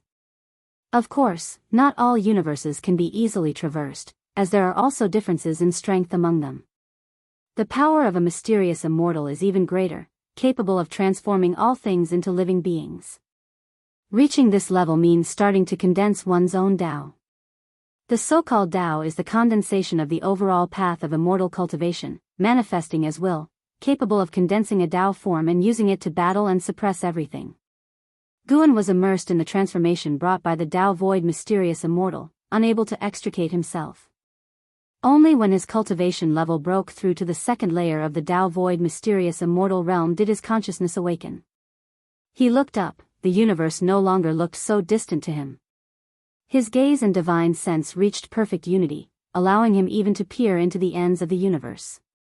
He saw the silent destruction domain described by Baizia, a place of utter darkness emitting a terrifying aura that made it difficult for him to infiltrate lightly. For he sensed auras within that made him wary, not just one, but several. Time continued to move forward. Guan began to detect the approach of various cultivators' aura. Looking up, he saw a massive number of cultivators flying out of the Holy Land where the Holy Court was located, quickly approaching, the numbers even surpassing those of the Great Cold Demon sect. His breakthrough had indeed alarmed the Holy Court. It must be said, compared to the Holy Court, the Great Cold Demon sect was utterly incomparable. The cultivators who flew out were of loose immortal realm at the lowest, numbering over 5 million and still increasing. More than 5 million loose immortals, what an exaggeration.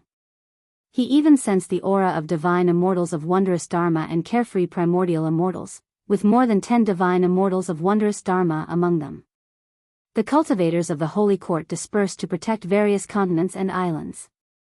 The ocean stirred up world-shocking waves, the speed of the sinking spiritual energy causing many continents to shatter. Seeing the Holy Court coming out to protect the common people, Guan breathed a sigh of relief, holding the Holy Court in much higher regard. He didn't want his breakthrough to result in the extinction of countless beings. It seems the support of the Great Cold Demon sect by the Holy Court was only the will of that Holy King. If the Holy Court became his enemy in the future, regardless of the animosity, simply for today's actions of the Holy Court, he wouldn't thoroughly exterminate them. Of course, it would be even better if he could establish friendly relations with the Holy Court.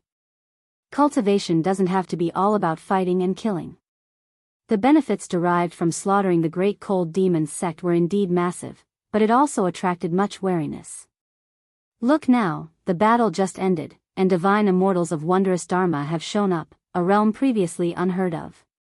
If he became too arrogant and a more terrifying existence than the divine thought true immortal appeared and slapped him to death with one palm, what could he do? The experience of Chu Lu was a lesson. Of course, more of Chu Lu's death was due to trusting the wrong person. Guan couldn't help but curse at him. How dare you marry into the family of someone you killed? Although initially, Chu Lu was the victim, he should have stayed away from Qingjialan. With the Holy Court taking action, Guan felt even more at ease.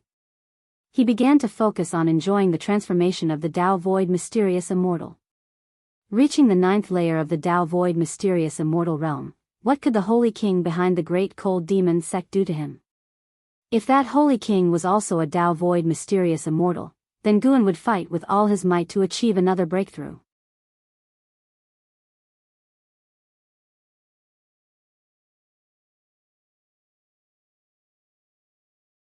Chapter 302, Absolutely Not Intoxicating.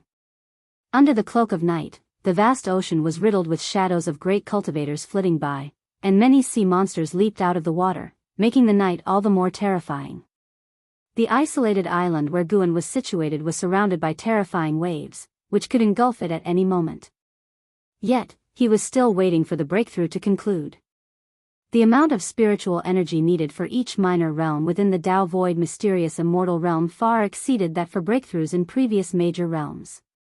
Guan had been observing the outside world, for he wanted to know the impact of this breakthrough on the great heavenly spirit land. By now, the range of the descending spiritual energy had become enormously exaggerated. However, in comparison to the entire great heavenly spirit land, it was still not sufficient to shake the whole. The great heavenly spirit land was far too vast. Even though Guan could now see beyond the heavens, he could not overlook the vastness within the great heavenly spirit land. As time elapsed, more and more great cultivators arrived to protect the oceans from all corners, and even sects that Guan previously dared not spy upon sent out great cultivators. Even the dynasty populated entirely by heavenly spirit life forms had sent people out. Guan suddenly discovered an interesting point. The immortal spirit dynasty and the Holy Court were situated on opposite sides of the great heavenly spirit land, as distant from each other as possible, giving a clear demarcation. He would have to find an opportunity to learn about the immortal spirit dynasty from Baizia next time. Guan saw that apart from this stretch of the ocean, the continents and islands and other seas were all protected by great cultivators, even floating in the air near the continent where the supreme sect was located, holding back the waves. The Holy Court's efficiency was truly formidable. It could offer swift protection to the common people within a short period of time, truly worthy of its name. It is worth mentioning that the carefree primordial immortal of this ocean region had been the target of a manhunt. He was besieged by several other carefree primordial immortals and had already fled to outer heaven. Guan couldn't help but mourn him silently. My sin, my sin. Although the other party became involved because of him, Guan had no choice. He had to break through. Going anywhere would attract attention. Going to outer heaven would attract at least those at the heaven and earth flying immortal realm, which would be far too dangerous. However, considering the current commotion, Guan's next breakthrough would have to take place outside of heaven. Although outer heaven was dangerous, Dao Void Mysterious Immortal was not weak.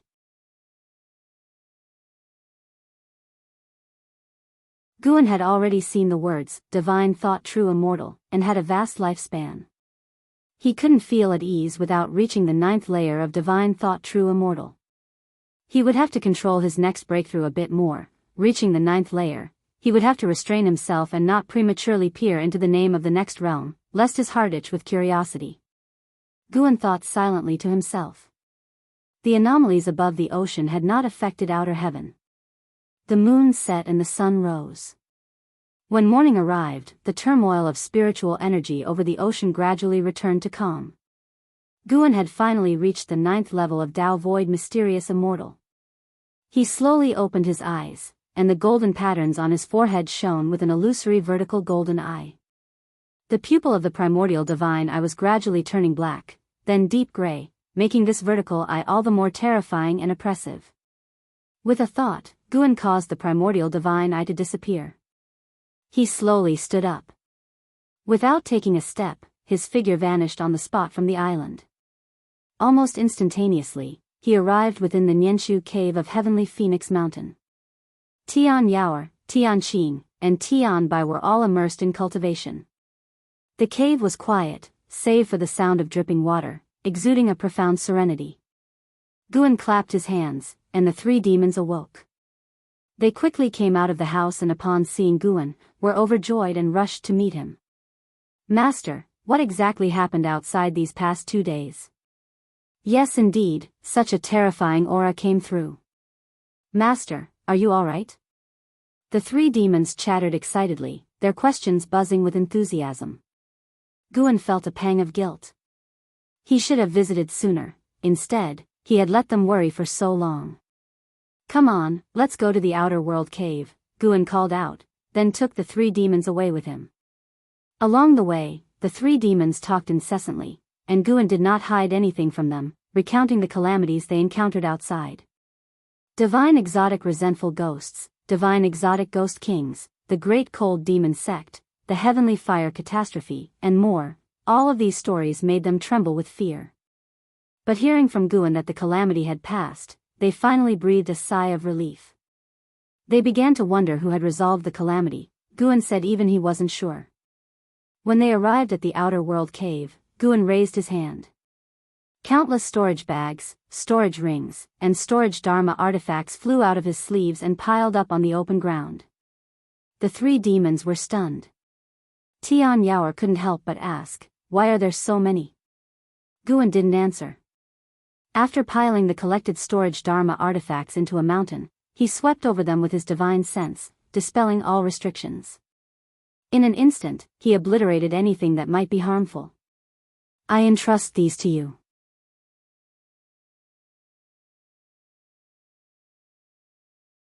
On ordinary days, refrain from touching them to avoid attracting powerful beings, Guan warned them. In truth, no matter how much they handled them, they wouldn't attract other cultivators. He was only worried they might accidentally harm themselves. The 3 demons nodded blankly, still not fully grasping the situation. Guan didn't explain further and disappeared on the spot. Tian Bai came to her senses and tentatively asked, could the mysterious great power who saved us from the calamity be our master?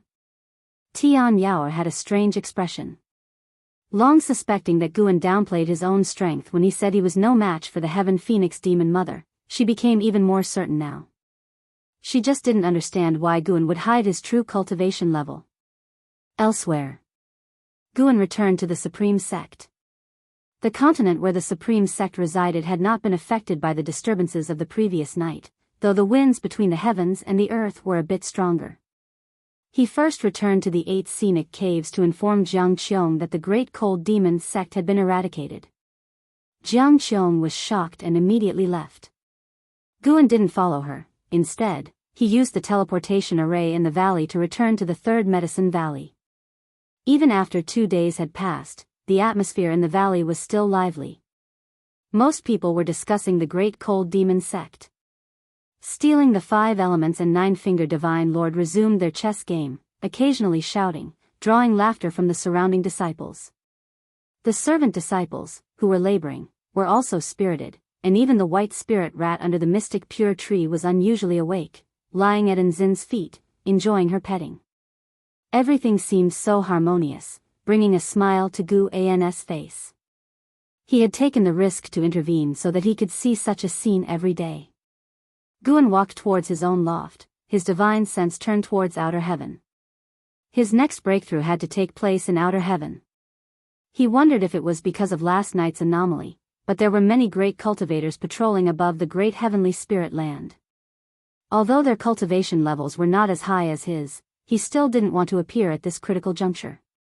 He would wait for those great cultivators to disperse before he went to outer heaven for the breakthrough. With his remaining lifespan, breaking through to divine thought true immortal should not be difficult. Thinking of this, Gu An's mood became even more pleasant. He hummed a tune as he ascended to his loft, where the blood prison great saint, lying in wait, watched his master, deep in thought. After Guan entered and closed the door, blood prison great saint finally thought, the master seems to have become stronger again. How high is his realm?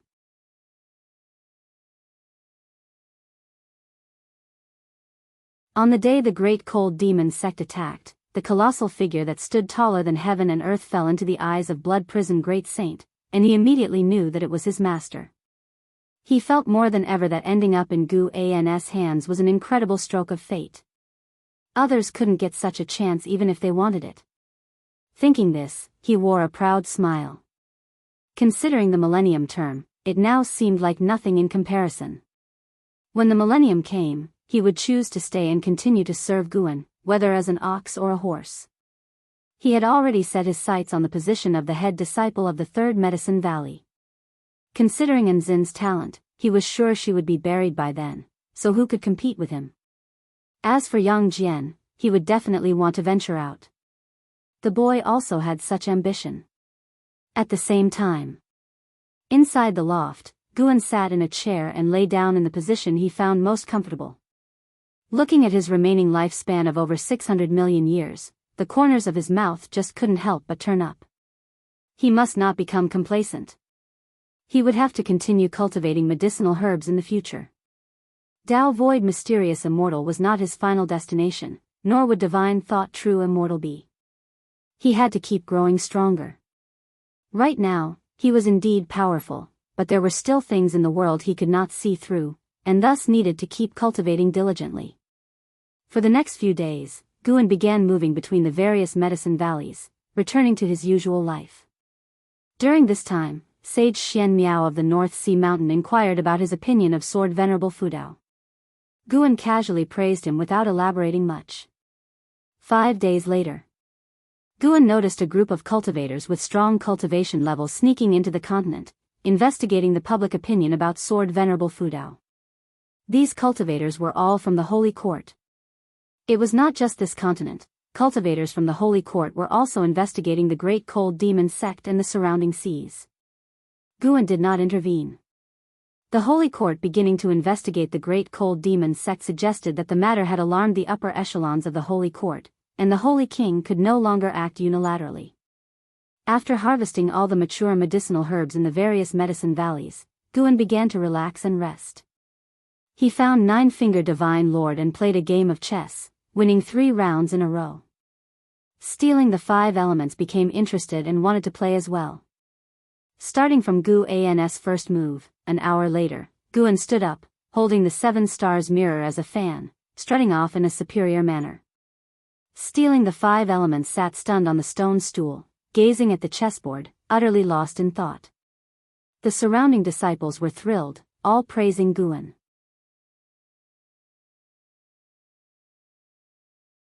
Stealing the 5 elements had always been winning, quite arrogantly at that. Seeing their master defeat him, how could the disciples not be exhilarated? Nine-Finger Divine Lord was amused. It turned out it wasn't that he was inadequate, rather, Guan truly possessed extraordinary comprehension in the ways of chess. Guan left amid the cheers of the disciples, his face wearing a smug smile. Play against me? You'll need another 100 million years of practice. Guan admitted that those at the 9th layer of heaven and earth flying immortal realm were powerful, just 27 small realms below him. Returning to the loft, Guan sat down and opened his attribute panel. He felt regret over the previous lifespan samsara and wished to start another game. After all, there were still plenty of Holy Court great cultivators patrolling outside heaven, so there was no rush to break through. Just one game, and definitely not getting carried away. You consume 10 million years of lifespan to initiate one reincarnation evolution.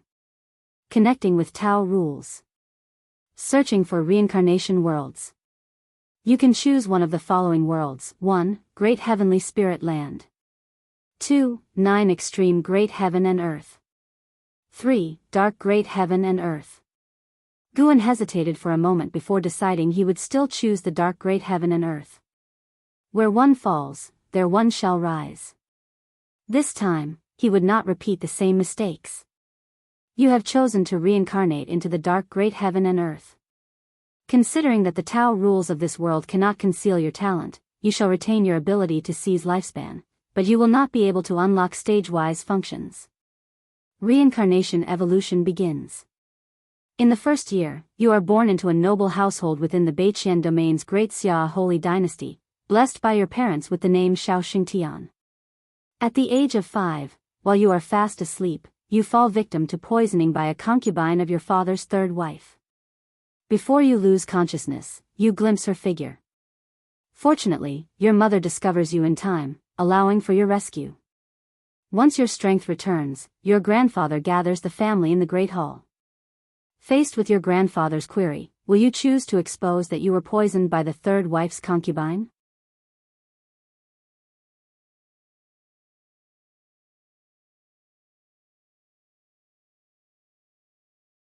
Chapter 303 Fighting Will, Guan's hostility. Seeing the prompt of reincarnation evolution, Guan hesitated. If it had been earlier, he would have definitely chosen to expose the crimes of the 3rd concubine to seek justice for himself, but Chu Lu's short life had left him with a psychological shadow. Although lifespan samsara was just an evolution and would not harm his original self, he was toying with 10 million years of lifespan. Moreover, the prompt was brief, and he couldn't analyze the specifics of the situation or understand the background of the 3rd concubine. What if exposing her would bring about a deadly disaster? Forget it, he should endure it for now. Although it was a grieving, it wasn't something he personally experienced.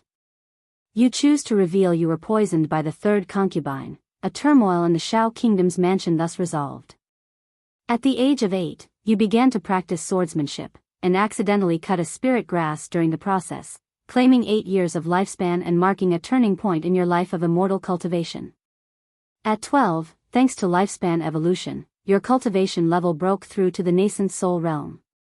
At 17, the Great Ming dynasty was besieged by 3 dynasties, the lands shattered, and you followed the Shao family's southward migration, continuously encountering attacks and fierce battles, and your lifespan grew quickly. At 18, during the escape, you encountered 2 severely injured cultivators, one male and one female, each begging you to save them and kill the other, plunging you into hesitation. You choose to save the male or the female, to kill the male or the female. Neither save nor kill. Guan made his choice without hesitation. You didn't make a move, you watched the 2 die, and after their death, you took their storage bags. Seeing this line of prompt, Guan almost cursed loudly. Why so impulsive? The following years were filled with various escapes and battles. Until at 27, an elder of the Great Dayan sect from the Mahayana realm suspected you of slaughtering his descendants since you possessed their descendants' storage bag. You vehemently denied it, yet he still tried to kill you, and finally, both of you were heavily injured, and you got separated from your family. Fighting a Mahayan realm cultivator at the age of 27, Xiao Xingtian indeed had some substance. It seems his path was quite wild. Guan lamented in his heart. He could only see a general description and didn't know how many enemies Xiao Xingtian had killed during this process. At 30, you entered the Luoqing sect to focus on cultivation. At 45, the Xiao family was slaughtered. Deeply grieving upon learning this, you began to investigate who the enemy was.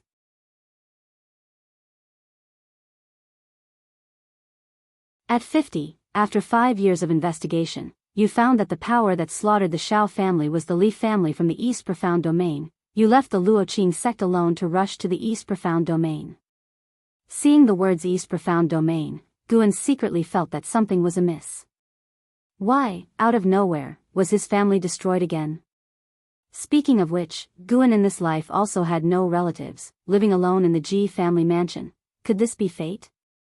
At 60, you stormed the secret realm assessment of the East Profound Saint Mansion, swept through the geniuses of East Profound Domain, and became renowned throughout the world. At 70, you cultivated the Heavenly Gang Holy Body in the East Profound Saint Mansion. The mansion master favored you greatly, wishing to betroth his youngest daughter to you, whether you accept. Do not accept. You refused the mansion master's goodwill. He then took you as a disciple, and you received great cultivation resources from the East Profound Saint Mansion. Guan smiled when he saw this. That's more like it. The following life was filled with various cultivations. Xiao Xingtian continually enhanced his physique, cultivation technique, and divine skills. His choices were limited, focusing on only one method of each type. Years swiftly passed. At 137, you participated in the holy competitions of the 5 domains. With an overwhelmingly dominant appearance, you claimed the title of the strongest prodigy of the era, and the name of the Heavenly Gang Holy Body spread across the great heaven and earth. At 138, you encountered a cultivator from the Li family during an externship. Due to a deep-seated hatred, you erupted into conflict with the Li family, encountering a mysterious carefree primordial immortal who intervened and nearly killed you. Fortunately, a cultivator named Hanging Pot saved you when you were severely injured. At 139, before your injuries fully healed, the Li family attacked again, vowing to annihilate you. Hanging Pot consumed his true yuan, using a great divine power to shift you and his children into a space-time rift. The 3 of you fell into the Dark Continent. At 140, Hanging Pot's son couldn't withstand the invasion of dark powers, ultimately perishing, his soul turning into a dark undead and disappearing, and you took his sister to search for him. At 142, the 2 of you failed to escape the Dark Continent. Hanging Pot's daughter also turned into a dark undead. You, enraged, began slaughtering the dark undead of the Dark Continent.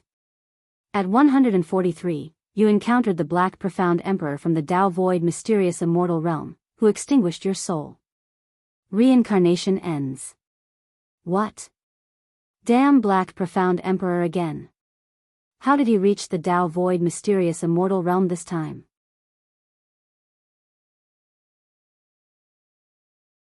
Gu An's eyes widened, his anger uncontainable. If the Black Profound Emperor had the ability to anticipate lifespan, he would have already sensed the intense hostility from Guan. This guy had been squatting on him for 2 lifetimes, how could he bear it? Guan immediately vanished inside the room and teleported to the ocean floor of another world. Then he activated the lifespan barrier. A surge of vast memories rushed into his mind. An hour later, Guan opened his eyes, his face showing complex emotions. Xiao Shengshan's life was more splendid than Chu Lu's, advancing triumphantly, enjoying life fiercely with gratitude and resentment, possessing the fame of the strongest talent of the contemporary era, and he also encountered many beautiful women. Regrettably, he still died.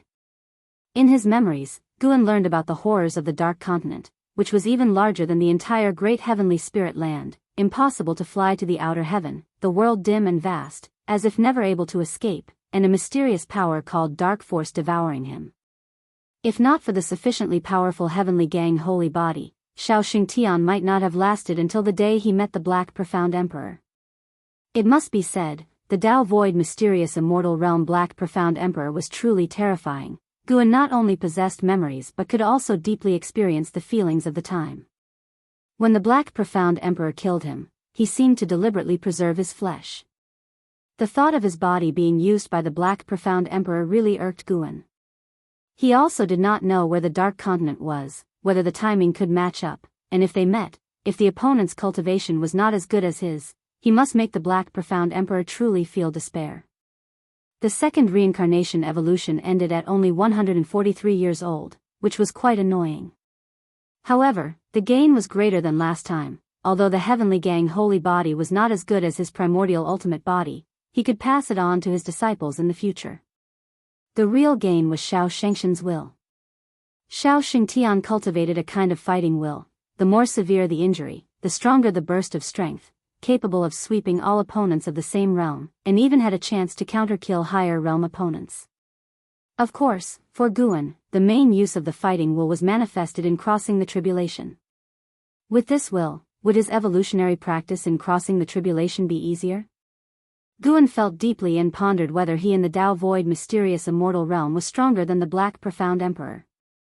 With his whole Bodhi's ultimate skills, he really wanted to try challenging the Black Profound Emperor. He then disappeared from the seabed, returning to the attic of the Third Medicine Valley. Although merging memories caused some disturbance, it wasn't as significant as his previous breakthrough.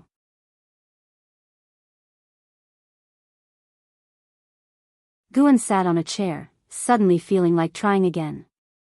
He couldn't pick the Dark Continent next time. There was no need to stubbornly confront the Black Profound Emperor. Forget it. Bad luck. In the reincarnation evolution, Guan could only make significant choices. He couldn't control how his evolving self specifically acted, meaning, reincarnation evolution was unknown.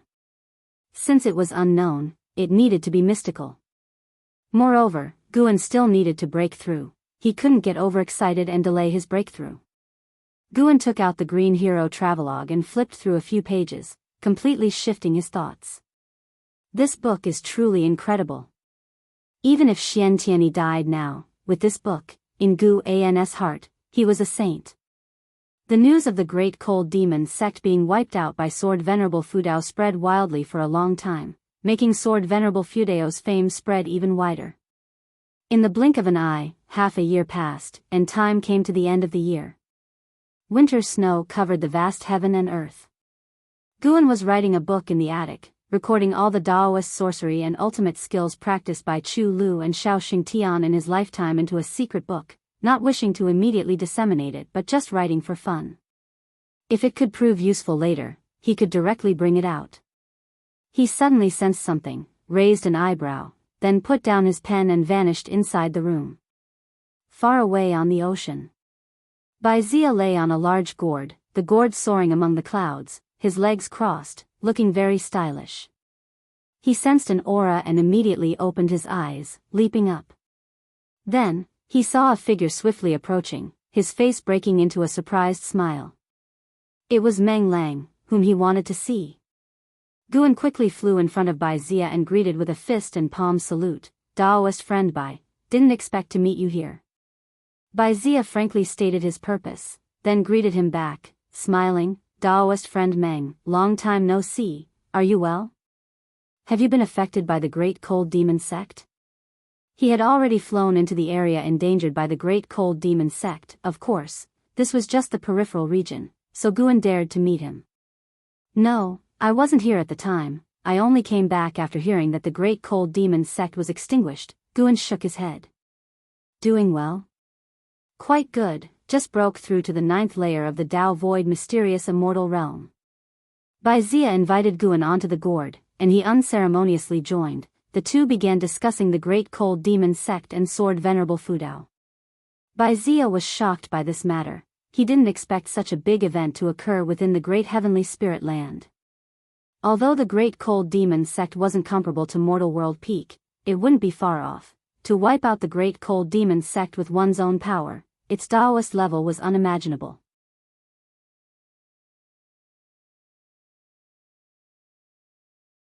There were still survivors from the Great Cold Demon sect, but they were like scattered monkeys after a tree falls. many enemies kicking them while down. Bai Zia was very curious about Sword Venerable Fudao, asking Guan when this person had emerged. Guan then said he was in seclusion before, also unsure when Sword Venerable Fudao appeared. The two talked for a long time, and the conversation was mostly Guan asking questions and Bai Zia patiently answering. An hour later, Guan suddenly asked, Daoist friend Bai, have you ever heard of the Dark Continent? Bai Zia frowned, surprised he asked, the Dark Continent? Never heard of it, is it powerful? Where is it?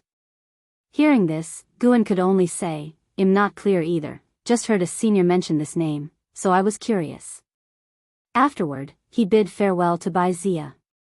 Bai Zia hurriedly said, Mortal World Peak will soon hold a 10,000-year summit, you must come, officially taking over as Peak Master. Guan nodded, then flew toward the direction away from the Supreme Sect. As he flew far away, Bai Zia muttered, Dark Continent, why does it feel like I've heard it somewhere?